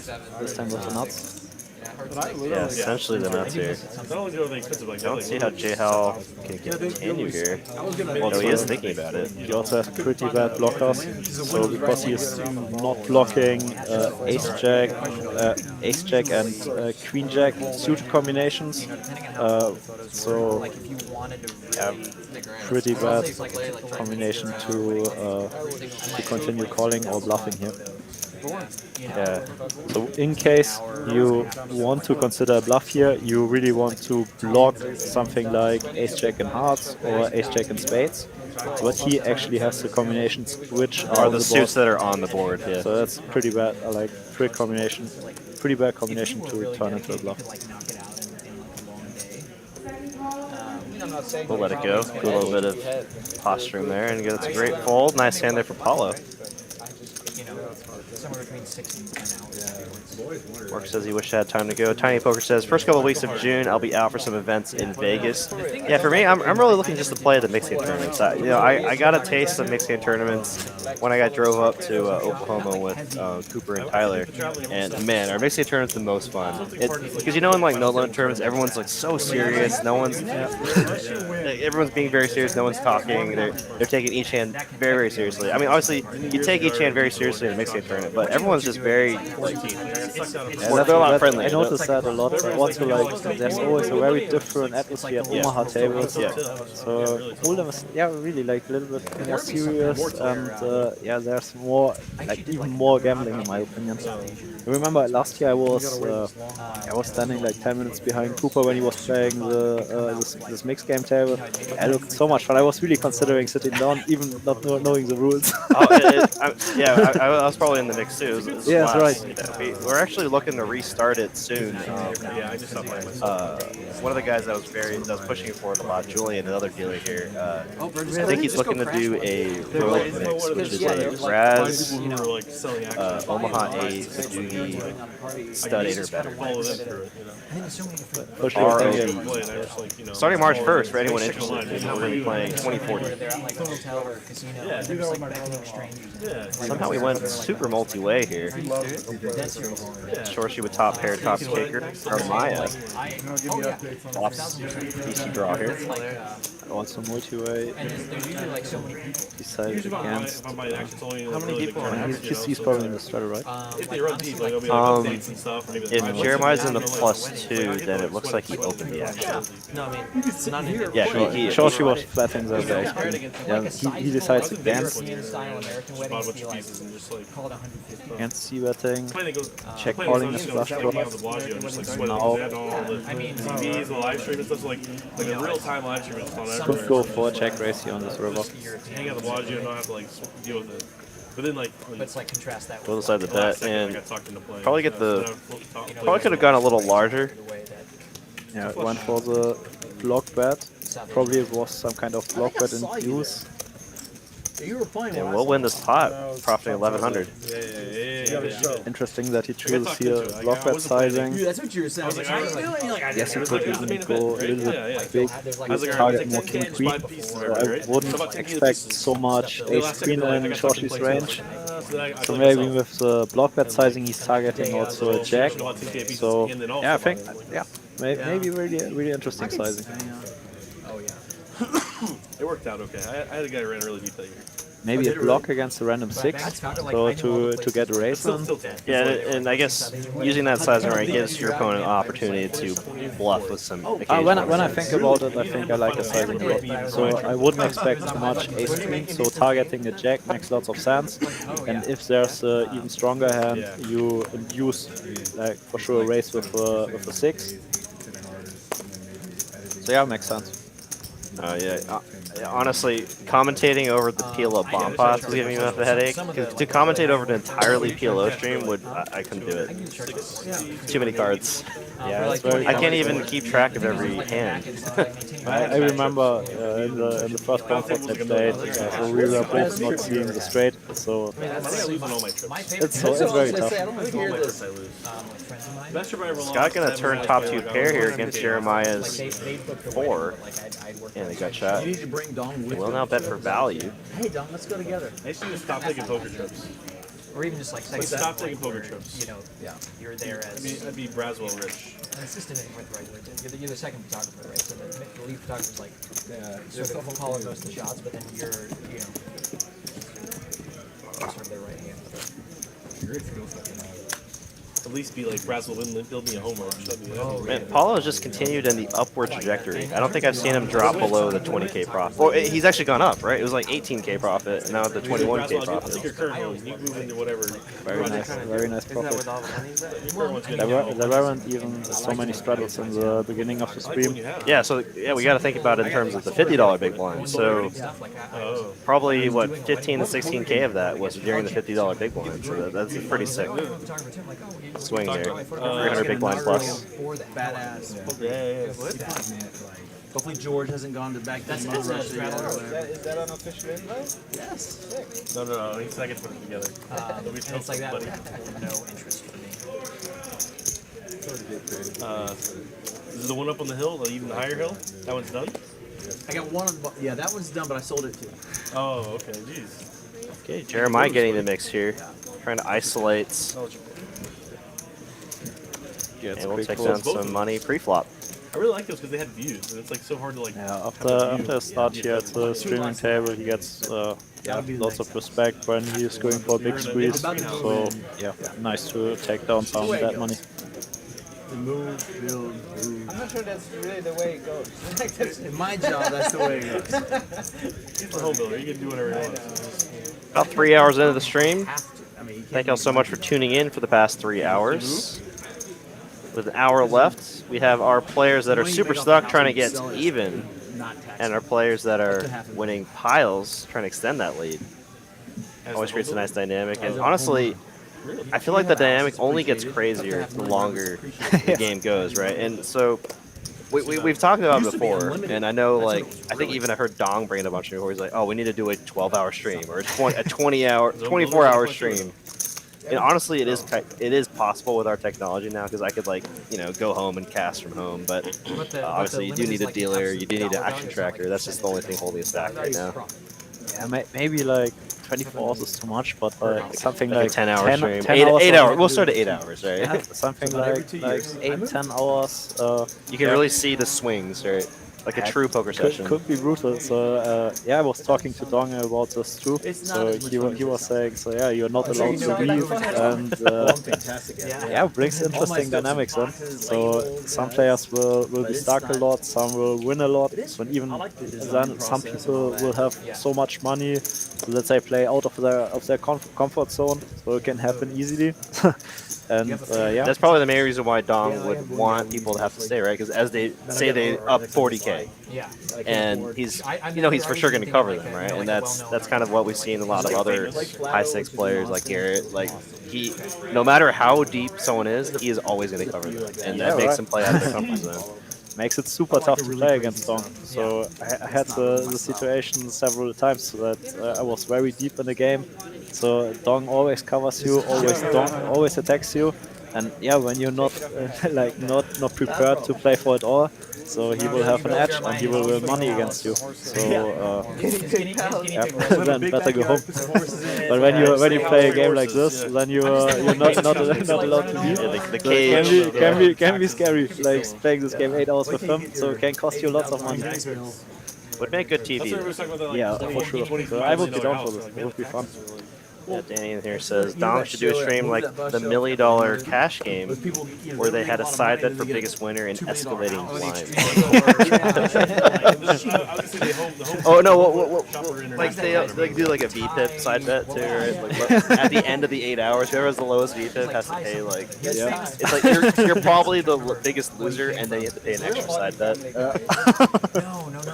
No. You were caught that and you have to pay. Free money. You know, Had that like Brutal. 2000 surfer hair. He did have that 2000 something. no, that's not type of. Love seeing all the commentary in the live stream chat. Like to see y'all I comment, remember that. commenting It's like with that each was all other. reality shows. There's probably something like.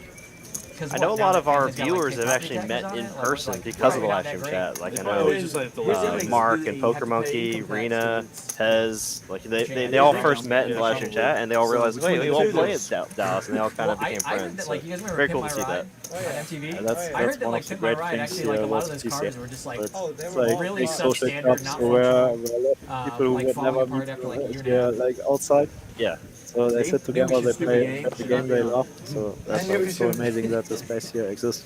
It's almost over. Yeah, actually the You have money on it? the new location in Las Colinas is gonna be called TCH Social. What's the spread? That's gonna be the new name. They're -2? Yeah, it's very fitting actually because it's gonna have a bar, it's gonna have a restaurant. From what I've heard, 2 full-size golf-based simulators. People can bring their golf clubs and hit golf balls. That's what they get cooler. Aces against kings or something. That's cool. I made so many friends here. Like always great atmosphere. So much fun to play here at TCH. So that's why I always come back. 80% off on the small ones still? 80% off on the small ones? I should get a discount. Yeah, Mark takes the social aspect of the social club pretty seriously. Yeah, no, and that's you should. Push. Only way I'm Oh my gosh. At the end of the day, if you're not playing this game as a profession, I mean, you should try and have fun with this game. It's definitely the goal of our club. That's why I love having Jay on our stream so much. Anytime the camera's on him, he's always smiling. You can tell he just loves playing this game. 100%. Yes. I had so much fun to play with him. Always interesting conversations. I like this guy a lot. And you can just tell, like, just from how he talks, like, whatever he does for a living, he's very successful in that field. Like, very, very smart guy. Yeah, I'm sure about that.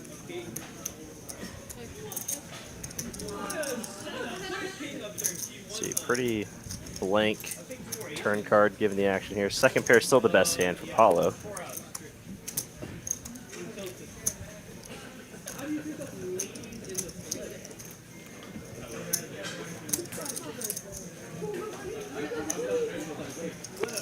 Like a pretty standard call from Paolo. Don't know if JD's going to use that ace of spades to try to turn his hand into a bluff if spades come. I guess that's the idea. You doing like gateway flips over here? At this point, I don't. That's kind of a bad river card to continue your bluff. So I imagine JD will check a lot of time. Yeah, 6 of cups. Sorry. Yep. And when that bottom card pairs, it's just the board texture doesn't change enough for you to represent anything more, right? And so Paolo goes for a very thin value. wow. Okay. I mean, at this point, are you just trying to get called by ace high? Yes. Or like weaker jack, so you would expect JD to continue betting with the king. Well, So the jack is a chop, though, right? I feel like Jacks and 6s with the king. that's what I heard. I'm fired. You're right. yeah, ace high though. Yeah, it's only ace high, right? Because you're chopping with all those jacks. And then, huh, interesting.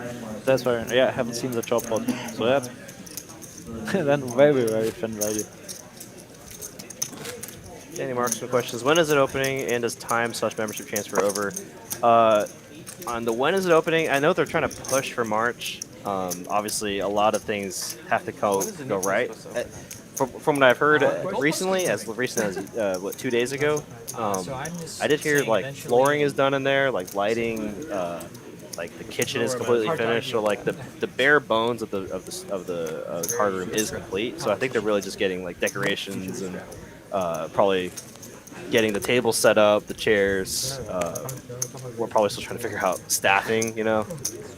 Yeah, already excited to see this new room.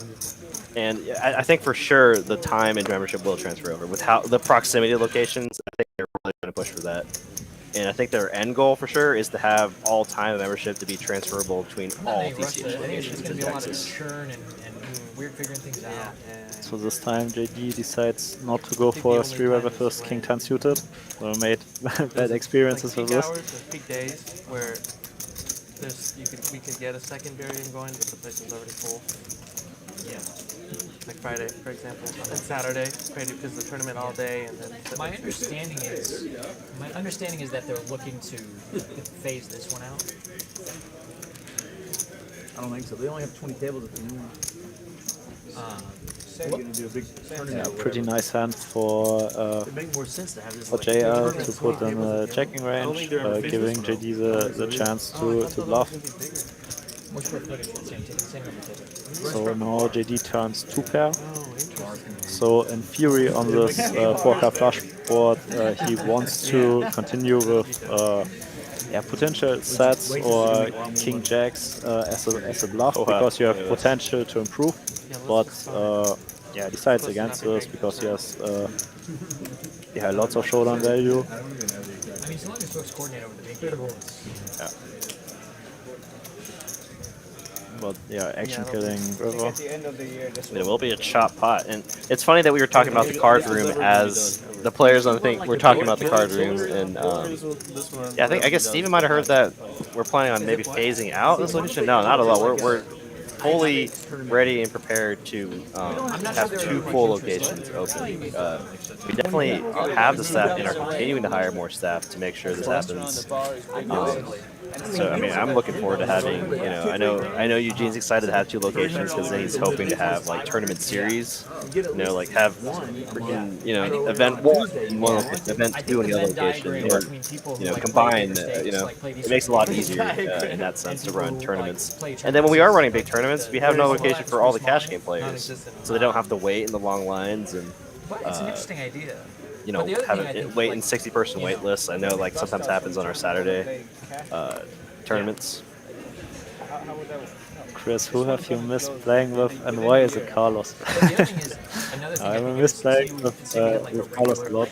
Super nice guy, my favorite lawyer, and can't wait to talk to you, man. High-stakes tournament players come in, and then people who are just trying to. I don't. Switch anonymous show up. I guess it's him. Is it Carlos? I don't want to have to throw down serious tournaments. I don't remember who I talked to. Because that's the other thing is cash games sort of happen, but tournaments end up on the map sooner or later. Yeah, but I'm saying I don't think they're coming if it's. Scott gonna flop trip 7s here. Tournament players, man, they'll travel for. Against 2 hands, we can get some value from JL flopping top pair. It's like they play every 400. Paolo with the overpair. He opened then Paolo flat, or it's no, it's probably like a limp core. Something like that. And who knows? I'm not sure actually because JL. Long time. Oh no, yeah. Scott limped, Paolo raised on the button, call. Okay. It was getting close, and I knew we was gonna have to push. For 5 minutes later, check raise. Yeah, pretty clear. Clear c-bet here from Paolo. Wants to pull out lots of.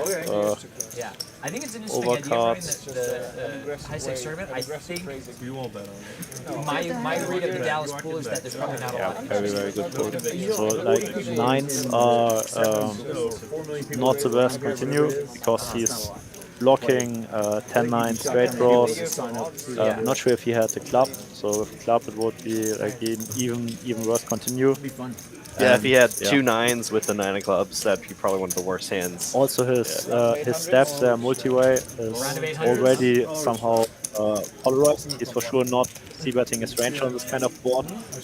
So he has to check which are his worst hands, which he is c-betting here. And he probably came to the result that 9s is probably one of the hands he doesn't need to continue against the check raise. I'll start. Man. But very nice exploitive folds. Yikes. I don't know if I want to do that. I'm not deep enough. Gives me like 3 blinds. At least you won't make any mistakes I'm stuck anymore. enough. Any more mistakes? You know, the more I watch Paolo, right, I'm inclined to agree with what Kyle said earlier. You know, one of the best players in Dallas, and He said the best. oh yeah, the I wouldn't go so far.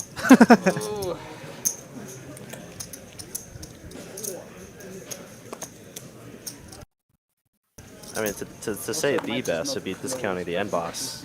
End boss like Rom and Exactly. You know, like, I mean, there's so many other players. Maddie. Huh? Maddie. Oh yeah, there's so many players in Dallas that are just sick, so sick. Right. Nobody believes Yeah, you. there are lots of them. I honestly don't think they Bullfrog should money. have rush anymore. I don't think it's. Really unfortunate. Here, Ram agreed or said that he wanted to play for today, but yeah, was a little bit late. So yes, the seat was already given away. Oh really? Rom was like slotted to play this? Yeah, it was close here. He asked Yeah. not long before the stream started. Unfortunate. I'm sure we'll see see him soon. Yeah, I hope to play with him next week. There's plenty of drinking here. I don't think the. Okay, option asking, is there any 3-betting in this game? I mean, you must not have watched much of this game, sir or ma'am. There's been a lot of it. I mean, just maybe not recently, but we've had a lot of 3-betting, a lot of 4-betting, even some 5-betting. Yeah, especially like in the first half of the stream, it was very, very aggressive 3-betting strategies. So you've got top pair for JL, now turning top 2 pair. But he Brass Monkey turns a massive draw. Jeremiah with just his gut shot, now double gutted.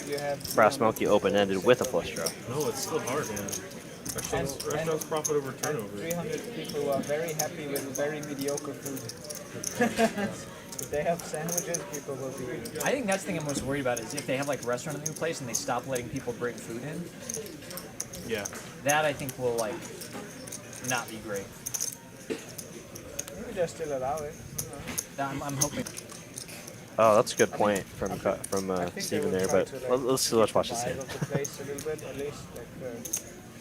It's gonna go back to the casino days, which is like good and bad. Like in-house restaurant? That's my understanding. Let's see what this river card brings. Getting in the restaurant business. Wow, top boat there for JL. The absolute nuts. Because the restaurant in Rounders is like actually decent, but it's decent. See, and when you do finally make the nuts like this, multi-way, it's very interesting, right? Because like you have so much of the board covered, so you're wondering what your opponents could have to get value from. But right, if you check and try to get someone to bluff at it, it's just a complete disaster if someone checks back like a 10, right? Yeah, correct. So do you want to try to go for smaller sizing or a polarized size on these boards?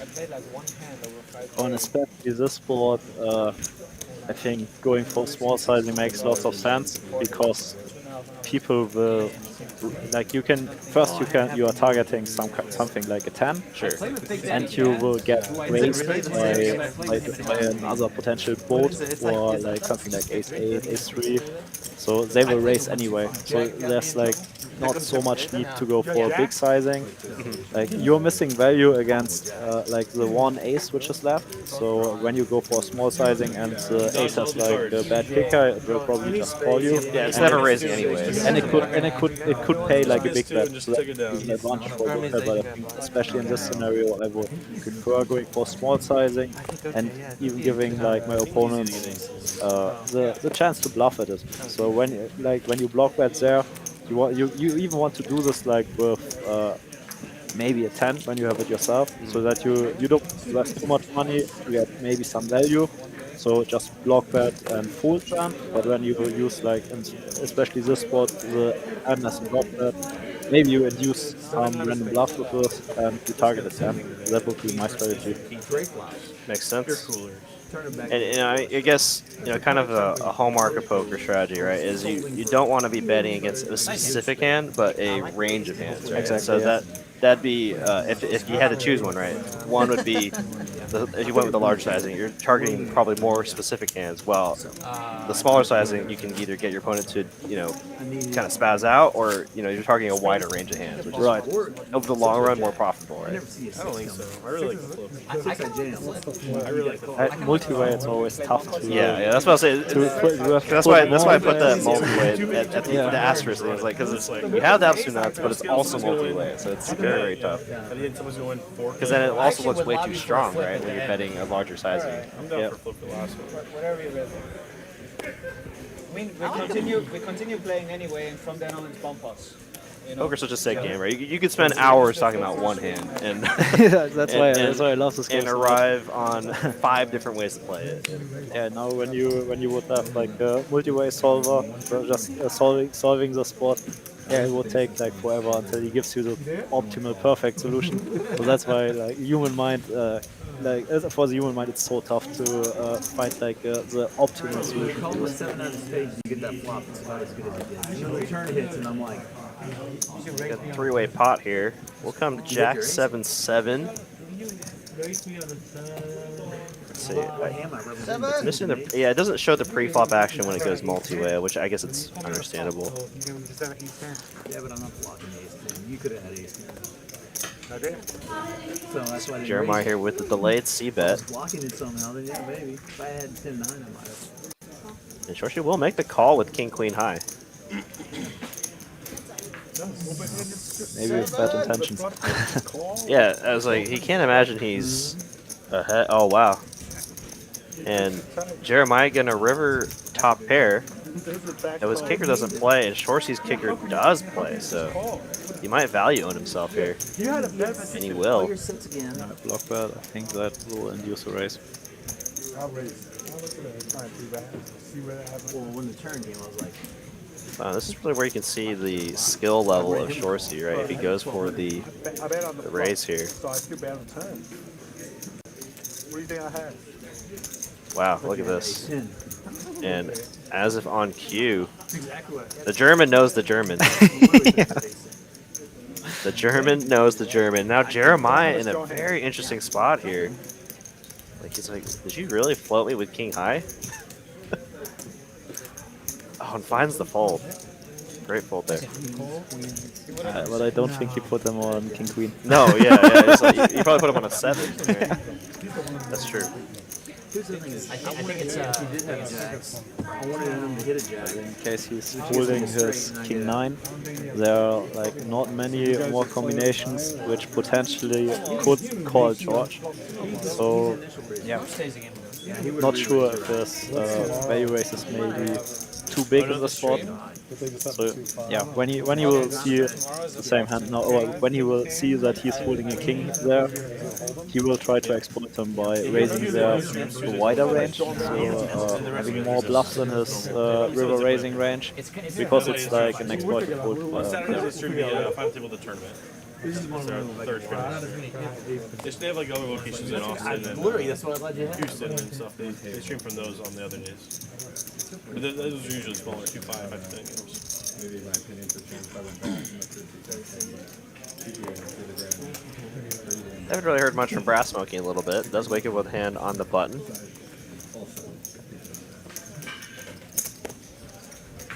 Yeah, but this game has been between 4 and 5 days a week. JD seems to defend 100% of his straddles if it sets up. Yep. Finds a flop that's favorable for him. Pretty fast check back from Brass Monkey. Interesting. And now I expect basically 100% lead from JD. Yeah, with a big sizing, that's nice. So folding out lots of ace highs and everything which folds there is good for him because he has close to the net block. I was gonna get it finally. And very good board for JD's straddle defense. Let me get one through. Let's see through, bro. River, a jack comes. How was the chat? Okay, but when I bet you, how much you gonna call? 2,500? I don't know. It depends how much it is. I had it already set up in my head. So You had 1,200. You know, and it's I guess something that's probably not mentioned enough, right? You know, we see that JD is down 25,000, but still going for plays like that, and I think that's the importance, right, of playing at a stake level that you're comfortable with. Is like if you're starting to think about the money factor, then you're probably playing at a stake level that's too high for you, or you're buying in deep too deep. JD is very experienced on that kind of stakes. I wouldn't be worried.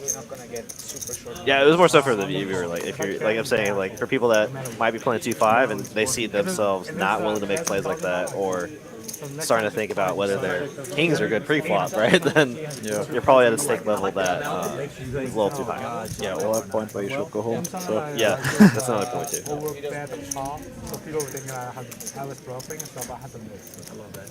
Oh, you said my Something sidekick. different, you know? Different things, yeah. He's got a lot of sidekicks. Getting close to about 45 minutes left in our stream. Really appreciate Chris tuning in here and commentating with us for the past, what, 3 hours and 15 minutes? If y'all been enjoying this content, please hit that like button. And if y'all want to see him play, he'll be playing on tomorrow night's live stream starting at 6 p.m. I will be commentating with Ben Kirby. Should be a really, really fun game tomorrow.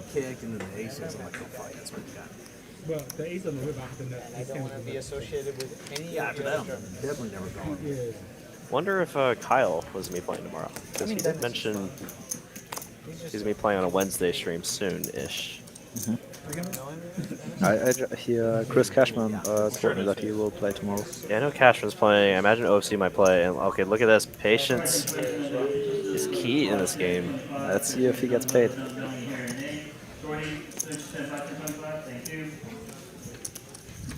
Someone on Stars, thank you for the kind words. Appreciate it.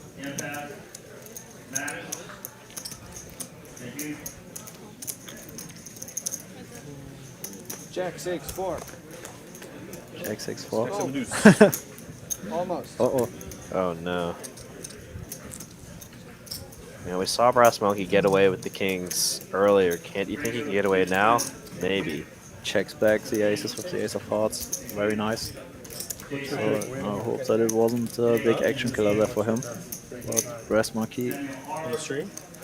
goes for a lead with a very small size, right? Oh no, that's 8. Usually, if I do good, I do good for a little bit, but then I always give some back. You gotta give a little back, yeah. No, the other Yeah, you notice this a lot. That's a experienced players there. Always have protected checking ranges. So Jeremiah there check back with the ace of hearts, which is pretty standard, so that he can call at least 2 streets on this kind of run out. So snap call, very nice. Aces is easy to get. They got aces, maybe Everybody's got kings. aces. Also Brass Monkey lost the minimum. He went for 1/3 on the turn and about half pot on the river. So not sure if Jeremiah got the maximum here, but he made sure that he can't get exploited on runouts like this by having the aces with the ace of hearts combination as the call. I would never name. Yeah. Doesn't seem right. I don't know. You gotta name him a junior so then they can have a kid and they can Yeah, have but a this third, is the and then, old like, discussion between exploitative poker and GTO. yeah. So GTO-wise display, is for sure correct. So you want to have checkbacks on the spot, and aces with the ace of hearts is probably the first combination. Now the question is how much, why not betting there? Maybe he could get stacks in against Brass Monkey, and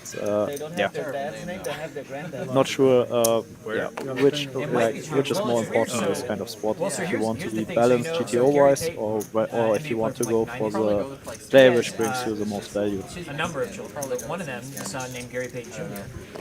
And he has another son named Gary Payton II. That is the question, and I don't think many people have the answer to that, right? Yeah, that's always a guessing game, right? So that makes poker so interesting. George Foreman box. The thing is, though, I think they're half brothers, so I don't think So they like rib together. I always like to follow this approach from Stefan Sontheimer. So he has already that model. So first step is knowing what's correct in GTO. Then step 2 is knowing what is my opponent doing wrong or what is he doing right. And then third step is how can I exploit this mistake of my opponent. Yeah, you find the leaks in their play. Exactly. So in this spot, so he was following just the GTO way, but now when we could think about potential plays of Brass Monkey, is he really over bluffing the turn after Jeremiah checks back? So when he says no, he's not bluffing a lot there, then it would be probably better to go with our aces just for a c-bet. So just try to get as much money in as possible. If he plays the same spot now against Paolo, where we know that he's capable of running big bluffs, it's super important to have the aces as a check back because you need to have combinations which can call twice there. They can hero call river if they decide to go for the double barrel. It's like delivery here is getting a little frisky here. Sauerkraut the second. You won the power, right? Huh? You won it, right? Always. That's what names you play. Oh, is Danny got a mark there? I disagree with that moneymaker. Checking back spots that was the most profitable line with the against most range while also protecting us up. Yeah, like I agree. Like in GTO, it's for sure the best thing to check back there. And it was just, I was just thinking maybe he could have won more by betting, but I'm not sure about that. So I just said that you should consider betting there, but I don't say it's better to see that there. Yeah, you were just like talking through it, like, right. I mean, Jeremiah probably would know. I would probably check back too. At the end of the day, yeah. No, I like it though. You're playing devil's advocate, right? It's fun to talk about different ways you can play this. I haven't liked you know, I think this came up in conversation with Kyle when he was commentating with me, right? If you're not, don't you stop like questioning a different line or like trying to break the line. You're not going as play, you're not learning. It's always good to try to see the other way. It's like, or no, I'm thinking like the 10-20-20 with the big line Annie. I played what I would have to. What I really took to heart too, with Kyle when I was commentating with him, right, was when everyone got mad at you? Him saying that you need to respect your opponent, right? And the moment you stop respecting your opponent, it can cause a lot of trouble for you. And that's, when he said that, I was like, oh, it really took it to heart, especially where you might see something specifically like I guess crazy from an opponent where it's like, oh, that's like a crazy out of line play, but like they might be doing that for a specific reason, right? And that's part of like what respecting your opponent. Yeah, everybody tries to play as good as possible. Yeah, so everybody has like, especially on this kind of stakes, like reasons for what they are doing. Yeah. So of course they are doing some mistakes, but they have for sure a reason behind that. And when you want to be better than them, you have to understand how they think. Yeah. So and then you can start exploiting. He could have just lost $40. So you raised? You raised? Yeah. Oh my God, Paolo, you're trying to draw it all. I'm trying to get the whole hand. Why are we really getting a hand history now? Jesus. It's so entertaining though. Then I agree. So of course when you're c-betting you're pulling out lots of trash, but on especially this kind of board, I don't know. there's not that much. Or for sure there are hands that don't hit it, but it's still pretty drawy board. So he will, a 3-bet calling range will hit it, quite a lot. And now the question is, if you're checking back, is your opponent turning enough hands in a bluff so that your check back gets enough value? So when you play against a very aggressive player, he will attack your back checking range a lot. When you play against a passive player, it's not that much. So then against a passive player, you probably should go for a c-bet because you don't get the value you would get by a check back as a trap. I do like white. Why not? Yeah, no, for sure, Danny. Yeah, it's Something something that you definitely see a lot if you play a lot more like 1-2, even 2-5. It's just like people just assume just because something it's a play that they don't understand, they think it's fishy play, they think they're better than that opponent, and Depends on when you eat there. pride is the downfall, I feel like, in poker, like in a lot of things. I think that's what dinner, but they're open for lunch. most poker players have at some point. Yeah, yeah. So when you No, get, I'll admit too. Yeah. I mean, when I think all you of us get do. like when you understand the game more, you understand how bad you're actually playing. So and how much more that there's to learn. So and, every poker player has this at some point. So in the beginning, when you start playing and you win a few times, you think you think you're the best. Yeah. And when you study more, you understand how bad you actually are. These guys are way better. Yep. No, I think I went through a lot of that in the past probably like 2 years. It was like playing a lot more than I normally would have, and then like obviously commentating and seeing players that are much better than me and being like, wow, okay, these guys understand the game on a level that I'm not even close to. Yeah, and when you then see the guys who play the highest stakes online, so they are even on a completely different GTO level. So they're completely different strategies. So when I'm watching, so I just try to understand why they are doing this. So I know they are like the best players in the world, but they use sometimes very crazy lines, very crazy strategies. So and I think that's what makes this game so amazing.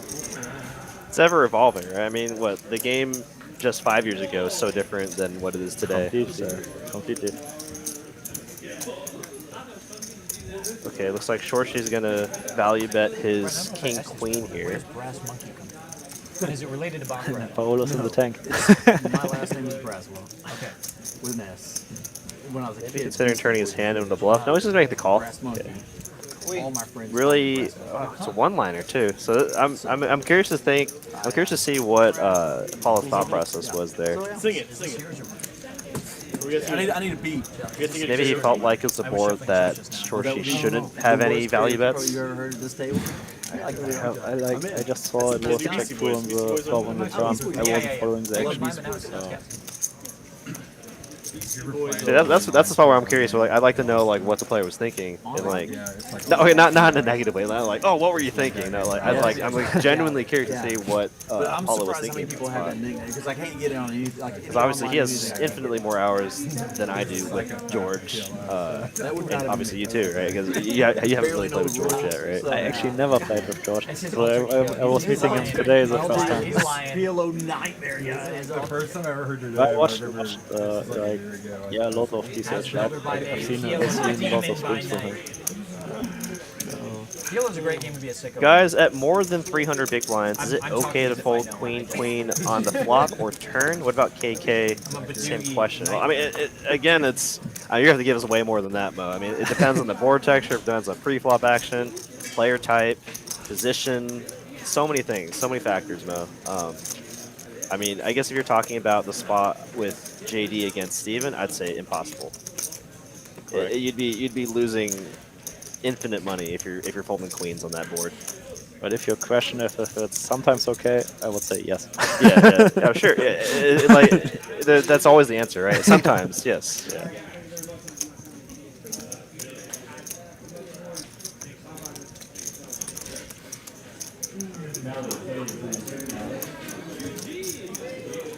Paolo. So that's break and okay, I changed his mind. That was a quick. Oh, I guess. Oh, I think that's Kyle's way of being ironic. With how he made that call. I never get this. Yeah. I'm like 90% sure that's his way of being ironic with how he made that call there. Yeah.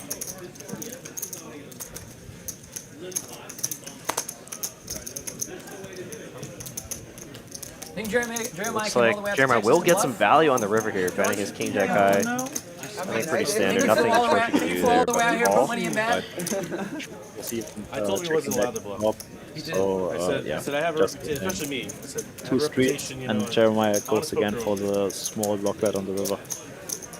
I didn't want them to embarrass us, you know. They bluff and you. I really hope everyone in the live stream chat is enjoying Chris's analysis tonight. I know I have. Always really fun to be able to talk poker with a fellow poker enthusiast. Thai signature? I guess I shouldn't even call you enthusiast. You That's love true. I guess yeah, it is true. It is true. The speech about like why they shouldn't stab me because like I'm gonna stop bluffing.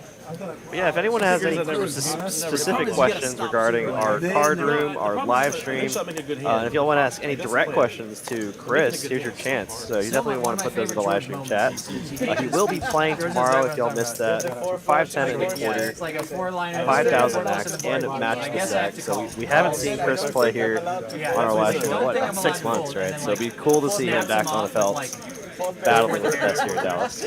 It's like 3 ways on the river. Like Stu here with some kind words. Cool stream, graphics, amazing production. Thank you for the kind words. I was like, I don't think I'm allowed to put it in there. Yeah, special shout out to Cooper and Tyler, of course, running the production side of things tonight.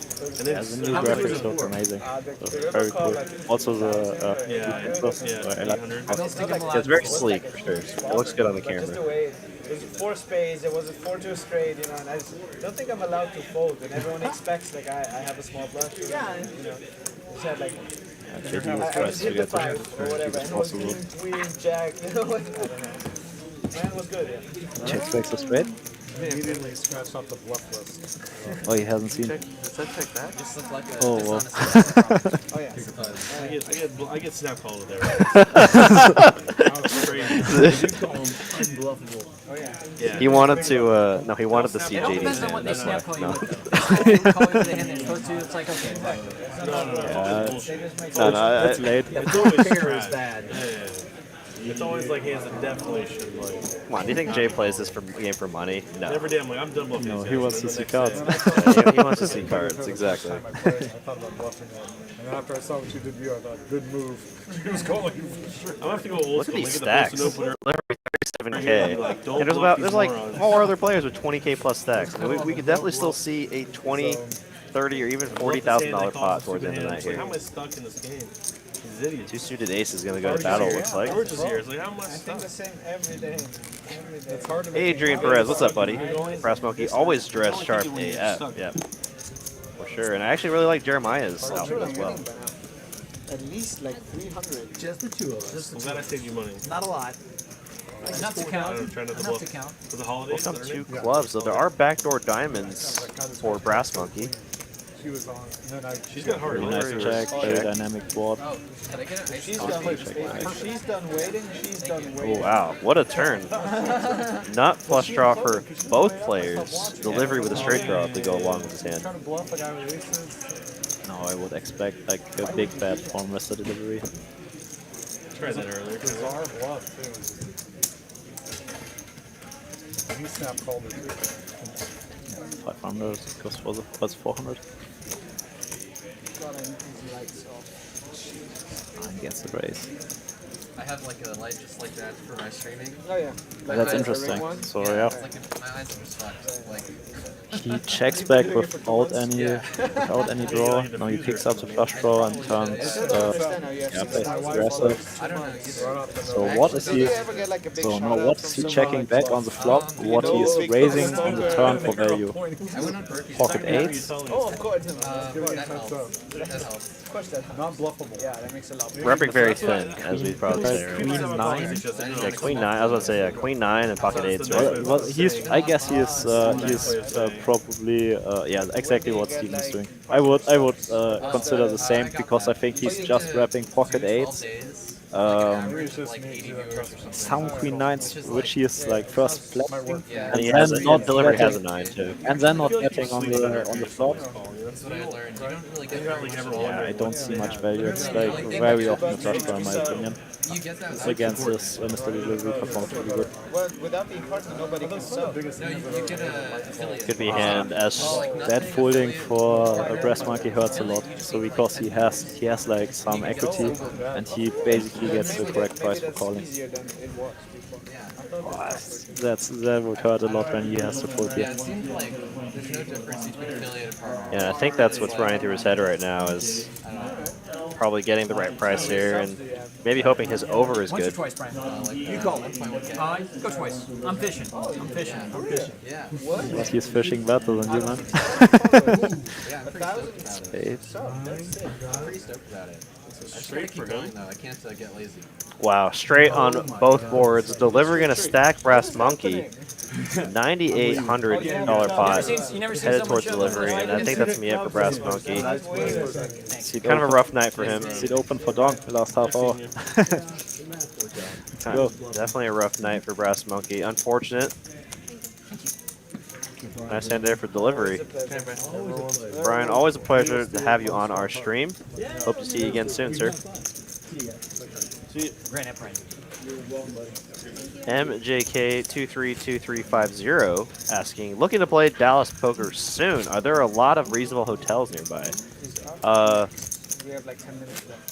Like the TCH has cooperation with the Windham Hotel. Yeah, It's like very close by. Yeah, it's very, very close by, almost walking. I mean, essentially walking distance. We started at 5:45. I mean, I think we have a deal with them. I mean, I'm not gonna go. I'm not affiliated with them, so I'm gonna say that it's probably not the best accommodation in terms of like cleanliness or for a long-term stay. If you're just here for a few days, yeah, right, it's fine. If you're looking to spend maybe a month or longer, like Chris here, you probably want to look into Airbnbs. Right. Probably a better game. Now, I'm not. When I say that in terms of cleanliness, I'm not saying that Wyndham is like completely garbage, right? But it's just probably not somewhere you want to spend like more than a month, or like more than a week. It's okay. You can stay there. It's the rooms are clean, so it's okay. So what it's not very nice. So let's say yeah, that's what I meant. It's not the. That's funny. You get what you pay for. So I think at the moment you pay like I think $70. So yeah, of course. When you pay more, you get something better.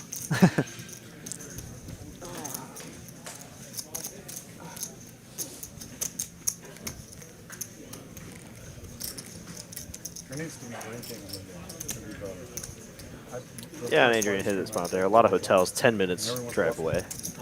Trying to be celebrities and bluffs. Yeah. Jeremiah opens JD's 3-bets. It's always how the Goes for the group C-bet. dynamic, you know, yeah, Jeremiah with a pretty loose pre-flop defend. Maybe kind of noticing how active. JD maybe noticing how active JD is pre-flop, but it is still somewhat looser defend. And look at that set on the turn there for JD. JD does JD things. So hitting the magical turn set. Well, what sizing do you go with here? Jeremiah also turns the gut shot. Do you think JD's going pretty large here? Maybe an overbet? Now we have it's a double flush draw board. So in case he wants to continue here, he should go for a pretty big sizing. In theory, it's a pretty bad board for him. So of course he now hits the set, but the board is very dynamic. So I really like his check. Wow. I really like his check here. Look at that. It's like almost you're reading a book here, Chris. So and now, yeah, it's a very good board for Jeremiah. So he can go for a small step. So very nice. And now JD should go for a raise. So I think the board is very drawy. And yeah. And Jeremiah elects for what, about half pot? A little more than half pot? It's like bigger 60%. than I expected. I think in position on this kind of board, I would like something like 1/3. Closer to like 1800. I would say it's just like a question of style, but they play also like deeper. So I think his sizing makes lots of sense, and I think it's fine. So, but now JD should consider raising for sure.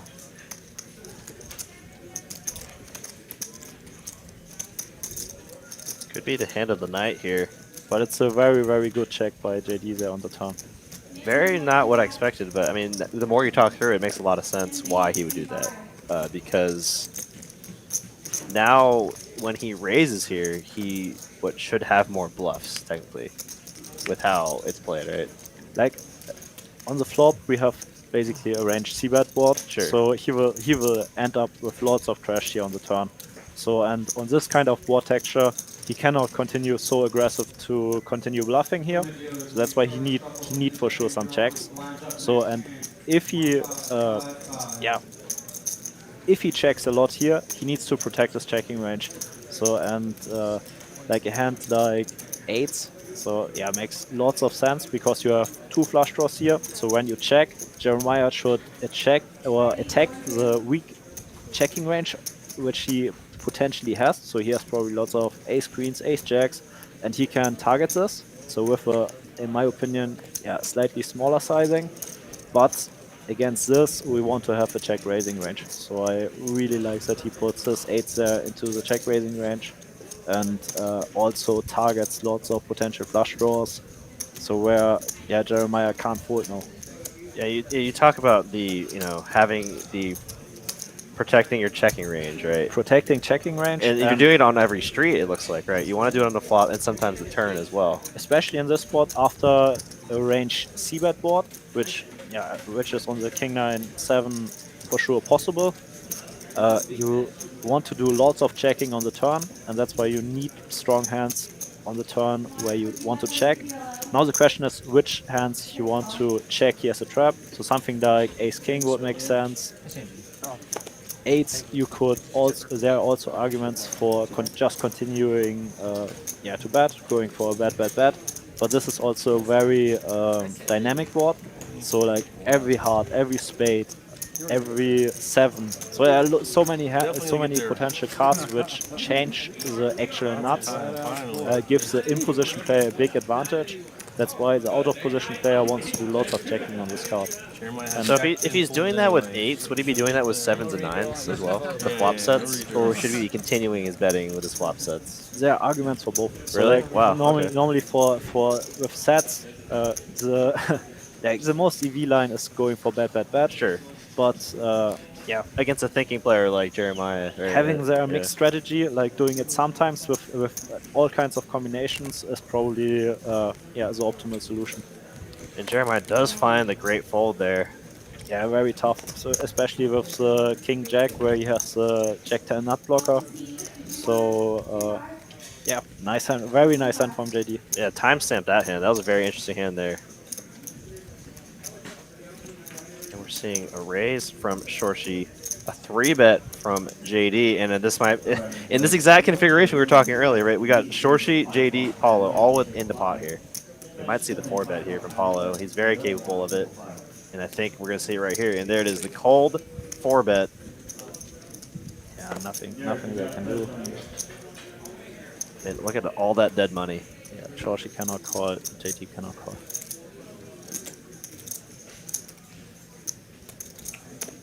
Kind of have an idea of what's going up, but I just cannot continue. And a nice $1,600 for Paolo.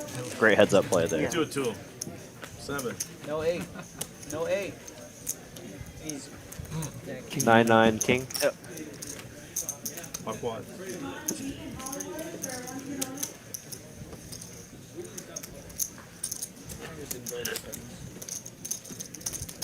That's why most of us play, to be honest. For a lot of our viewers out there, hearing all these different aspects of poker and how, I guess, complicated and in-depth it can get, right? It might be kind of overwhelming at times. What would your recommendation be for those kind of players that are maybe looking to take poker a little more seriously? Like, how would you start them off? Like, diving right into GTO? I'm just kind of asking a question, but always depends on the level you are at the moment. Sure, but there are simple things you can do at the beginning. Sure. So I always would recommend this way of thinking. So the best thing is what's correct in GTO. When you know this, you can start analyzing what your opponents are doing wrong and find then exploits. So what is the easiest way for knowing what's correct in GTO? Maybe check out some open raising charts for your game. Sure. So that's like very bare minimum. It's like this the positional open raise chart. Then you get a feeling. Okay, and that doesn't mean that you have to follow the chart blindly. Sure. So it just means it gives you a feeling when you see showdowns. Okay, this guy is open raising way too wide. So then that's already very nice information when you see. Okay, this guy is too aggressive, but you just know that he's too aggressive when you know what would be optimal. Sure. So and then you can find like or start finding yeah, more and more advanced strategies to start exploiting these players. So and on YouTube there are like so many videos where they explain different strategies on different kinds of boards. So I would summarize maybe monotone boards. So I would summarize dry A-side boards. I would summarize dynamic boards, so boards where flush draws or flush and straight draws are possible. So and then I would, just like improve my game step by step. So that's what I basically did. No, So yeah, you can do this. You can find like videos on YouTube.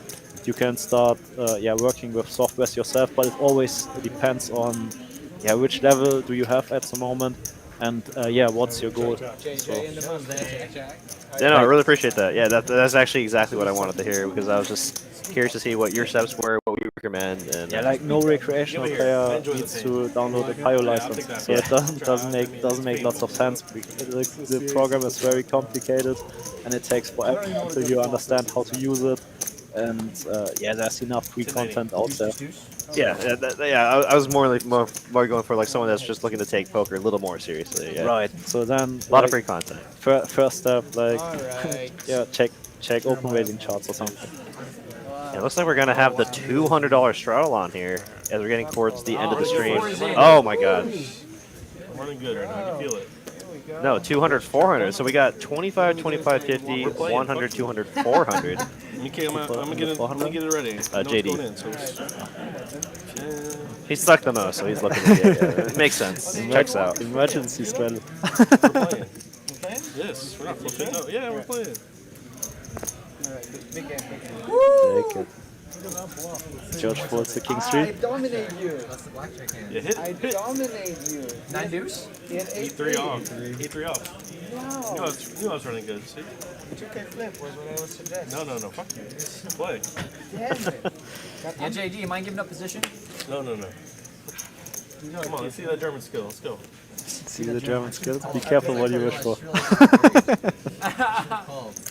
We've seen it on stream, and a lot of our viewers are very familiar with George. I was saying that I was like, I wonder if Jeremiah knows I'm stuck 30K right now. He's probably played some of the biggest pots we've had on our stream, honestly. Yeah, I saw some of them. I honestly expect you to subject it and just jam in. A lot of battle. Man, when Dong was playing more consistently on stream, I think him and Dong, it was like 3 weeks in a row they got in the biggest pots with each other. And then Honestly, there might not be anyone on the recently he got in a really big pot with Pokernomics. The kings against queens or something. Maybe they've got a good game going out there. I saw. No, I think Pokernomics had like a set, like and old man then with 1-2 George went runner straight. That's exactly why I'm doing this. The one time I played, it wasn't in Chicago actually. It was in Detroit. I played in Detroit at Motor City. Okay. They played 10-handed. That set of fours for Paulo. First off, it was His hard running to get good on the continues. seat Though on the Shorshi table does because, have a hand the floor was like that can helping crack out his all, set the here. local guys, right? And I eventually had to like just go stand next to the floor and like wait for the seat Oh, open the and be like, all board right, now can I go change sit? there? Like a 5-10 game or something. And I get in, and like it's 10-handed. Like, legit, when one seat opens, the old guy was just yelling at the floor. He's like, we got a seat. It's just like it's 9-handed still. This was when I was kind of a snarky dealer. I would always tell they'd be like, do we have? They don't we have a seat open? I'm like, they do, and I'm like, most people forget you can actually play this game with 2 people. Right. And they would. Not what anybody really wanted to hear. 8's almost a better number. 8's a good. A lot of the tournaments now, like. 7's the best. Yeah, I like 6, 7, 8. We'll just do like 8. I mean, now that they're talking about this, do you have a preference on 9-handed, 6-handed, 8-handed, 5-handed, 4-handed? Online I played mainly 6-handed, so I like this a lot. Live I play mainly full ring, so what I prefer if there are 1 or 2 open seats, so like 700-800 is pretty optimal. It depends on what kind of game you're playing, so when you have like that many straddles, I prefer so that you have a little bit more people at the table. I don't like it so much when the straddle goes to the bottom. Hold on, look at this. We got JD in the $100 trial, a raise from Jeremiah a 3-bet from JD with the ace deuce. That's very loose. It's like, What JD? JD finds it. JD finds it. Too good, this guy. Maybe a spot he decides to check back, right? Considering he could either way ahead or way behind. But no, he will continue betting. I think this is one of the boards where JD just uses the range C-bet, so just betting his whole range once I out. ordered before I got here. Good for you. What is it? Not a market. No, I know. Chicken. For this price, Jeremiah could I look him up one time. So he also has blockers for the ace king, ace queens. I do eat red. Raising makes also, I love this raise. So like I said before, like on boards where people used to range c-bet. Yeah, they might be over c-betting. He will, I guess JD will c-bet his range on this board, and against this, having aggressive raises makes lots of sense. And he also has nice blockers, so he's blocking ace king, ace queen, and he has a nice gotcha to the nuts. He's no longer with us. Against the call, I think now lots of JD's trash is folding. We are blocking potential queen jacks, Some people hated them, but the dealers, but we still have 10s, 9s, 10-9, ace 10, so we can continue bluffing, what I like. So now even putting JD's worst ace highs in a tough spot. Again, one of the dangers, right, of deciding to 3-bet with a hand like ace deuce, and when you do connect with that top pair against a very capable thinking opponent, they're going to put you in a tough spot.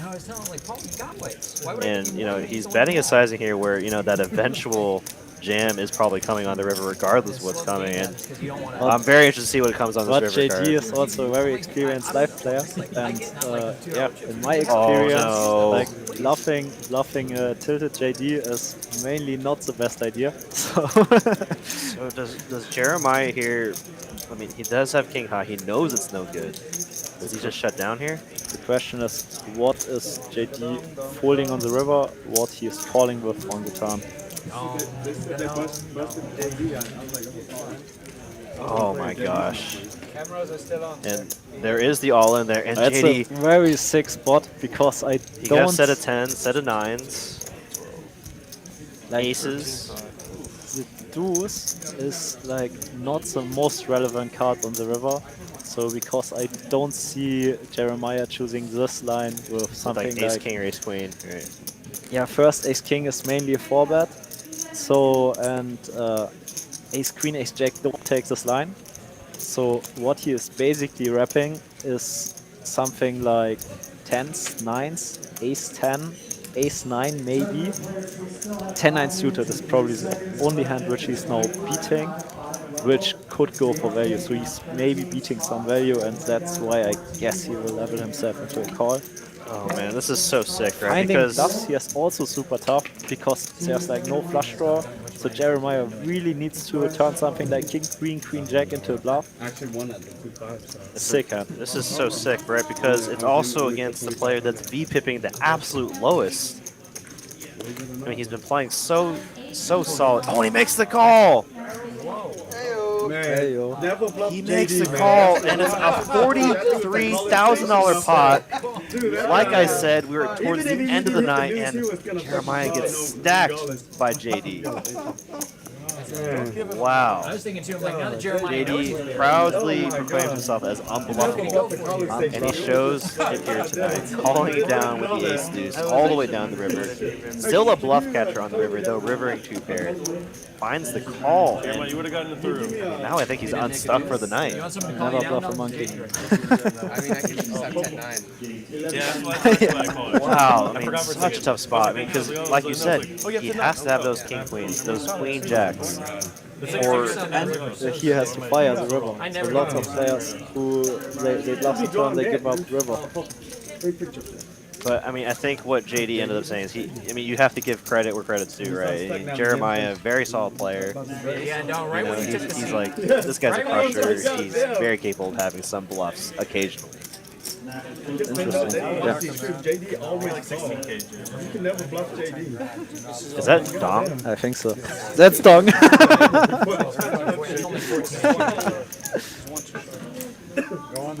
Okay, 10-minute Dong show.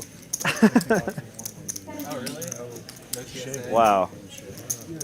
I mean, a lot of heart there from Jeremiah, and he's been playing so solid all night.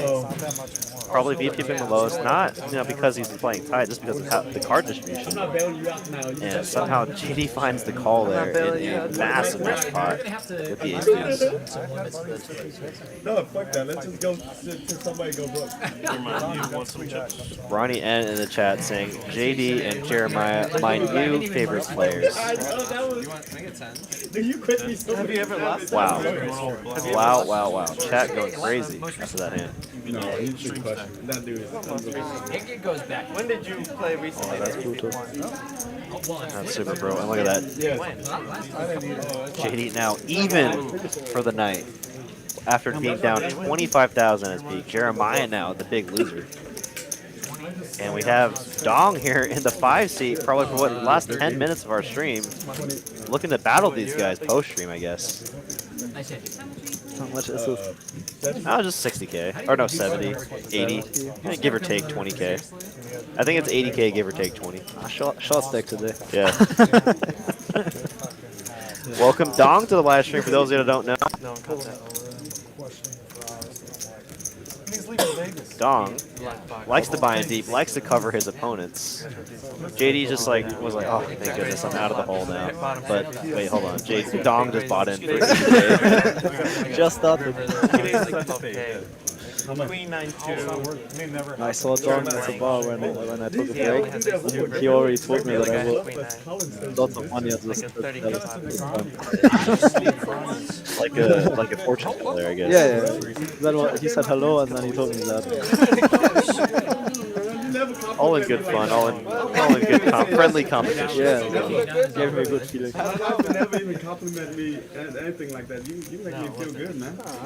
And I guess it kind of makes sense for Dong's MO, right? He wants to come into the game when people are stuck or frustrated or really, really deep, right? So the players that are winning a lot, they're already so deep, so he buys in deeper. The players that are super stuck probably buy in deep again, and then he can play with that fun dynamic like we were talking about earlier. Just fearless this guy. I was stuck so I hit the deuce. I was like, somehow this Can deuce somebody ban this KZ from the chat? So you folding if you didn't hit the deuce? Yeah. You play so fucking bad, it's unreal. So he's sitting tight, I just snapped it. But yeah, then I realized We're not going to get much action here with the ace. Again, we got a few more minutes here. Paolo, again, continue on his upward trajectory, up 22K. Delivery up 18K. JL up 7K. Shorshi just breaking even, and Dom buying it for 73K, just joining us here. JD even for the night. Look at these stacks. So deep. Just for the game. Yeah, once I realized, it's like, he probably doesn't have ace 10. You definitely gonna play after the stream, man. Let's fuck these guys up. Let them have a head start. JD did a head start. You are not allowed to leave, man. He'll play after the stream. I like that. Stuck all winning. I can tell he's a player. Dong actually showing some respect to Jeremiah there. He's like, yeah, they can tell he's a player Dong there. sounds friendly once we get him stuck. Yeah, Dong loves to see hands like this. So when somebody bluffs off, you always get props from Dong. I'm He's funny. never mean. He's never mean. No, never. He's never mean. Only to JD because he sucks. Oh my god. With Dong, it's very much like the. Yeah, I mean, it's a totally fair thing for Dong, right? I mean, not wanting to play on the stream against such strong opponents, not wanting players to be able to analyze his plays. Like, he's stuck there, he's been up, he's still. Makes total sense, right? I mean, you can't blame him. Yeah, of course. You just got those chips too. Anyway, when you watch Dong on stream, it doesn't really help you. He always finds ways to put you in the toughest possible spot. So and yeah, if you get deeper, it's getting very scary to play with them. What is, I mean, surprise, surprise. Yeah, as if on cue and here. now it's exactly the situation. Now, JD, you really want to play for 43,000? Good luck. Yeah, he's out of position. He just got even. And that's exactly the spot Dong is looking for. So JD's like, oh yeah. Okay. I mean, if I called with the ace deuce, I should probably call with the ace queen suited. Make it 300, 1,500, 6,000. You can see the wheels spinning. And you see he doesn't want to, but he has to. He cannot fold. Not the dong. Not the dong. Not the dong. The dong, dong, dong. But he really doesn't want to. Respect. Oh my gosh. Yeah. Come on, baby. I mean, it's so in his face. He doesn't want to, but he has to because it's just smart. Well, what's so sick though, right, is that hand actually has still have decent amount of equity against the ace queen that JD has. So it's in position, pretty crazy. I'm pretty sure when JD would have like 20k there, he would just chop. So the hand plays, very, very ugly. And there JD is like out of comfort zone because it's just like too big. He literally just got even. Not that it should play a factor, but I mean, come on. At some point, even in this game, $3,000 will play a factor. You're playing, it's still like, we started as a big tournament with and they're 40,000, that's like 800 big blinds. They're deep enough to play 200, 400. What time is the fight? Why do I know this myself? That makes it so tough to play against Dong because he is really, he's ready to play for it all and every time. So and when you are not exactly in the spot where here, like with JD, you probably are in the situation where Dong has a big edge against you because he puts you like so often in the situation where you have to play for all your money, and when you're not ready, you will lose. I'm here to make up for it all. Alright, I appreciate that. That's good. I told him No, he's not Vegas. He's Illinois like me. You know, I mean, Chicagoland, baby. Alright, 2 at one end, you know, there's Jay here, right? And for like, I mean, he has like a what, $4,000 or $5,000 stack. On one side, you're like, oh crap, with big stacks. On the other side, every single player on the table can double you up. That's one positive, I guess. I gotta go. It's like crazy at Jay that he's like short stacked here. So because now with Dong, the game will play very big, and you will have lots of easy decisions. So when you when Jay would have the same spot against Dong with Ace Queen, so with his 6k or whatever he has, it's an easy get in. It's just an easy get in. So like no big deal. You will get like lots of very profitable spots. So, but when you have like JD, like the 43k, it's very, very different. Very different. Then all your money is in play. You don't want to get in 43k with Ace Queen. So, and if you're not ready for this, so then it's getting very tough to play. Did you play Sekiro?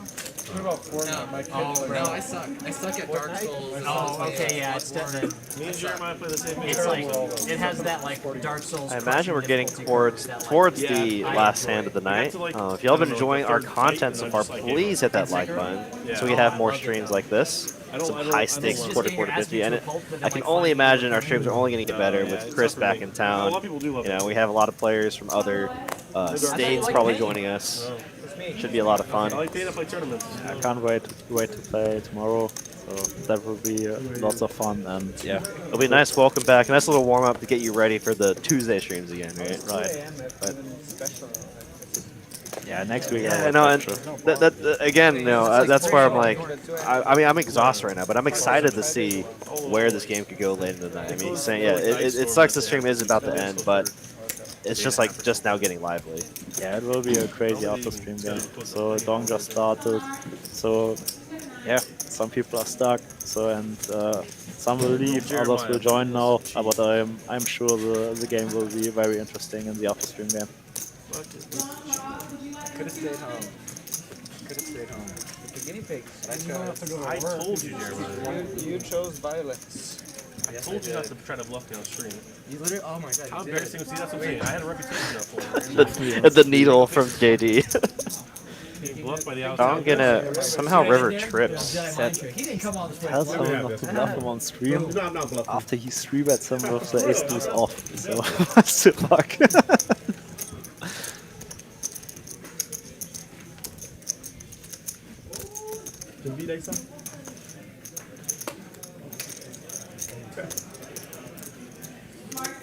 I'm not even thinking about like playing the stream. I just like I think I'd have a blast just dealing the stream or dealing this game. Right, this would be a sick game to deal in. I think so. Yeah. We'll get paid off. Dong's image is way too aggressive, way too loose there, and Paolo will pay it off.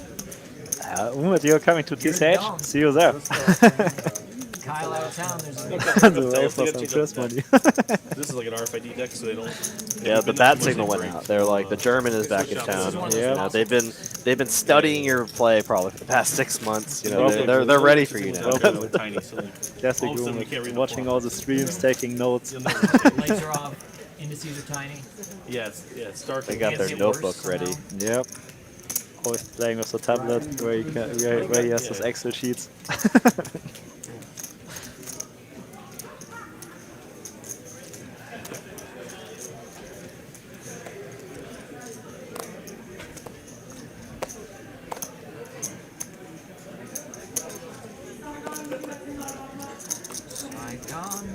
$300K was it, yeah? What are you doing, man? Not a single dollar for me.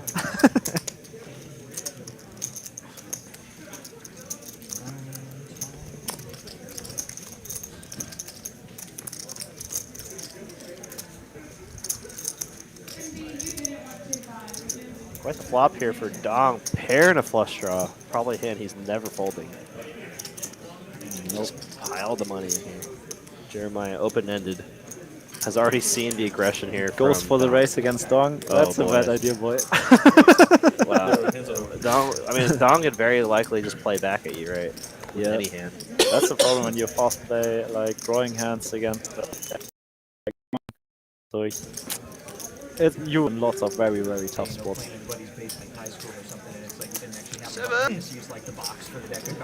Never. Check, 1 card flush.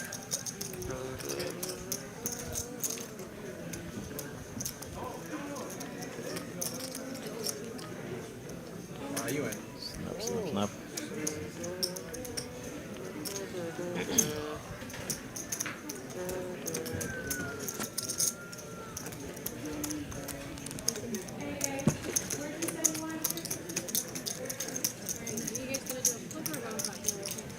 I vote flip. I vote flip. I vote flip as well. We do bump pots after the stream all the time anyway. Let's do This last flip. hit. How much? 500. Oh, this is exactly what I need. Yeah. So wait, we just flip, yeah. There's no skill. No skill. Feel flip. All right, and that was the last no limit hand, guys. Yeah. Wow, what a stream, especially to end off the night there. A lot of heart there from Jeremiah, trying to pull off the triple barrel bluff there against JD, but JD, does JD things. Finds the hero call to win probably the biggest pot of the night, $40,000. Crazy. And we're going a $500 PLO flip here to end off the night. And my oh my, I really wish this stream would go longer because I can only imagine the pots that could happen post stream. I mean, with the stacks we have here, there could be a 100K pot. No. If you stay, or like any other. I got 3 outs. 3 outs 4 times. Pretty sick here. Thank you all so much for tuning in for the past 4 hours. Let's do some last minute shout outs here in our stream. Ragnar Riverby, Dean C, Logan H, Rip Roar, Umid, 6, Jack Rivers Poker, I got a 6. Probably chopping 6. BTL 777. Cheers to overtime. Unfortunately, we can't. We do have production staff here that are graciously working there. Butts off. I got 10. Oh, shit. 10-5, you win. You got to win. The 10-5 will take it down. There you go. Let the camera roll. I mean, that definitely could be an option, but unfortunately we do have to shut down for the night. But do make sure you tune in tomorrow night, 5:10 1/4. Live from Dallas, Texas. do the last little shot here. It was nice commentating with you, Chris. Appreciate you tuning in. My name is Derek. This is Chris. Thank you for tuning in for the last 4 hours. Make sure you all tune in tomorrow. You'll be playing 5-10 in the quarter. I'm sure battling Ray to get some money here from these players.